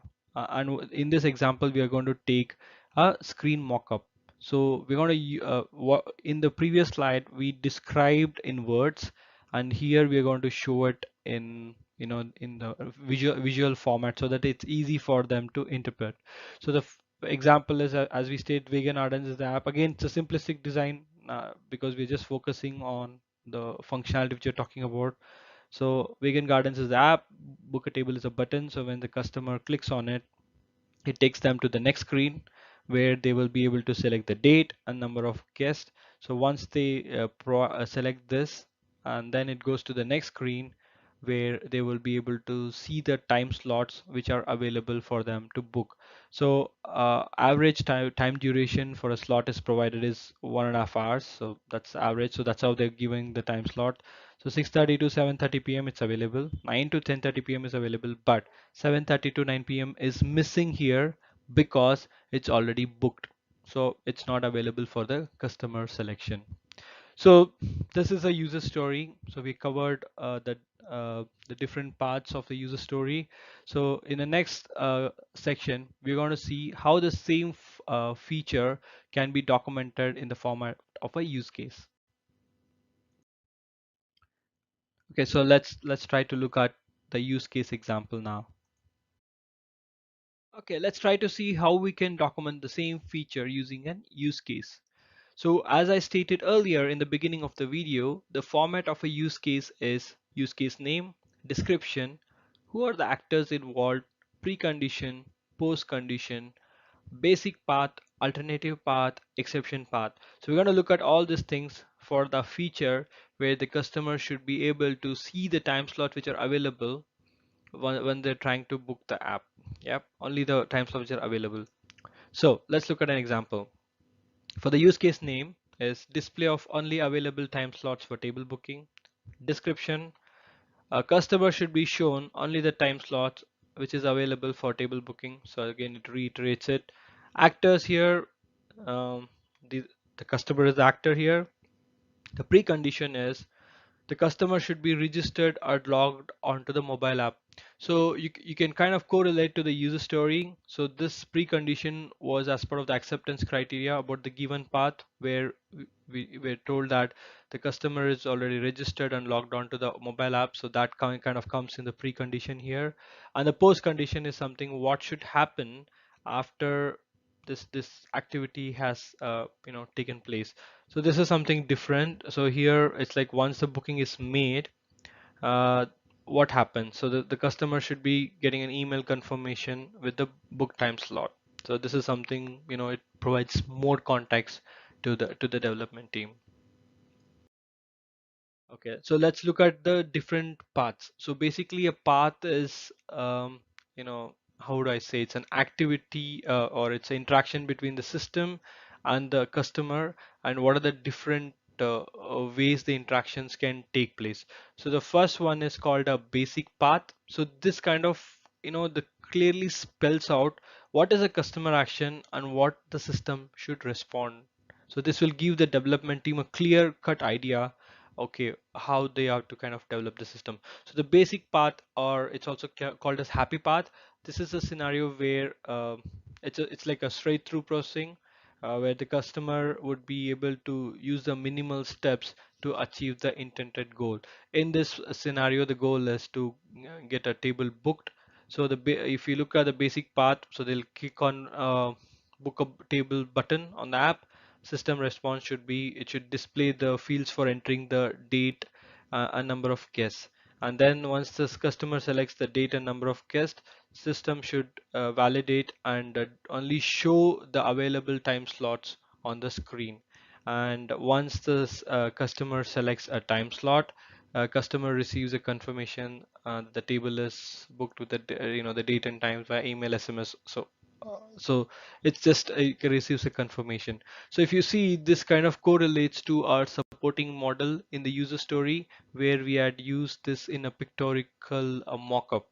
So even that shows the interaction, what should happen, what after they click here, what are the next screen, what are the details. So similarly, we are covering it in the use case in a tabular format.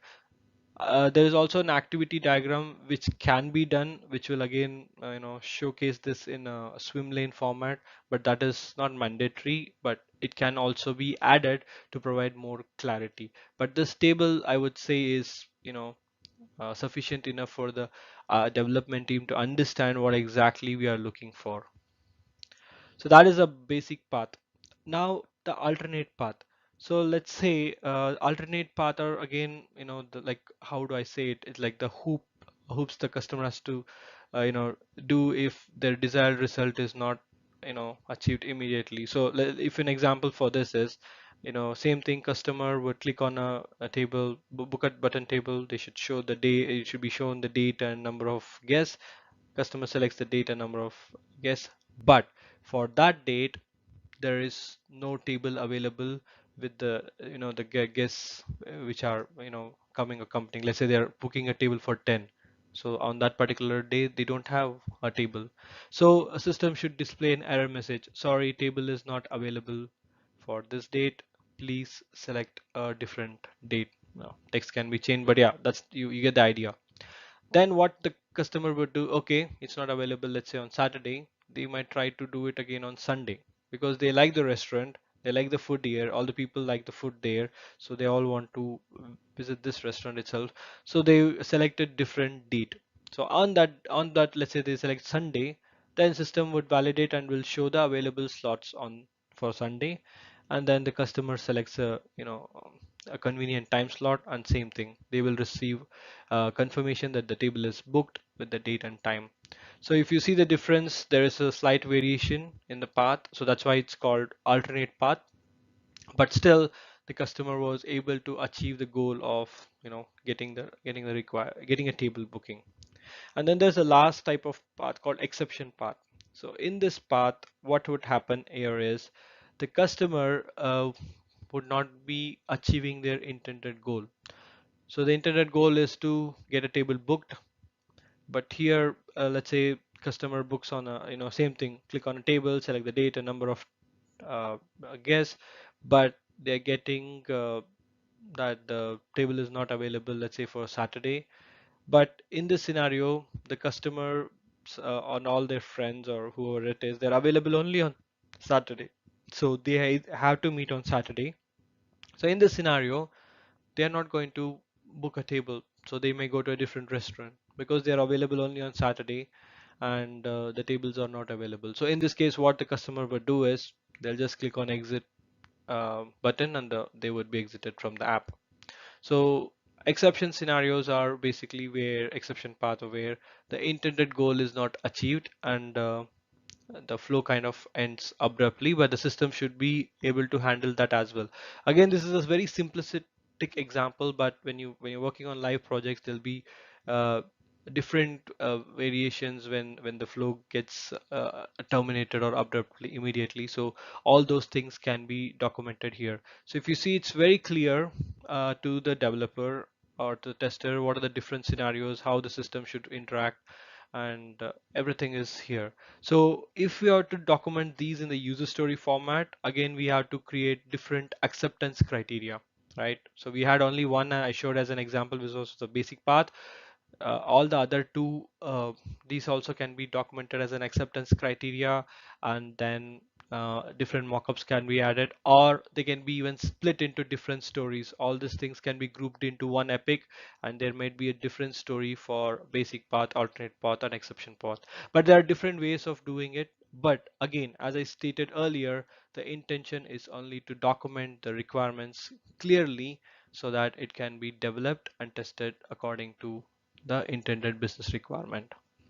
So hope this was helpful, and again I would ask the same thing. Thanks so much again for watching this video till the end. If you enjoyed this video, I would request you to please go ahead and subscribe to our channel.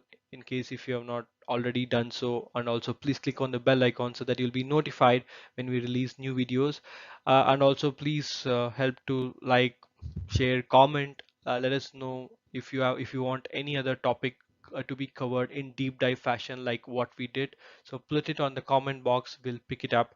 And I also provided a link to the business analyst interview Q&A guide. It's like 50 plus questions, and it's growing uh, every week. We're adding new questions, so please go ahead and download it. If you have an interview coming up, just download the guide, look at those questions. I would have put a YouTube link to all those questions as well as part of the playlist. Go through it. I will guarantee you that there will be an n number of questions from this guide which will be asked by the interviewer, and you'll be able to crush your interview. That is kind of a guarantee from my side, because it's a compilation of commonly asked questions across the key areas in business analysts. Okay, thanks everyone again for watching till the end. So until next video, have a great week, and we'll speak to you later. Bye bye. Career in business analysis or looking to improve upon the skills you already possess, some business analyst tools can help you to do that. In this video, we are going to list the tools used by a business analyst and also explain why you need them in your toolbox. Let's get started. Everyone has Google as their search engine, but not everybody is aware of all its capabilities. Google Docs make it possible for you to share files between members of your team easily. Not only is sharing easier, but it also gives the users access to edit the file without having to start over. This is useful if you have got a project that needs continuous works from people at various locations. Another bonus you will find when using Google Docs is that the range of formats you are able to save your work as is endless. If .docs doesn't work for your computer, you can easily download the file in .pdf format and open it from there. As a business analyst, another tool that you will find useful is JIRA. The purpose of JIRA is to act as an agile software that aids in tracking of epics, stories, and bugs that could disrupt project processes. JIRA can be used to create plans and implement them to improve the current software that is being developed by your team. It is also useful when one department needs to collaborate with another regarding the next phase of the project while staying on the same page. You can also use this tool to depict various data collected throughout the project during meetings in several formats. Trello is a newer application that has proven to be an incredible asset for business analysts worldwide. The reasoning for this is that Trello helps to implement and improve communication between team members. If you are in the business world, by now you are aware that the team collaboration is the key and driving force of successful companies at any level. Trello makes it possible for team members to share information between the groups without fear of a data compromise. It is also a useful way to show the order of the projects and tasks that the team must assign or complete. For example, if the administration assigns a project to a specific team, they can upload the information and project parameters to a project card. The team can then access everything they need on that card and enter the data that the project calls for. Trello also allows for edits to be made without opening or downloading other files. After a project is completed, the team can move the card assigned to them to the Needs Editing section. The next team that is a part of the editing group will either pass it forward for completion or send it back for edits to be made. MS Office is one of the oldest, most useful business analyst tool you could use. There are several features that MS Office comes with that will fit any need you have. If you need to keep track of income deposits and withdrawals of your company, this can be easily done by using MS Excel tool. Excel is also a great tool when you need to track various pivot tables, create charts, or examine various data trends. If your organization has a specific way that they want the business analyst to document their data, they can create their own template using MS Word. A newer function that you might find when using MS Office is MS Visio tool. Wrike is a management software that is also cloud-based. The benefit of this tool is that you can make changes and updates from anywhere using the app, which is easy to use on various devices. This application mainly helps business analysts or administration set project requirements such as deadlines and processes that the team needs to be made aware of. It also allows the administration to keep an eye on the budget allocated to a specific project. When it's possible to save money, the company will seek to save money because you can use those funds in other areas or other projects. The business analysis processes can feature several charts, diagrams, and tables to depict the data collected. Lucidchart makes it easier to find the diagrams that make the collected data easier to understand for everyone viewing the report. Balsamic. No, we aren't talking about the zesty dressing you put on top of salads. This tool is specifically used when you need to depict UI, user interface mockups of the systems that you might use in future business processes. This tool allows multiple people to provide input on the mockups. This tool can benefit business analysts, especially during the pandemic when working remotely might have made collaborating on the projects harder than needed. SQL is also known as a structured query language, which can help when it comes to communicate processes using specific database your company uses. It is useful for data manipulation, a common thing that occurs while you are in the testing phase of products. The benefit of using SQL is that you don't have to wait a long time for data to be processed, as the query speed is impeccable. It also uses language that is easy for all sectors of your company to understand, no matter where they are based. BPMN is another tool that helps you draw the diagrams needed to go through the various analysis you will conduct as a business analyst. This tool makes it easier to define different areas within the business process. Envision. After coming up with a product idea, the next step is to create its design. This is another tool on our list that you and your team can use combined with other tools that you might currently be using. When you are making changes to the designs of your product, Envision saves them. This could help you in the future if your team decides that one product design you created in the beginning ends up being better than a product design you created later on in the process. Slack is another tool that allows for team collaboration. Slack offers standard and plus options for businesses. If you opt for the plus version, you will have access to more features than you would if you were using the standard version. When using Slack, teams can save data files that other team members can access at any given time. You can also create multiple channels for teams to share information back and forth without missing a beat. The application also makes it easy to have solo conversations with other team members without everyone being bothered by the notifications. If you need to conduct team meetings, there is a virtual call feature that was added recently. We do recommend that your Wi-Fi connection is strong before attempting to host a large meeting. Did you enjoy this video? If so, please go ahead and subscribe to our channel. We post videos regularly on business analysis, techniques, tools, and tutorials. Like and share the video. Thank you. Hello there. Are you new to Agile? Are you looking for a training series on using JIRA?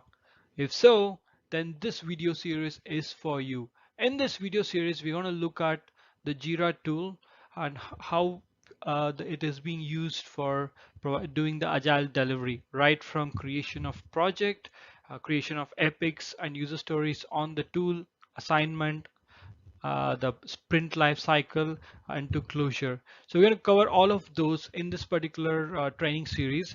This was one of the topic which have been requested by many of you guys.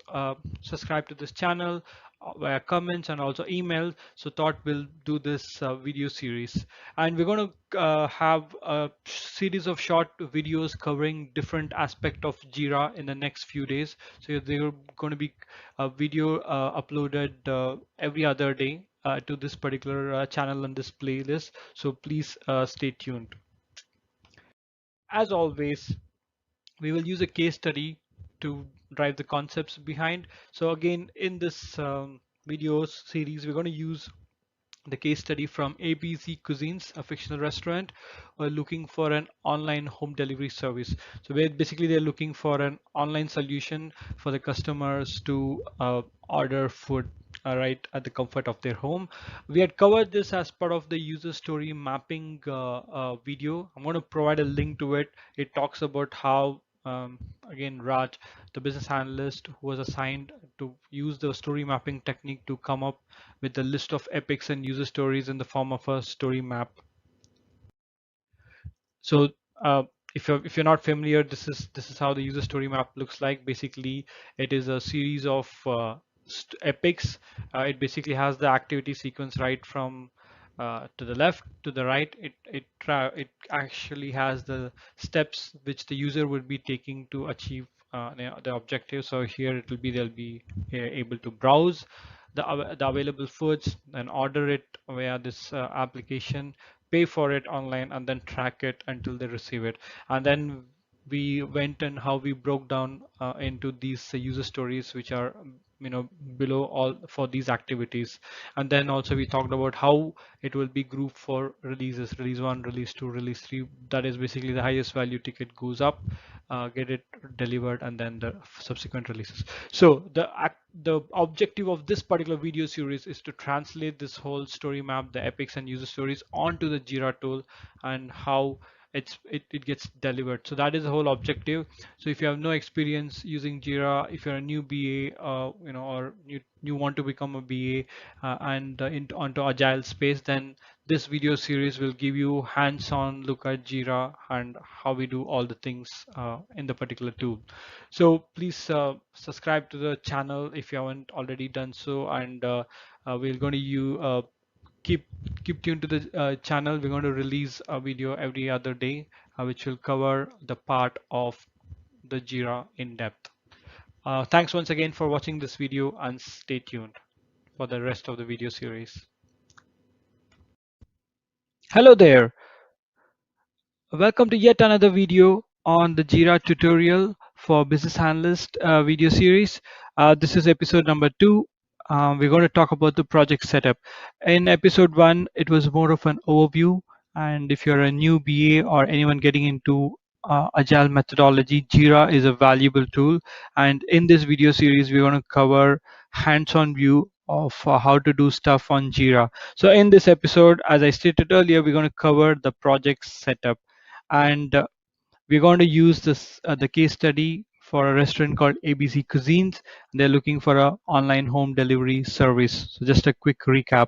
So we're going to load up the backlog and also the sprints for this particular project.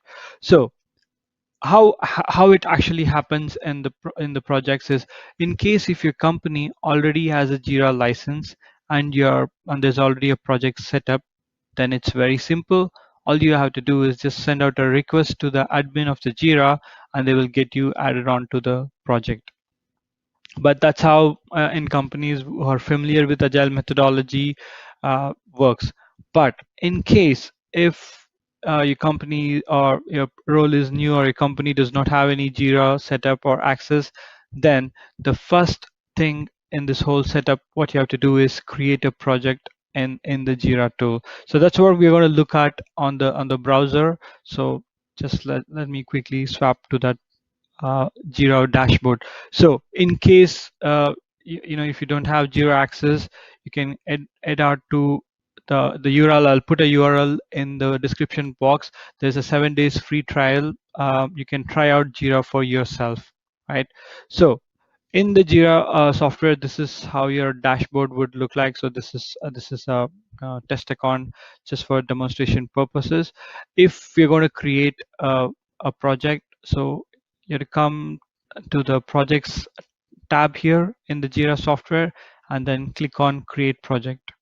So there is classic and try and extend. I would recommend classic at this moment, and then you would basically change the template to Scrum, because that's what we're going to look at. All the principles are basically aligned to Scrum. So create a project, put a project name. So we are doing this for a restaurant called ABC Cuisine. So you can just name the project as ABC Cuisine, yeah, or ABC, anything to make it simple, and then click on create.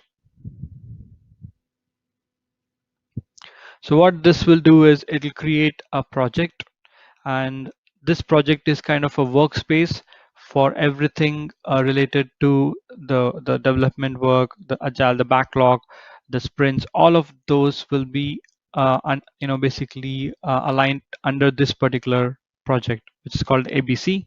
So if you see, there is this dashboard. Yeah, this is what you're seeing. Then we have the backlog. There's nothing there yet, but we're going to kind of create out all those things. No active sprint, nothing there, nothing would be there in the reports because we haven't started. So there'll be a lot of things we're going to look at one by one, but at the first thing, or the bare basic, is the project creation. And as I stated earlier, if you want to try it out, go to I'll put a link for JIRA.com, so you can go and sign up for a 7-day free trial.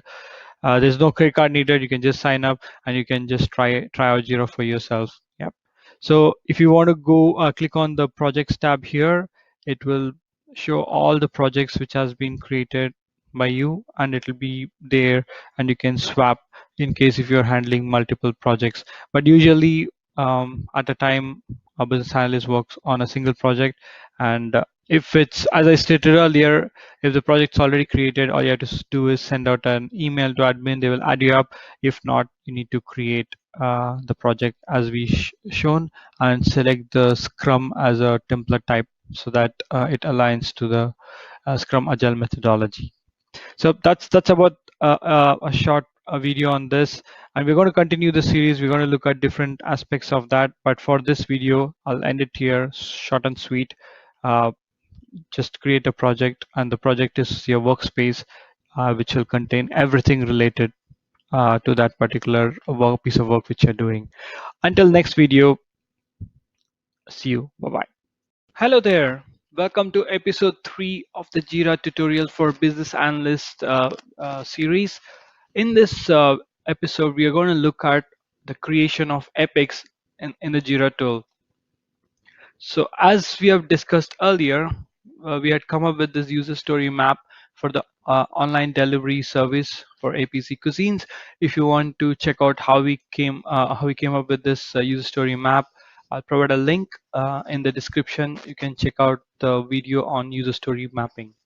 So we did the exercise, and there were 4 key epics which were identified, which was the ability for the users to browse the online menu, and the ability for the users or the customers to make an online order, and an ability for them to pay for their online order, and then the last one was track their online order to delivery. So these are the 4 key epics which we kind of came up with as part of this user story mapping exercise. So what we're going to do is, let's create these 4 epics in the project which we created in the previous episode, and let's see how it all fits in onto the JIRA tool. So let's go back to the JIRA browser. So if you remember, in the previous video we created a project called ABC. I just renamed it to ABC Online Home Delivery Service to make it more apt. So this is the workspace where all the activities, the requirements, the tasks, everything will be put together for this particular initiative. So what I'm going to do is I'm going to first start off with creating the epics. So this is the backlog tab in the project, and as you see here, there's nothing in the backlog. There's no use stories or no epic. So what we're going to do is we're going to click on the epics tab here, and then click on the link called create epic to create the epics. So here it will be a very summarized option. So basically it states which is a project, what is the type we are creating. So if you look at the drop down, we have task, story, bug. We'll come to that later, but at the moment we're creating an epic. So we have selected epic, and what is the epic name and what is the summary. So in case if you want to have more values, then you can configure it here. For the purpose of this demonstration, I've just clicked on all, so that you will be able to see what are the fields available. So the first one is the name of the epic, then summary, what the epic, what you want to achieve with the epic, and the description. Description is here where you can go more detail, provide a lot of context, and then what is the priority, highest, medium, low, labels, and if there's any attachment you want to drop off here, so it'll be, you can do it here.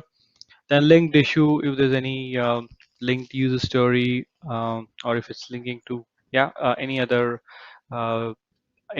issue, bug or anything. But yeah, it's usually the epics links to the user stories. So here is where you will be able to link the user stories, and then the assignee, whom do you want this to be assigned, and then the sprint which this epic will be part of. So most of these values we don't have, because this is the first thing we are starting off. So let's see, let's try to fill up the details which we know. So what is the epic name? So I'll just, as we see here, first epic is regarding the browse. So I would just mention provide the ability to the customer to browse and search the food menu. Yep. So I'm just providing a quick summary of what is required, what we need this epic to do, and I'm just copy pasting the same thing into summary and description just for simplicity. But in the real world, this would be expanded out to provide more context, why we are doing, uh, and what are the metrics. All those business context can be added to the description just to provide more background to the development team. But for this exercise, I'm just going to use the same text. And then the priority is highest. If you see, without browsing, or there's nothing the customer can do or searching, so just keep it highest. And then labels, I'm going to ignore it at the moment. The labels are used to kind of group the epics and stories together, but I don't see the need for now, so I'll leave it there. And then there is an attachment. I don't have any attachment to drop at the moment, but if so, we can drop it. So I'll explore this functionality when we come to user stories, where we'll attach mockups. And then at the moment there's no linked issue, so I'll leave it blank. Automatic, I'll just assign it to the test account. And sprint, I'm going to leave it blank because there is no sprint created yet. So I just put all a keyed in all the details. I'm just going to hit on create, and then we would see the epic ABC1 has been created. Yeah, so this is how you create epics. So now if I go back to the backlog, you would be able to see this epic here. Yep. So similarly, I'm going to create 3 more epics. I'm just going to leave the other fields blank for now. I'm just going to create the epic and the summary. So the second one is order.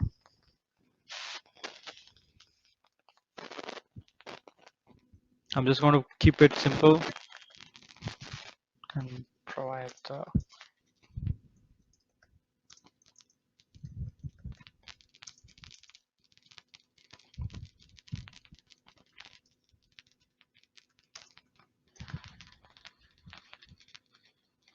Okay, I'm just going to keep it simple so that we can differentiate it. I'm going to click on create another. So create will create it, but if you click on create another, it will create the epic, and then you'll have a field for another one. So if you see here, ABC2 has been created. Now I'm going to create 3, which is the third epic, which is the payment, online payment, or payment, I would say, payment for the online order. Then I'm just going to put the same, provide the ability for the customer to make payment for their online order. Yep. So this is the third epic, which talks about the payment. So I'm just going to click on create. So if you see, ABC3 is the epic name, epic number, and then we have the description. So it has been created. So we have created 1, 2, and 3. The last epic is regarding tracking of the online order. So let's create that.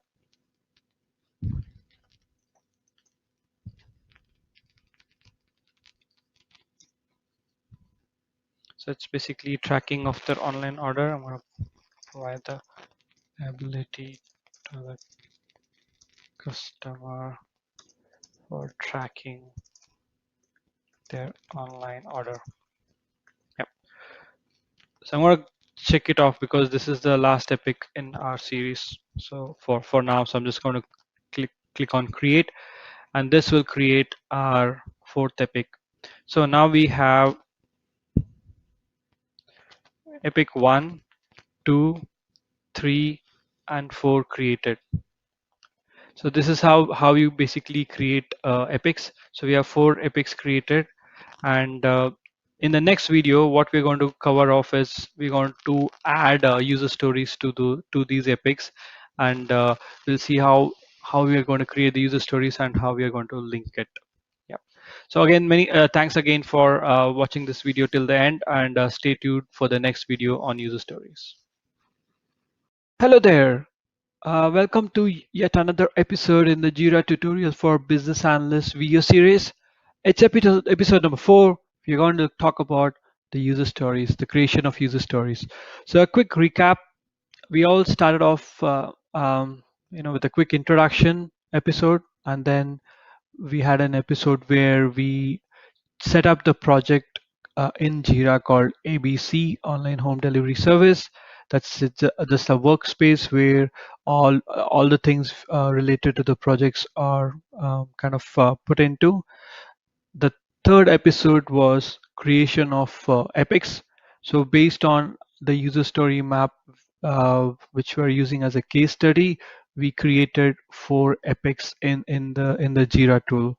And today in this episode, we're going to talk about how to create the user stories for those epics. So that's the topic of today's video. So stay tuned, and we will create at least a couple of user stories to demonstrate, and then I'll build up the user story map in the ABC project in JIRA. Yep. Okay, so let's have a quick look at the user story map. So we created these 4 epics: browse, order, pay, and track, and now we're going to create these user stories and link it to the corresponding epics. So let's quickly flip over to JIRA. So this is the JIRA tool. Again, I'm in the projects, ABC Online Home Delivery Service. Let me just minimize this. And then these are the epics which we created in our previous video, 1, 2, 3, and 4, which kind of correlates to this. Browse and search, online order epic, then payment for that online order, and then tracking for that online order. So these are the 4 epics which we have created. So it's here under the epics tab. So in case if you want to just quickly look at the epics, you can just go back to the backlog, and you will have a tab called epics here, and then you can click on it. It will show you the list of epics. Okay, so now we have the project, we have the epics. Now we are going to add the user stories. So in order to add the user stories, you just have to click on this button here, create issue, and then it'll tell what needs to be added. Since it's a first story, I want to expand it out. So you can click on this one. It'll expand out the user story options. So again, there are a lot of fields here. Everything is configurable. If you click on this, you can configure which is required, which is not required as per your project requirements. But for this demonstration, just let's try to fill up as much as possible. So the project is ABC online home delivery service. This is the story. This is the type of basically this is a user story. So we have task, epic, bug. I think we covered epic, so this one is the user story. We'll cover the task and bug in the upcoming episodes. So the summary, you can just provide a brief of what the user story is. I just copy paste it just for simplicity and tracking back to the user story map. So this is grouped by categories. And now in the description, I'm going to write the user story. I have created a video on how to write user story using 3 components. I'll link it into the description box below. In case you have not checked it out, you can check it out. I'm going to use that same three-part component structure to write out this user story. So the first part is this format of the user story as a who, I want, what, so that, why. So it basically covers the who, what, and why, and we're going to write it from a customer perspective. So this is a group by categories. Basically, in this user story, what we are kind of trying to achieve is when the customer is on the app, they should be able to it should be easily able to browse for the available food items, and one of the ways is grouping by categories like breakfast, lunch, snacks, dinner menu. So in case if it's a lunchtime, they want to know what's available for lunch. If they just click on lunch, they should be able to see all the food items grouped under that category. So that's easy for them to order. So again, it's a customer experience piece and ease for the customer to order.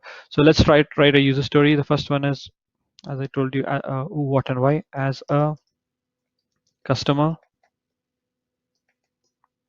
I want to view the food items arranged by categories so that I can easily select the food. Easily select the food item. Yeah. So it's just and I can refine it further, but just for this demonstration, I just want to keep it simple. So as a customer, I want to view the food items arranged by category so that I can easily select the food item and order. Yeah. So the reason I bolded it out is once you created the story, it will kind of stand out. And this is the format, and this is the details for it. So this is what we are trying to do. This is the first format. Who is the customer? What is they want to view the food items arranged by categories, and why is so that a customer can easily select the food item and order. Okay. And then let's go to the second part of the user story, which is the acceptance criteria.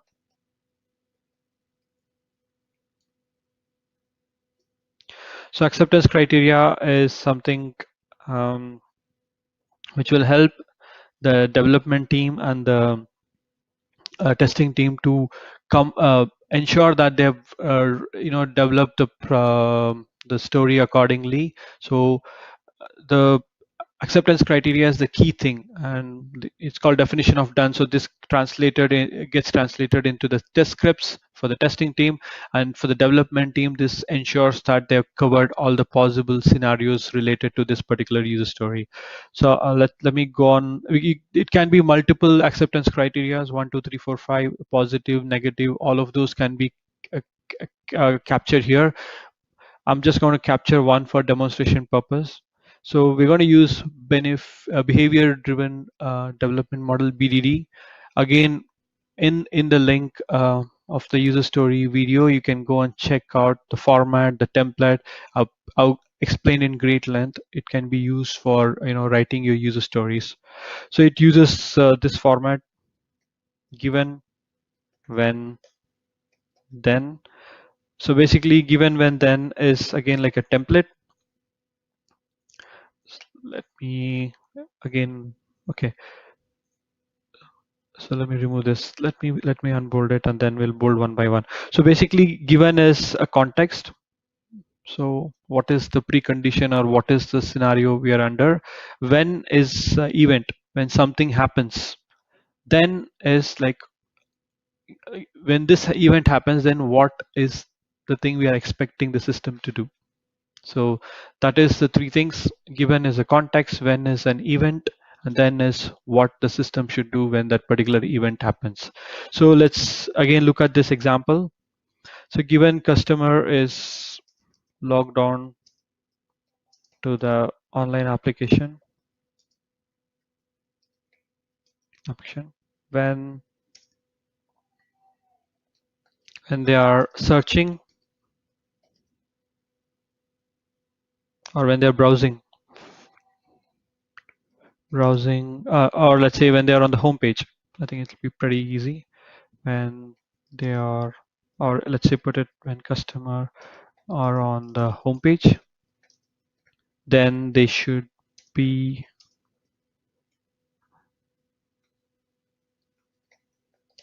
should be able to see the food items group by categories. Okay. So yeah, we can refine it further, but again, I'm writing on the on fly now.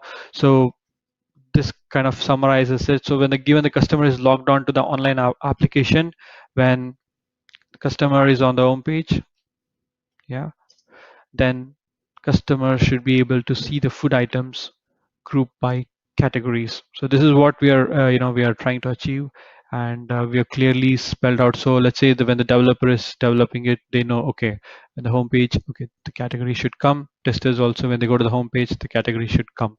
So that is what the acceptance criteria is.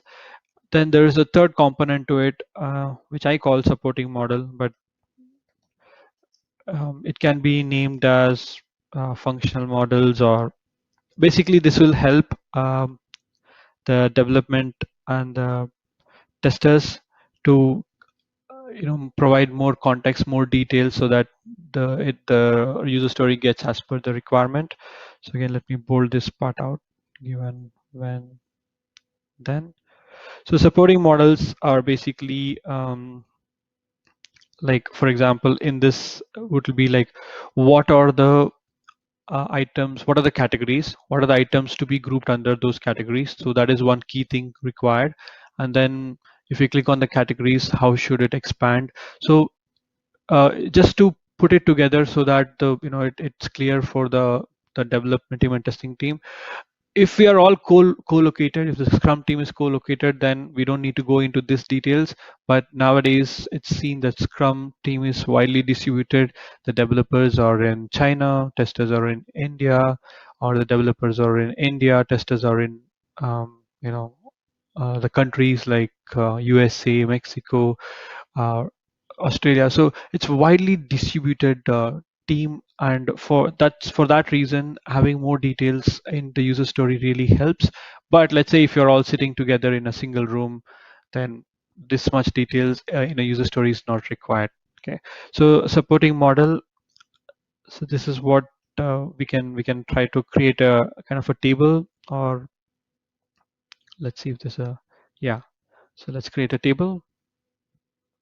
So heading is basically, let's say, breakfast for items, or no, let's do this here.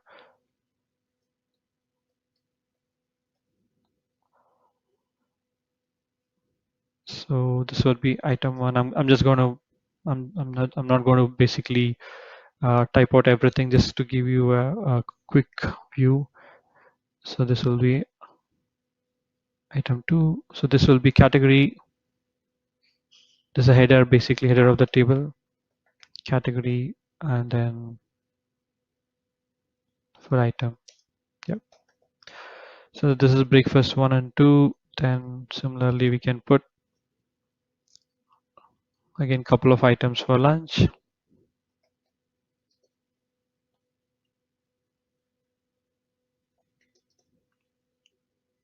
Okay, 1 and 2. So I think that should be that should be good, I guess.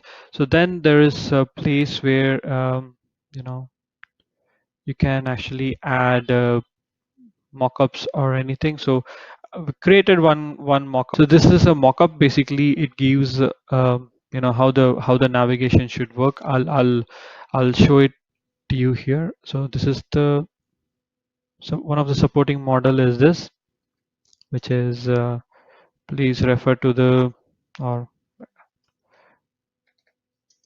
to the table below for the mapping between categories and food items. And then the second one will be refer to the mockup attached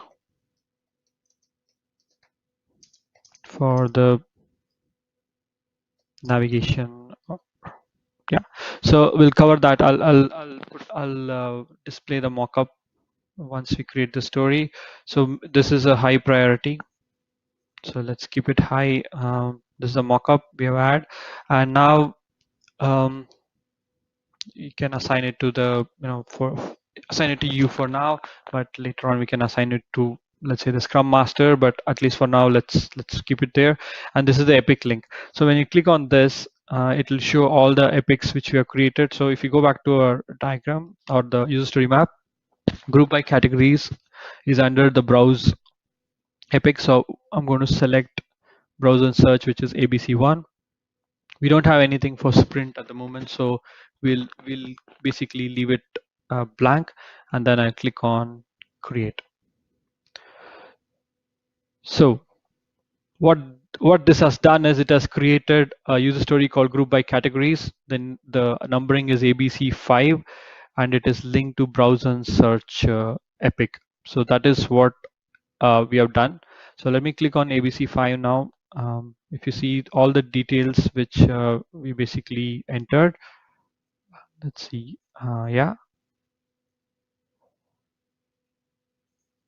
So all the details we entered. As a customer, I want, you know, so the who, what, and why, then the acceptance criteria. Looks like the bolding is not working. Maybe I'll edit it.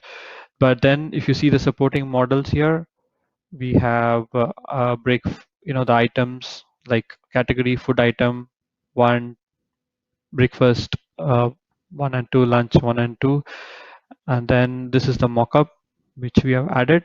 So this is a quick mockup which was created, nothing fancy, but just wanted to show how, you know, how it should work. Like, so we have breakfast, lunch, dinner, and if the customer clicks on it, then the breakfast, let's say they click on breakfast, it should be expanded out, and all the items under it should be shown to the customer. So it kind of provides more context and more clarity to the developers, so that they can develop accordingly. Yep.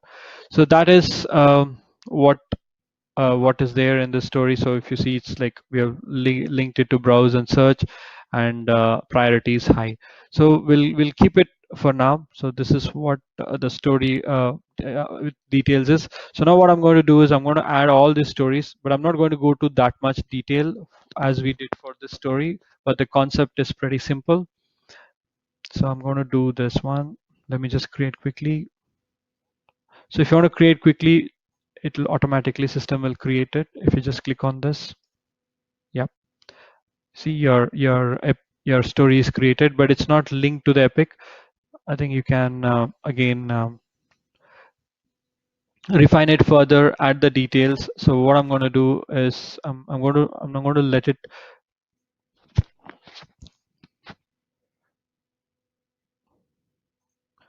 I'm just going to link it to the epic. Yeah, here it is. So I'm just going to link it to the epic, browse and search, and then I'll close it out.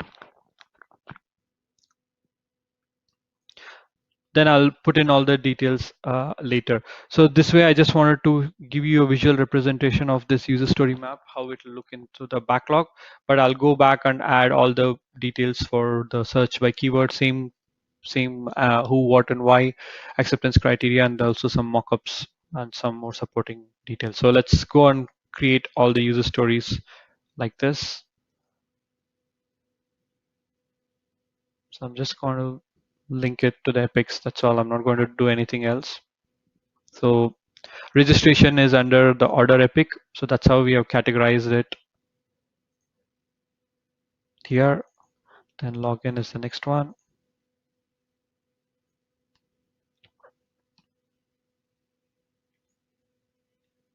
Again, it goes into the order epic. Then add and remove from cart. So add and remove from cart is also a functionality where we are asking the customer, like ability for the customer to add to the cart or remove an existing item which is added to the cart. So if you see, we covered the three functionalities, which is registration. So this is basically a story for ability for the customer to register. Then once they've registered, login function, they should be able to log into the app. And once they've logged in, they should be able to add or remove items from the cart. So it's all linked to the order epic. So it's basically all related to ordering.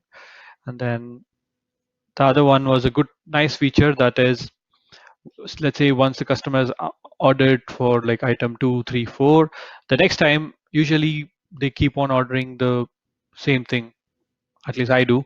So this gives an option for the customer, in order not just click on a duplicate button and they can order from history rather than selecting the items again. So that is this duplicate previous order. So as we have seen in the user story map, all these 4 user stories are linked to the order epic. So it's order epic, it's linked, and the first 2 are search by categories, group by categories, are linked to the browse and search epic. So let me quickly add out the other things as well. So I'm going to put cash. So this user story basically is ability for the customer to, allowing them to make payment for their order by cash. So once the delivery person comes in, then they can order in by cash. This increases the trust factor, at least when we are starting out.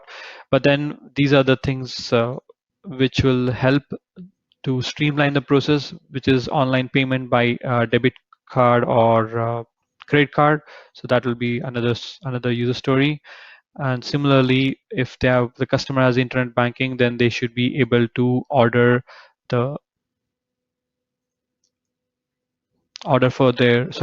pay for their order using their internet banking. And then we have this payment wallets. So we have a lot of payment wallets these days, from Amazon Pay to Apple Pay. So all of those should be or could be used by the customer to make a payment for their online order. So that would be this user story to get that development.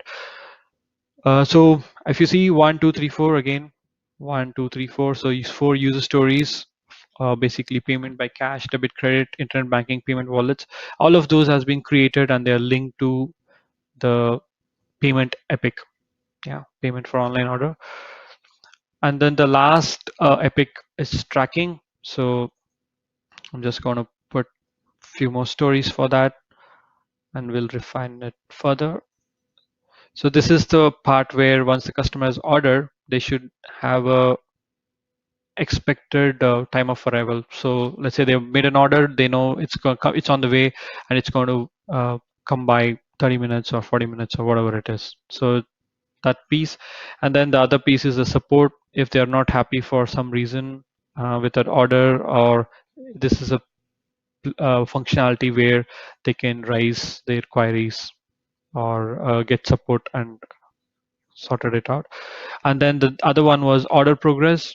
So order progress is, so the ETA will just tell them what is the time. Order progress basically will give them step by step, whether the food is getting prepared or whether food is picked up, it's on the way.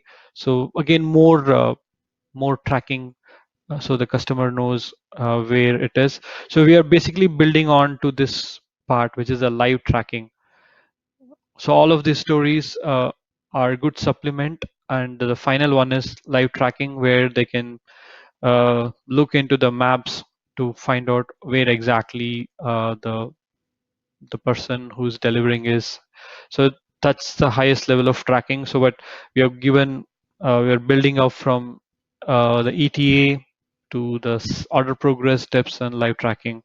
So this kind of summarizes this user story map. I think let me make this a different color just to, yeah, okay. So this is your product backlog, and we have translated the user story map into the product backlog. Let me just close this out as well. So if you see, we have 14 user stories. First two are for browse and search, Epic, and then the next four are for ordering, registration, login, and then the next four are for the payment, and the last four are for the tracking purposes. So the entire user story map is translated to a backlog.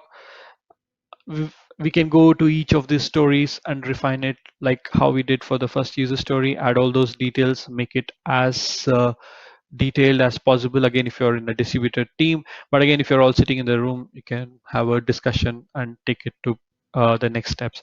So that's it for today's video. Hope you liked it.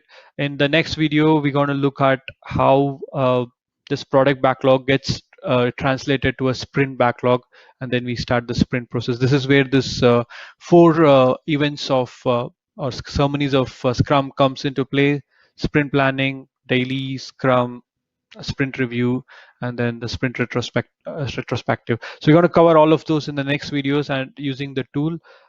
So we're going to create a sprint and then start off with those videos. So that's it for this episode number 4, creation of user stories. Hope you liked it, and thanks for watching this video till end, and stay tuned for the next of the episodes. Thanks once again. Hello there. Welcome to yet another video from the Prefect BA YouTube channel. In this video, which is episode 5, we're going to speak about release and sprint planning in the JIRA tutorial for business analyst video series. In the past few episodes, we have covered how to create a project in JIRA, how to create the epics, and how to create the user stories. And in this video, we're going to see how we're going to do a release planning and sprint planning from the product backlog. So we got a lot of things to cover. We can get started, but before that, I have also included the links to the previous episodes in the description box as well. In case if you have not already checked, you can check it out so that you follow the story so far and how we have reached to this point in the JIRA dashboard. So before we go into the tool, just a quick recap on the user story map, the list of user stories and epics which you're trying to create. Again, the application which we're trying to build is the online home delivery service, and we had 4 epics which talked about the browse feature, the online ordering feature, payment feature, and tracking feature, and list of 14 stories. If you're not already seen the user story mapping video, I would highly recommend you go ahead and check it out. Again, the link would be in the description box.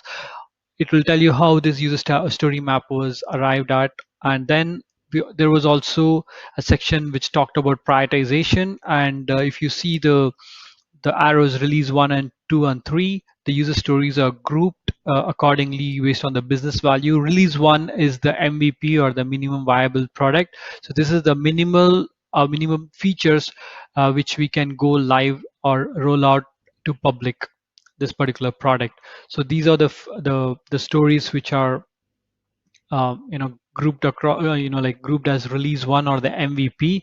So let's see how we can arrange this accordingly in the JIRA tool. So let me quickly flip back. So again, this is the product backlog. Let me just make it bigger. So there are 14 user stories which correlates with our user story map here, and it's tagged accordingly to the appropriate epics, the 4 epics. So it's all here. Sorry about the noise. I think we are having heavy thunderstorms this side.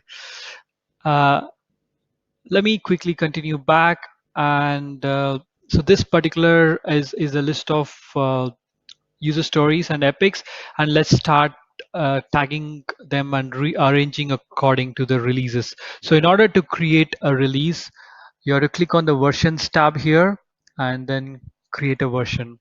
You can name it release 1. Description, start date again are optional. You can tag it later. So you create this one as release 1. So release 1 is created.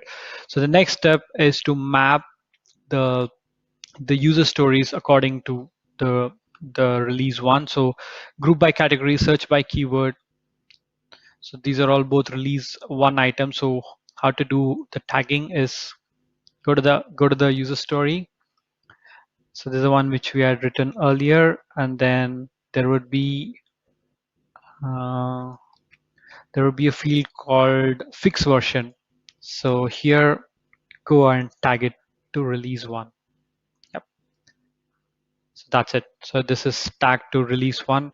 So similarly, I'm going to do it for the rest of the items in our user story map so that it's all tagged. Fix version release 1. Then the other one was registration login, add and remove from cart. So let me tag that quickly.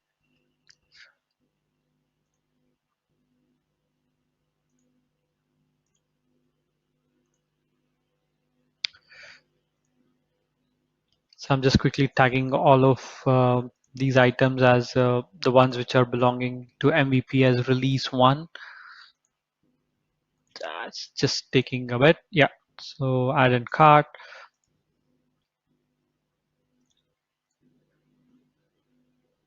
So, yep. This is the one for the ordering epic. And then for payment, we had 2 items, payment by cash and debit credit card as the release 1 item or MVP. So let me quickly tag that.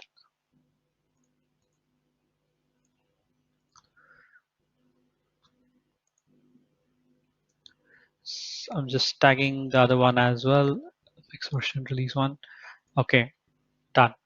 So the last part is on the tracking feature, which is having two tracking epic, which has 2 user stories, ETA and support to be tagged to release 1. So let's quickly click on ETA and tag it accordingly.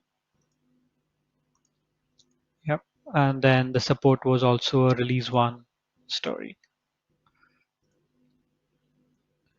Okay, so now we have tagged all those items as release 1.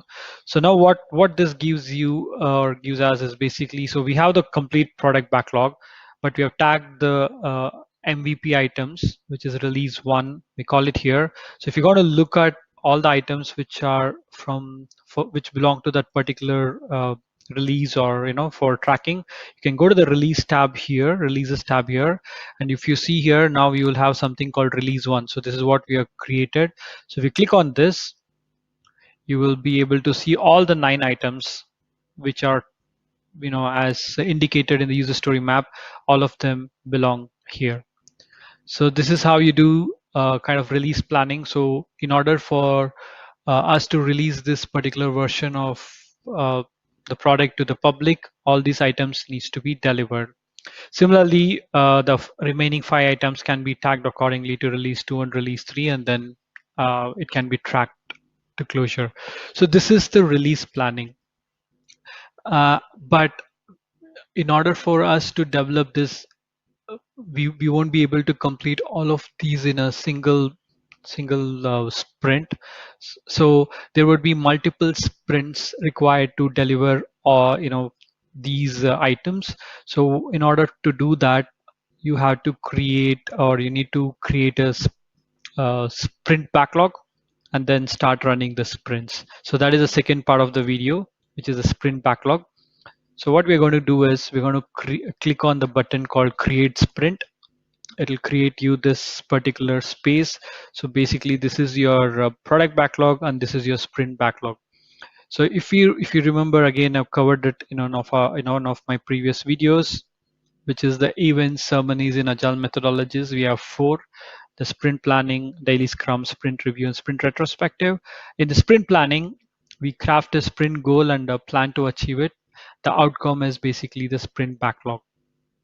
So this is major event number 1 in Scrum methodology, which is a sprint backlog, which is what is indicated here. So ideally there would be a sprint planning meeting with all the scrum master, product owner, and all the scrum team involved, and they will be discussing among these items which are tagged for release 1, which would be, can be taken up for this particular sprint.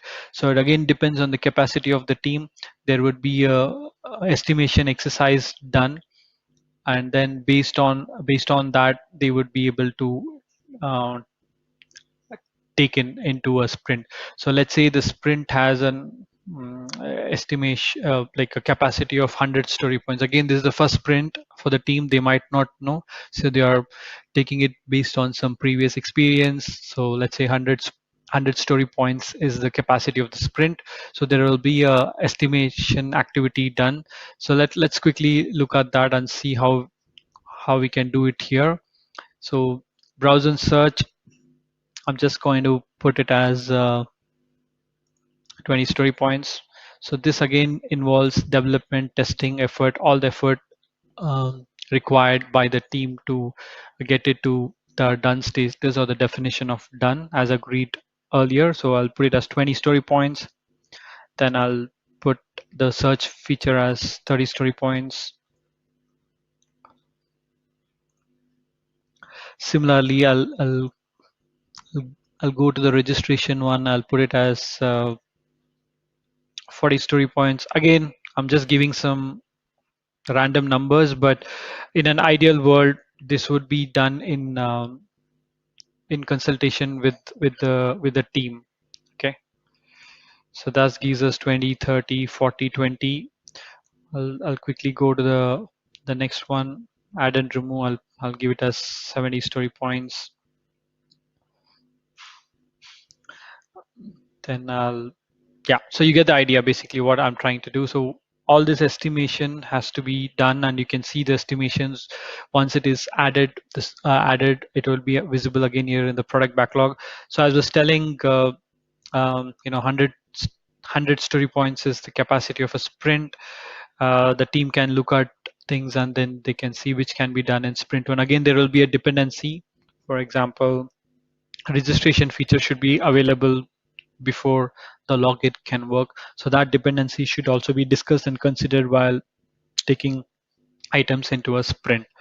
So let's go with first one, registration.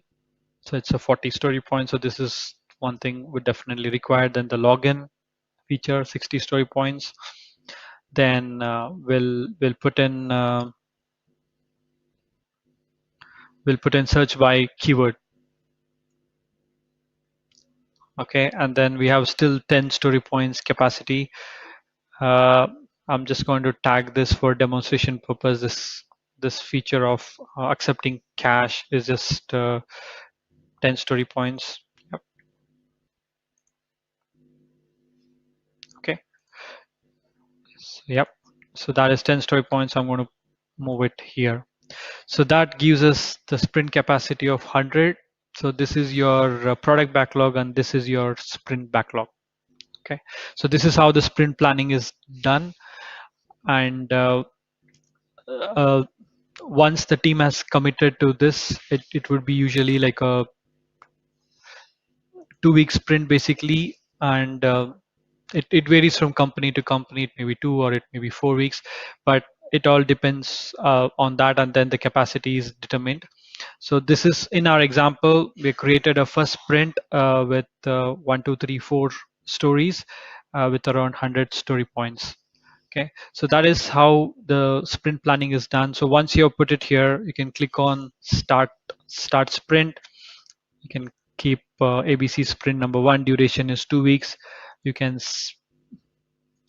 put it in the future because the planning of a sprint happens much earlier. Let's give a start date of tomorrow, and then 2-week sprint. And what is the sprint goal? So you can type in the major features which you are trying to get in. So registration and login are the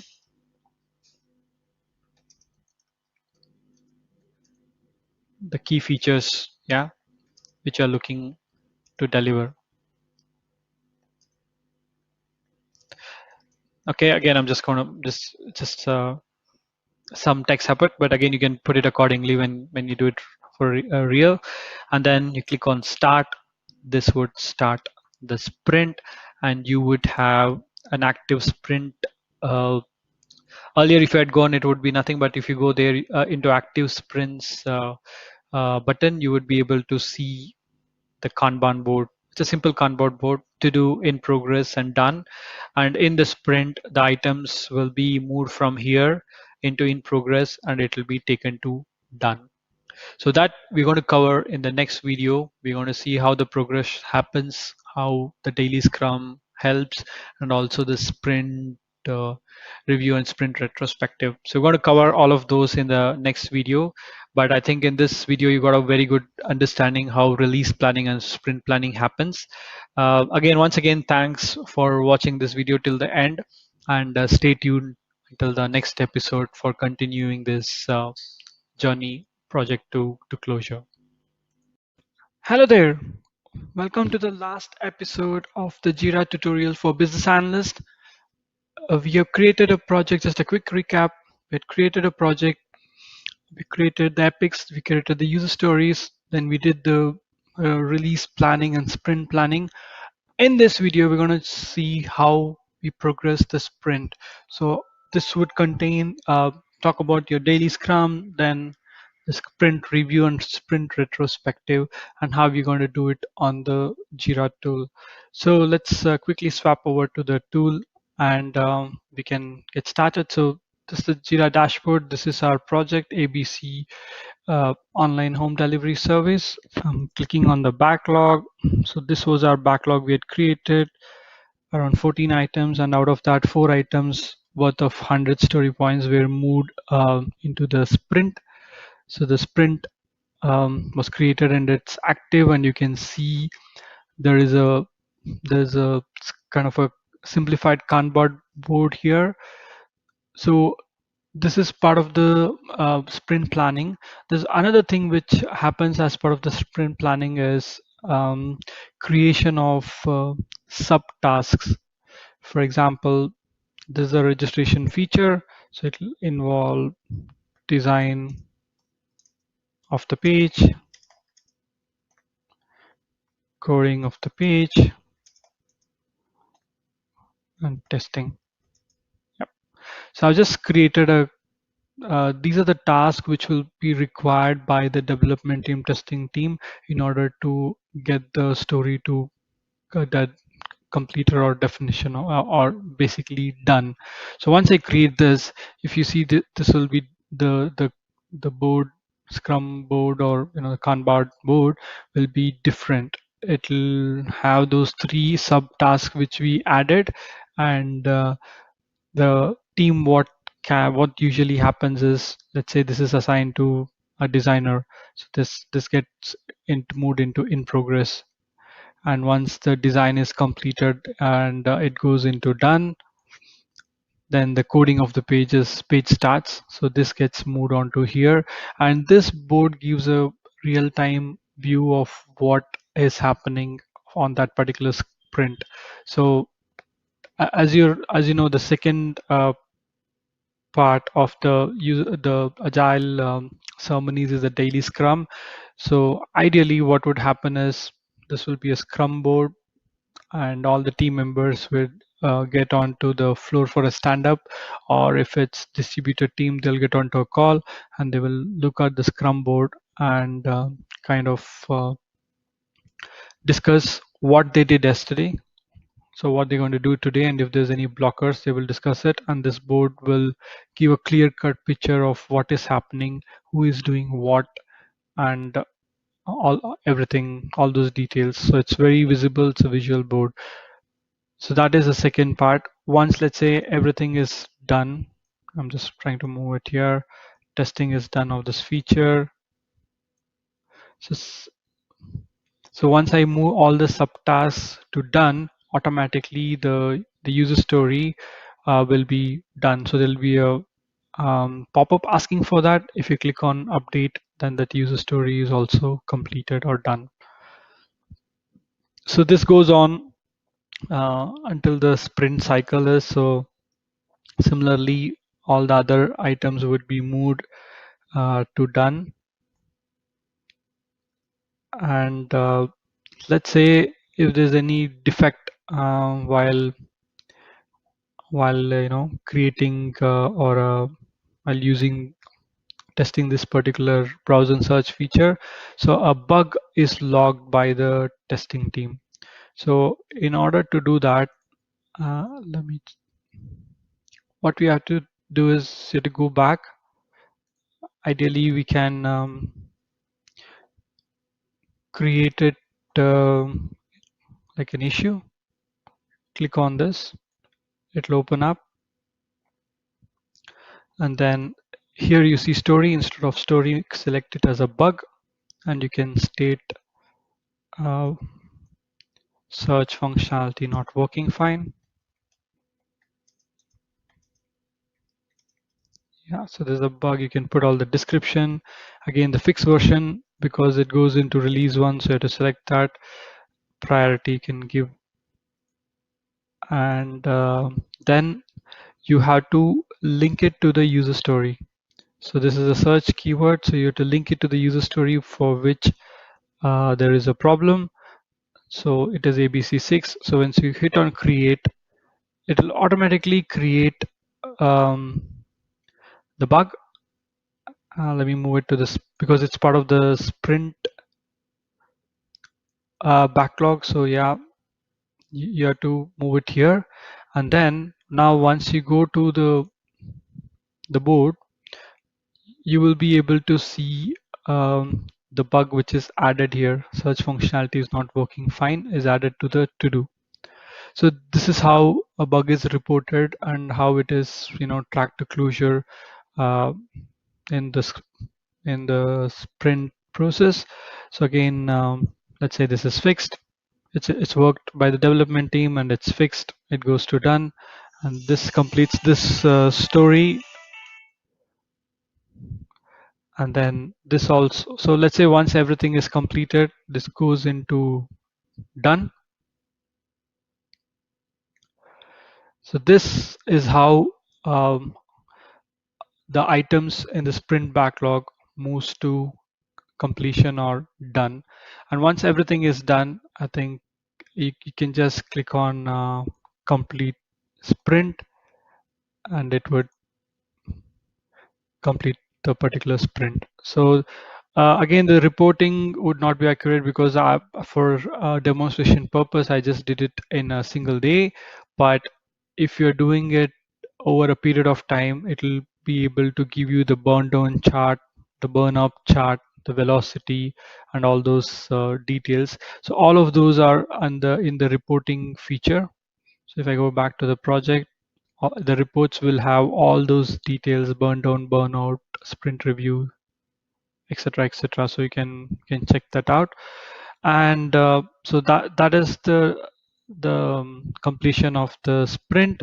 Once the sprint is complete, there will be a sprint review meeting. So this is where the developers or the POs, everyone will be involved, and the team will present what was completed in the sprint and to get the stakeholder feedback. And if you see, now we have only 10 backlog items, and the 4 of them have been delivered. And the last meeting or the event would be sprint retrospective. So again, the team will discuss and check which is where the problem was. Ideally, it is the impediments, how they can improve, and what worked well and what didn't go well, so that they can improve upon and then use it in the upcoming sprints. So once all of these items are, so we have to do a similar exercise again in the sprint planning. So it will go into sprint 2. So we move like 90 worth of it, and if you hit on start sprint, the cycle will start, and it'll continue. You can keep on creating the sprints until all of the release 1 items are done, and then that particular product, or so if you see the progress, there is a progress. So this will go into green once all those items which are tagged to release 1 are complete, and then you can release it for public use.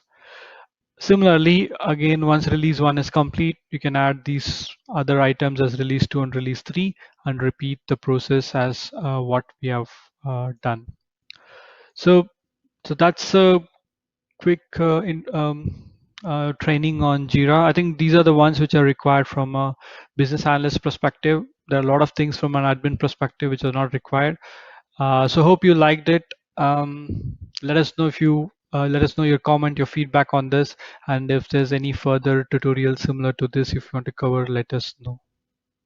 And thanks once again for watching this series till the end, and I'll speak to you in the next video. Hello there. I'm pretty sure you would have heard the term API, and if you were wondering what it is, then this is the video for you.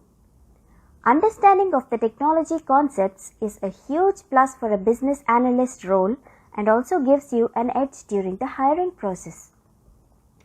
There are lots of good tech videos on YouTube for APIs, but in this video we will cover from a non-technical perspective for easy understanding. You will learn what an API is, and we will use a simple case study as always to go over the concepts.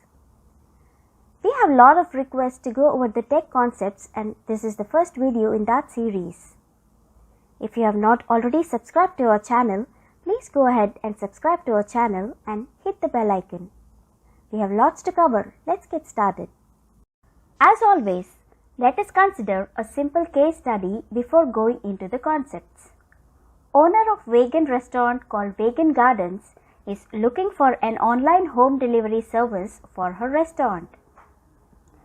They want their customers to be able to create, view, update or delete their home delivery orders. They also want these functionalities to be performed by their customers either using the restaurant's website or the mobile app. In addition, they want the same functionalities to be available for the customers using partner or the aggregator applications and websites. Sounds complex? Let us see how this complex requirement becomes simplified and a consistent behavior is exhibited across all platforms. That is restaurant's website, mobile application or partner or aggregator websites or applications using the APIs. Stay tuned.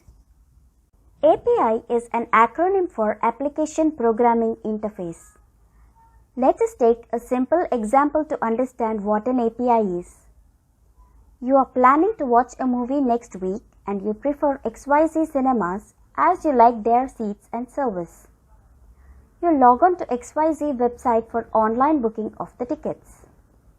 You select the date and the movie by using the website's user interface or UI. Once you have entered the required details, you click on Submit button and the show timings matching your search criteria would be displayed on the screen for your selection. You are interacting with the XYZ Cinemas application using the screen, which is the user interface. But let us say someone is very keen on watching the movie and they don't have a preferred cinema and they are just looking for the nearest option. They would use a movie ticket booking aggregator website and search for the details. The aggregator website is an application which will interact with the individual cinema applications. XYZ Cinemas will be one of the applications which the aggregator website will interact with to get all the details.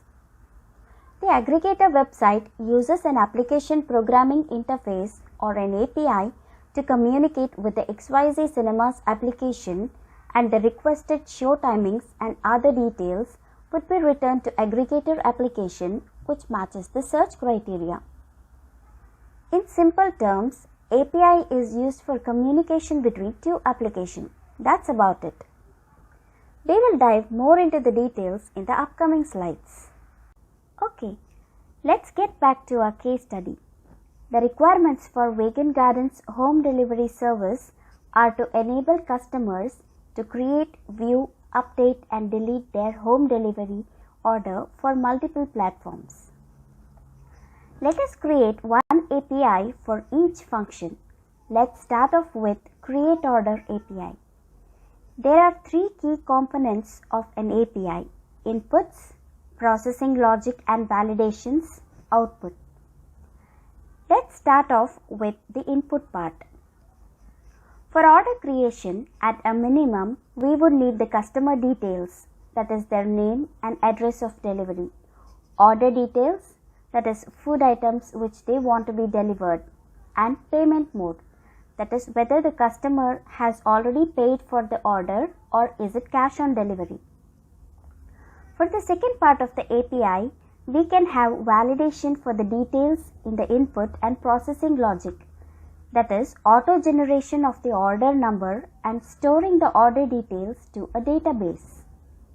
For the third part, the output, this API can send the generated order number back to the calling application for reference with the indication of successful order creation. If there is a validation failure or any processing error, then an error message should be sent back to the calling application indicating an error. This is a simple non-technical view of a create API. If any application passes the required inputs, this API will create an order and provide the order details back to the calling application. On the backend, it would use the post HTTPS method. I won't go into the technical details. You can search further for post method for further details. Okay, now let's move on to our next functionality, which is viewing of the order details. Once the order has been created, customer may like to view the order details. Let's create another API for viewing the customer details. As discussed earlier, as part of Create API, this API would also have three key components: inputs, processing logic, and the output. Let's start with the input part. For the order details retrieval, at a minimum, we would need the order number. For the second part of the API, that's the processing unit, it will read the order database with the order number provided as a part of the input. If the read is successful, then the order details are returned. If the order number is not found, then an error message would be returned. For the third part, the output, this API would return the order details back to the calling application. If the order details are not found for the provided order number, then an error message would be sent back to the calling application indicating an error. This is a simple non-technical view of a read API. If any application passes the required input, this API will fetch the order details from the database and provide the order details back to the calling application. On the backend, it would use the getHTTPS method. I won't go into the technical details as mentioned earlier. You can search further for get method for the further details. Now let's move on to our next functionality, which is update of the order details. Once the order has been created, customer may like to change their order details or update their delivery address. If the update is within the permissible time, like 3 hours before delivery, then it would be allowed, else an error message should be thrown. Let's create an API for update of the order details. As discussed earlier, this API would also have three key components: inputs, processing logic, and the output. Let's start off with the input part. For order update, at a minimum, we would need the order number and the revised order details or the updated address for delivery. For the second part of the API, that's the processing part, before updating the order in the database, there would be validation. That is, if the time is greater than 3 hours of the delivery time, then the order details will be updated in the order database and the updated order details will be prepared and delivered. If the time is within the 3 hours, then an error message will be returned. For the third part, the output, this API would return the successful updated details back to the calling application. If it is not within the permissible time limit, then an error message should be sent back to the calling application indicating an error. This is a simple non-technical view of an update API. On the backend, it would use patch HTTPS method. Okay, now let's move on to our last functionality, which is cancellation of the order. The customer may like to cancel their order. If the cancellation is within the permissible time, like 3 hours before delivery, then it would be allowed, else an error message should be thrown. Let's create an API for cancellation. As discussed earlier, this API would also have 3 key components: inputs, processing logic, and the output. Let's start with the input part. For order cancellation, at a minimum, we would need the order number for cancellation. For the second part of the API, that's the processing part, before cancellation of the order in the database, there would be validation. That is, if the time of cancellation is greater than 3 hours of delivery time, then the order would be marked as cancelled in the order database. If it is within the 3 hours, then an error message would be returned informing that it is not possible to cancel the order. For the third part, the output, this API would return the successful cancellation message back to the calling application. If it is not within the permissible time limit, then an error message would be sent back to the calling application indicating an error. On the backend, it would use the delete HTTPS method. Now we have developed 4 APIs for create, update, view, and delete of the order. Let's go back to our case study requirements.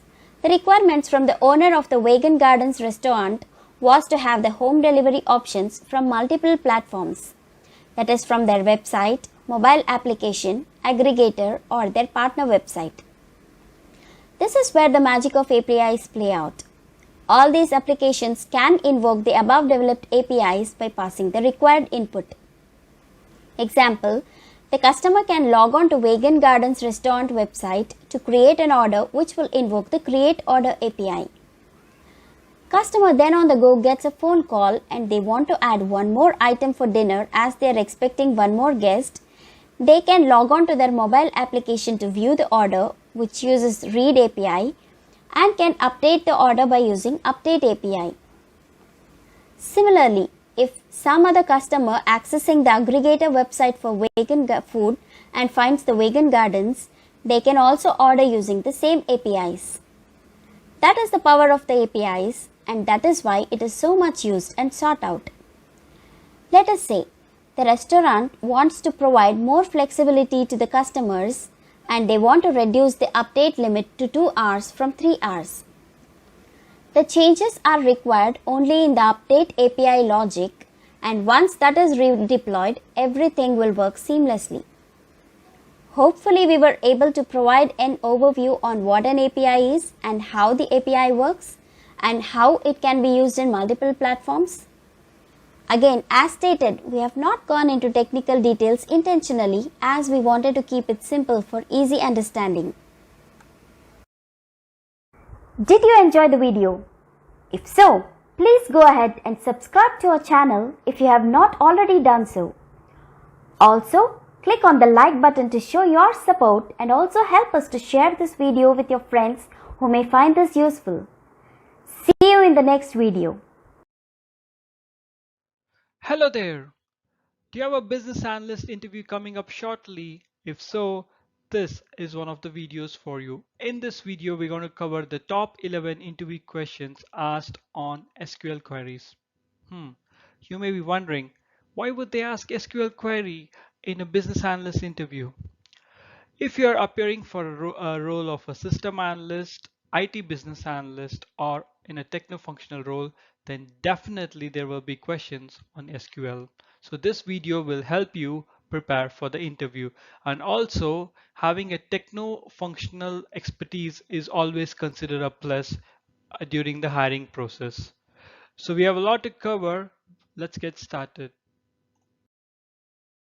Before we proceed further, I would request you to please go ahead and subscribe to our YouTube channel if you have not already done so, and also please go ahead and click on the bell icon so that you will be notified when we will be uploading a new video in the business analyst interview series. We're planning to upload 10 more videos, so please go ahead and click on the bell icon so that you're notified whenever we upload it.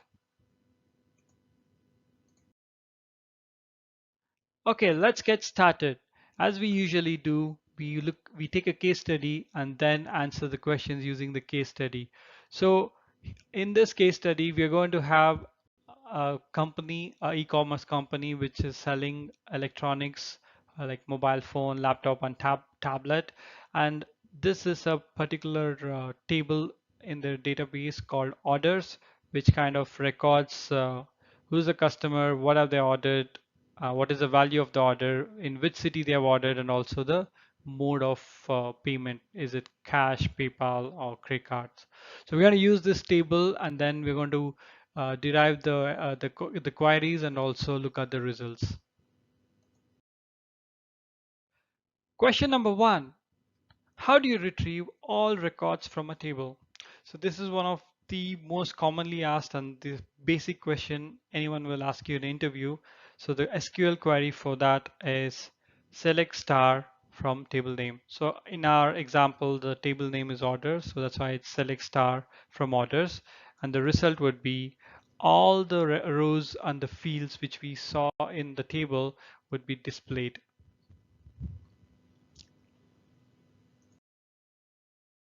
Question number two: how do you retrieve only customer name and order value fields? So the select star displayed all the fields from the table. Now the interviewer will be checking your knowledge on how would you retrieve certain fields which are of interest to you. So here the customer name and the order value. So the SQL query for that is select name, which is for the customer name, and value, which is for the order value from orders, the table. The result would be as such. So now if you see, the result will have only two fields or two columns corresponding to the customer name and the order value. It won't show all the fields which are from the table. So this will help to focus while you're doing the analysis when you're looking for only certain values, certain fields and their values. Question number three: how do you retrieve only customers with order value more than $500? So this is again some conditionality is being placed into the question. So the SQL query for this is, we're going to select the name and the order value from the table, but we're going to add a conditionality, which is where value is greater than 500. So what this will do is it will only filter out the rows with order value more than $500. So from our previous example, we had 7 rows, but now there's only 4 rows displayed because only 4 rows for these four customers, the order value is greater than $500. Again, this will help you while performing the analysis, and that's why these are the questions which the interviewer will ask, so that to kind of gauge your depth understanding in the SQL queries. Question number four: how do you retrieve only customers with order value more than 500 and from ordered from Seattle, which is a city? So again, building upon from the previous question, here we are further fine tweaking the conditionality and getting a narrower result. So the SQL query for this remains the same as what we saw in the previous question. Only the additional thing is where value is 500 and city equal to Seattle. So and city equal to Seattle will be the additional part in the SQL query, which will give us a result as such, where we had 4 rows from the previous query, but this query will return only one, because this is the only row which satisfies both these conditions, where the value is greater than 500 and also the customer ordered from Seattle. So that's why we are again fine tuning it. So these are all again conditional conditional questions which will be asked to gauge your understanding on SQL queries. Most of the time it will be based on scenario. They won't just ask, can you give me an example with this and that? How do you filter? It'll be most on a business scenario, so that they understand that you understand the concept of how do you take a business query and a business requirement and translate it into a SQL query. Moving on, question number 5. So again, we are asking, how do you retrieve only customers with order value more than $500 or mode is cache. Again, these are all conditionalities, but here it's or conditionality, either this or that. So we'll look at the query. It is the same as what we saw previously. The only change is after value is greater than 500, we have a or clause and then mode equal to cache. So we are interested in customers with order value more than 500 or who has paid in cash. So the query will return as such. If you see, there are five rows here, and I want to point out the row number 2, Smith.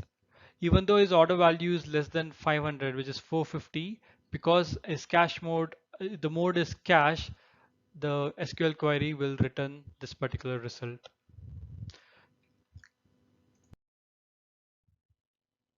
Moving on, question number 7. So here the question would be, how do you retrieve customers whose order value is between 100 and 500? So this is a range question. I think we covered values. Now this is a range. So the SQL query for this is again name value from orders, but we're going to use a clause called between. So we're going to use a where value between 100 and 500. So what this SQL query will basically retrieve is all the order values ranging from 100 to 500, and the result would kind of look like this. So these are the three records which are having a value greater than 100 but lesser than 500. So this is again really useful when you're doing the analysis and also translating the business requirement into functional specs, and also sometimes the ITBAs provide uh, inputs to the technical spec, and that's where all these queries will come in handy.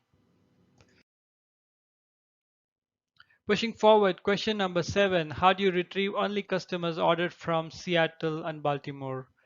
So the previous question was more of a range, and this question is values. If the value equals to this or that, how it will happen. So one of the syntax we can use is the in syntax. So we select name city from orders remain the same, but the where conditionality changes with city in Seattle, Baltimore. So which will result the records or the rows of customers ordered from Seattle or Baltimore. Okay, moving on, question number 8. So this is a very interesting question. How do you find the total number of orders? So the interviewer might just ask, how do you find the total number of orders in the database? So the syntax for that is count star. So if you hit select count star from orders, it will give you the number of records from the table.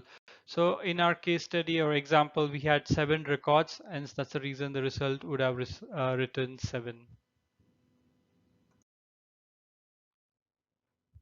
Question number 9, how do you insert an order to the table? So this is, so we all the queries we looked at till now is more of fetching the data. So this query would be insertion or addition of a order of a record to the table. So let's see the SQL query for the same. So this is the query, insert into orders, which is the table name, and we're going to list down all the fields of the particular table: order number, name, category, value, city, and mode. And then we are going to input the values which we are going to add to these particular fields using the values syntax. And then we give order number is 8, name of the customer is Jane, the category of purchase is mobile, value of the purchase is 300, city from the purchase where the purchase is made is New York, and the mode of payment is cash. So this is a query. Once the query is executed, the result would look like this. The table would have an additional row, which is the last row, or order number 8, and all the parameters which we have supplied as values will be added to that particular row of the table. Question number 10. How do you update an order value? So we looked at fetching the records, then we looked at how we add a record to a table. Let's say we have added a record to a table, but the value is not correct, it's incorrect due to an error. So we can use the SQL query with update to update it to the correct value. So the syntax would be something like this: update orders, set city equal to Baltimore. So the city we had entered as part of the insertion was New York, but which was incorrect. Actually, the customer ordered from Baltimore. So now that's why we are updating it using set city is equal to Baltimore, where order number is 8. So this order number where order number is equal to 8 is the clause. Basically, it will search for this particular record. We know it's unique because order number is unique, and then it will look for the city and replace whatever value with Baltimore. So post the execution of this query, order number 8 would look something like this. Everything will be the same except the city would be updated from New York to Baltimore. Question number 11, the last question in this video. How do you find customers with minimum and maximum order value? So it's just again an query for analysis. So if you want to find what is a minimum order value, the syntax is select min value, which is the field name, from orders. So this would result in 225 because this is the minimum order value in the orders table. Similarly, if you want to look at what is the maximum value, we want to find out what is the maximum order value, then the syntax is similar. Select, instead of min, it will be max value, which is a field from the orders table, and the result would be 1000. So if you've seen earlier, 1000 is the highest order value placed by a customer till now, and that's the reason 1000 would be returned. So again, these are all kind of analysis queries, and it can be comes in handy during the analysis phase. So that's about it from a questions and answers perspective. So it's only 11 questions. Again, as I told earlier, these are all very simple queries, but if you don't get this right, you won't progress further in the interview. The interviewer might not be even interested to ask more. So I know these are basics, but it's always good to revise the basics. And in the next two videos, I'll be covering most the more advanced SQL queries and also some more concepts of SQL like RDBMS. What are the different types of keys, primary key, for foreign key, all those things I'll be covering in the next set of videos. So please make sure you subscribe to this to our YouTube channel and click on the bell icon so that whenever we load it, you'll be notified. Okay, that brings us to the end of this video. I know it's a relatively shorter video to the videos which we upload, but I just want to keep it simple to the simple SQL queries. So did you enjoy this video? If so, again, I would request you to go ahead and subscribe to our YouTube channel, and also have a look out for the part 2 and part 3 of this training series on SQL. And also we post videos on business analyst prep tools, tutorials. So make sure again you're subscribed. And I have included the links to the business analyst interview question and answer series playlist. So there are around 5 videos already out there covering over 50 plus questions. So please make sure you go ahead and check it out. Until the next video, thanks once again for watching. I'll speak to you soon. Bye. Hello there. Do you have a business analyst interview coming up shortly? If so, this is one of the videos for you. In this video, we're going to discuss the different types of SQL joins.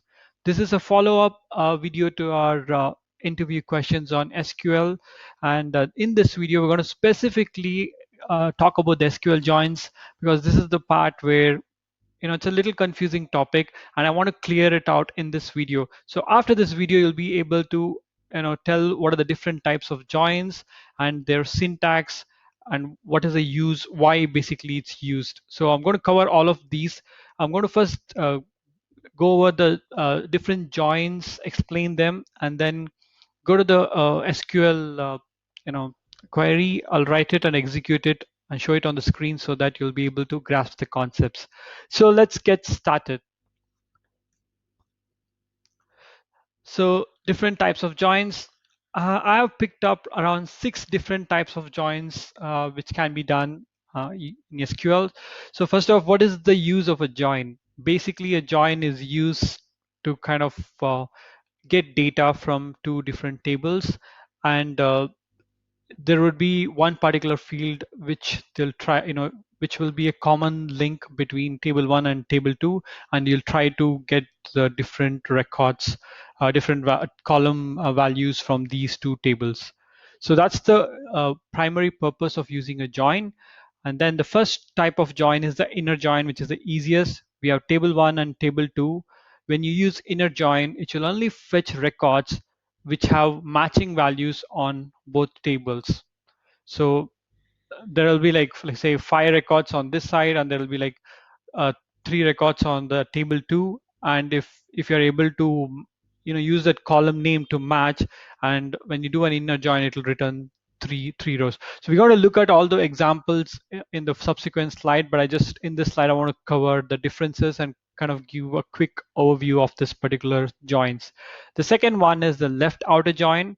So left outer join fetches all the records from table 1 and only the matched ones from table 2. So that's the left outer join. And the third one is the right outer join. It's a opposite of the left outer. So it fetches all the records from table 2 and only the matched records from table 1. So that's your right outer join. The fourth type is the full outer join. It basically fetches the records where there's a match in either table 1 or table 2. And the fifth one is the self join. Self join, it's basically to match the records in the same table. There's no two tables, there's only a single table. It's going to match the records on the same table. The last one, last type of join, I would say, is the union. So basically all the 5 were used to kind of match based on the different tables and the values in table. This one, union, kind of concatenates and matches based on 2 different SQL queries. So we're going to look at all these things with examples and with details in the subsequent slide, but this is just an overview. So we have 6 type of joins, and these are the different ones. So let's cover one by one in detail. So as we always do, we'll try to take a case study and then using that drive the concepts. So in this case study, we have 2 tables. The first table is called customer table. It has like 3 columns: customer number, customer name, and city, where the customer belongs to. And the next one is the table 2, which is the orders table, I would say order table. I just named it order. So it basically contains the order details. So we have one first column, order number. Then we have the second column, which is a customer number. So this second column, customer number, is the one which is common in both the tables, and we'll be using this particular column, customer number, to match and do the joins. Then we have the category, order amount, and also the mode in which the customer paid for that particular order. So these are the 2 different tables, customer table and order table, and we'll be using them to demonstrate the different joins. Okay, I think we got that sorted. So let's go to the first one, which is the inner join. So inner join, as we discussed earlier, it's going to fetch only records that have matching values in both the tables. So the syntax is as this. So it select column names, whatever column names you want from both the tables. From table 1, inner join table 2 on, which is that particular common column. So that is the matching criteria. So for our example, I've already written this SQL query. We're going to take the order number from the orders table, customer name from the customer table, and category from the orders table, and we're going to match it on the cust number on both the tables. As I told earlier, this is the common column in both the tables, and we're going to match it. So what we're going to do is we're going to use a service or an SQL online editor. It's sqlfiddle.com. You can go and check it out, and it's free. You can kind of go and use this to execute SQL queries for learning and also fine tuning it. So I've already done this. So first, in this SQL Fiddle, there are 2 things. One is, first you need to kind of create the table. So I've already created it, and the right box is basically to run the SQL select statements. So I've created the table called customer as we saw in our example, and also the table called orders, and I've inserted in the values which we saw in the example. So if I do a select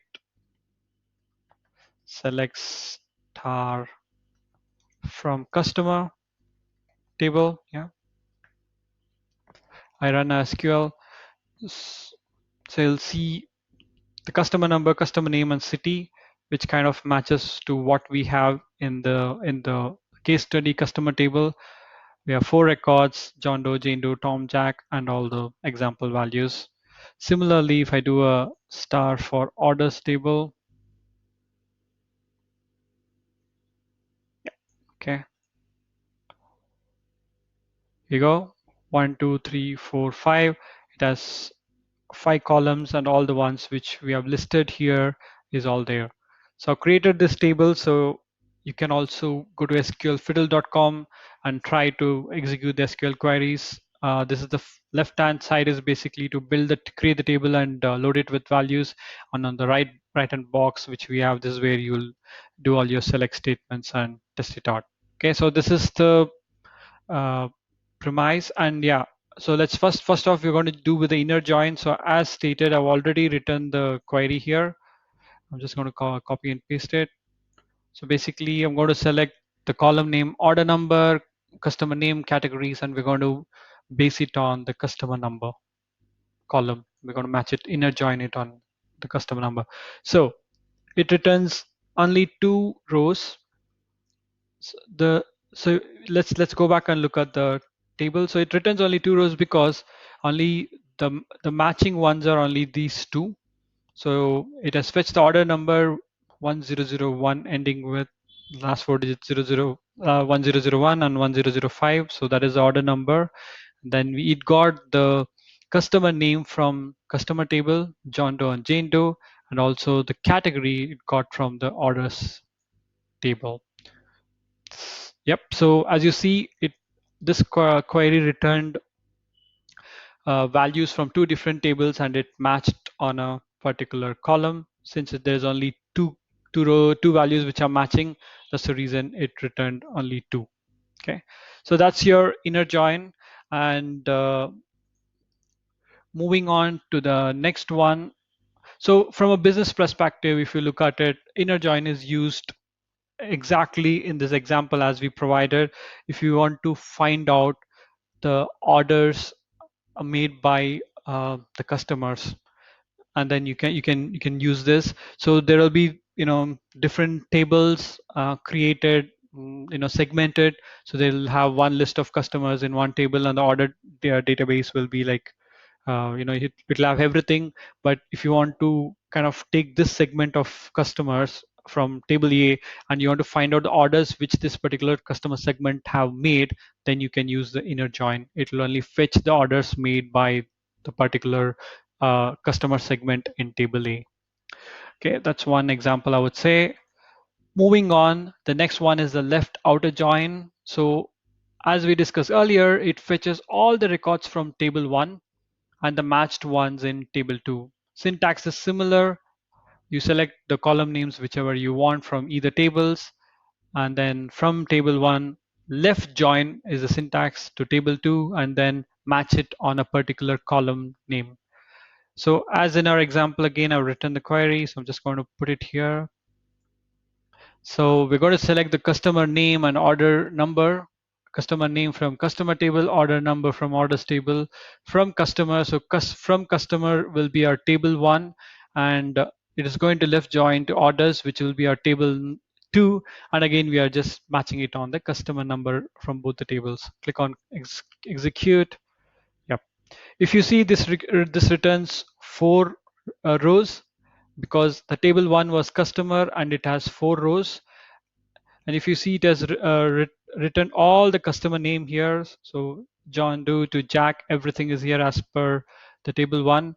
But if you look at the order number, it has only written values for 2. The reason is there was only a match for customer number 1 and 5, ends it at return the order number ending with 001 and 005. And if you see, there is no order number for Tom or Jack because there was no match on the right hand side on the right table.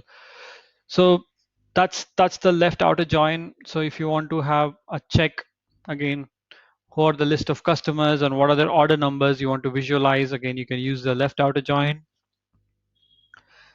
So similarly, we will go to the right outer join. Again, it's opposite of the left outer join. It'll fetch all the records from table 2 and only the matched records from table 1.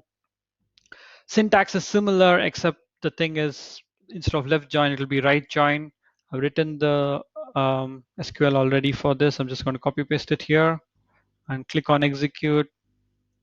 Now, if you see, the rows returned is only 3 because that's the number of rows we have in the right table or table 2, which is order. And then order number 001, 005, 15. So all of the records in table 2 are displayed or fetched and displayed, but only the matching records, which is again 1 and 5, customer name John Doe and Jane Doe, are basically displayed. And if there's no match, that's why we have a null value. So this is how you do a right outer join. It fetches the records from the right table and also only the matching ones from the left table. Okay, so this is the third type of joins. The fourth one is basically the full outer join. So full outer join fetches records from both the table wherever there's a match on table 1 or table 2. The syntax is similar. Only thing is you will have to use full outer join and you use the same thing. I've written the query, but MySQL does not recognize full outer join. Hence, I won't be able to uh, execute it on SQL Fiddle. If I try doing it, it won't support and it'll throw out an error. Yeah, because MySQL does not recognize full outer join. But again, it's only the problem with MySQL, and I'm using SQL Fiddle. That's the reason. Otherwise, this will basically match up and return the values. Okay. Going to the fifth one, which is the self join. So self join, as discussed earlier, it fetches the records from the same table having matching values. So what we're trying to do with this is, in our example here is, we're going to find out customers who belong to the same city from the customer table. So if I just, in our example, if you see there are two people, Tom and Jack, they're from Baltimore. If you want to see who are the people who are from the same city, we can use a self join. I believe we can use this using the where condition as well, but since we are doing the topic of joins, and this is one of the things the interviewer might ask regarding what is a self join, so you will understand what is a self join. Syntax is syntax is similar. You select the column names from table 1 and table 2. So if you see here, both the tables are same. It's just table 1, but you're creating an alias T1 and T2. It's just like you're calling the table 1 with an alias and then basically fetching it out. So I've written the SQL query and I'm going to just paste it over here. If you see here, go to select the customer name, and I've created given an alias. Similarly, the same table, we are using the same customer table, but we are given an alias for the table as A and B, and we are going to see where the cities are match, but the customer number, for two different people. So if I click on it, the run SQL, yeah, I'm pretty sure I wanted to get only these two records, Tom and Jack, because they are the only people who are, based out of Baltimore. Again, we can use this using the where condition, but the self join also tries to, it fetches the records where there's a matching values in the same table. Yeah. Coming to the last one, which is 6, the union. The union, as I stated earlier, it kind of merges the results from two SQL queries. It's not from the table, but from two SQL queries. So if you look at the syntax, it is whatever the column names from table 1, union, all, table 2. I'll tell you the difference between union and union all, but This is basically one select statement, union is a keyword, and then the another select statement. Okay, so I've written the query already. So let me just copy. So we are basically selecting customer number from both the tables, customer and orders. So if I click on this, it's going to fetch up all the customer number from both the tables. So if you see from our example, we have 1, 5, 7, 11, and then we have 1, 5, 11, and 15. And if you see, everything is listed. So this is the records from first table. This is the results of the SQL query number 1. It merged with results of SQL query number 2. Let's say if you just want to I want distinct values, remove the all and then execute. It will merge both the results, and it will show you only the distinct values. So if you see, these are the distinct values. 1 and 5 is repeated. That was basically kind of not displayed. So it's hidden. So it's only display the distinct values. So that's about it. So these are the different 6 types of the joins, which I would say the interviewer might ask: inner, left outer, right outer, full outer join, self join, and union. So I've showed you the syntax and also executed in a sample query for you to kind of understand the different results from each of this join. And hopefully you can use this and try. I would you recommend you to go and sorry, was this? Yeah, recommend you to go to sqlfiddle.com. It's free. Just create a table and then execute the queries which we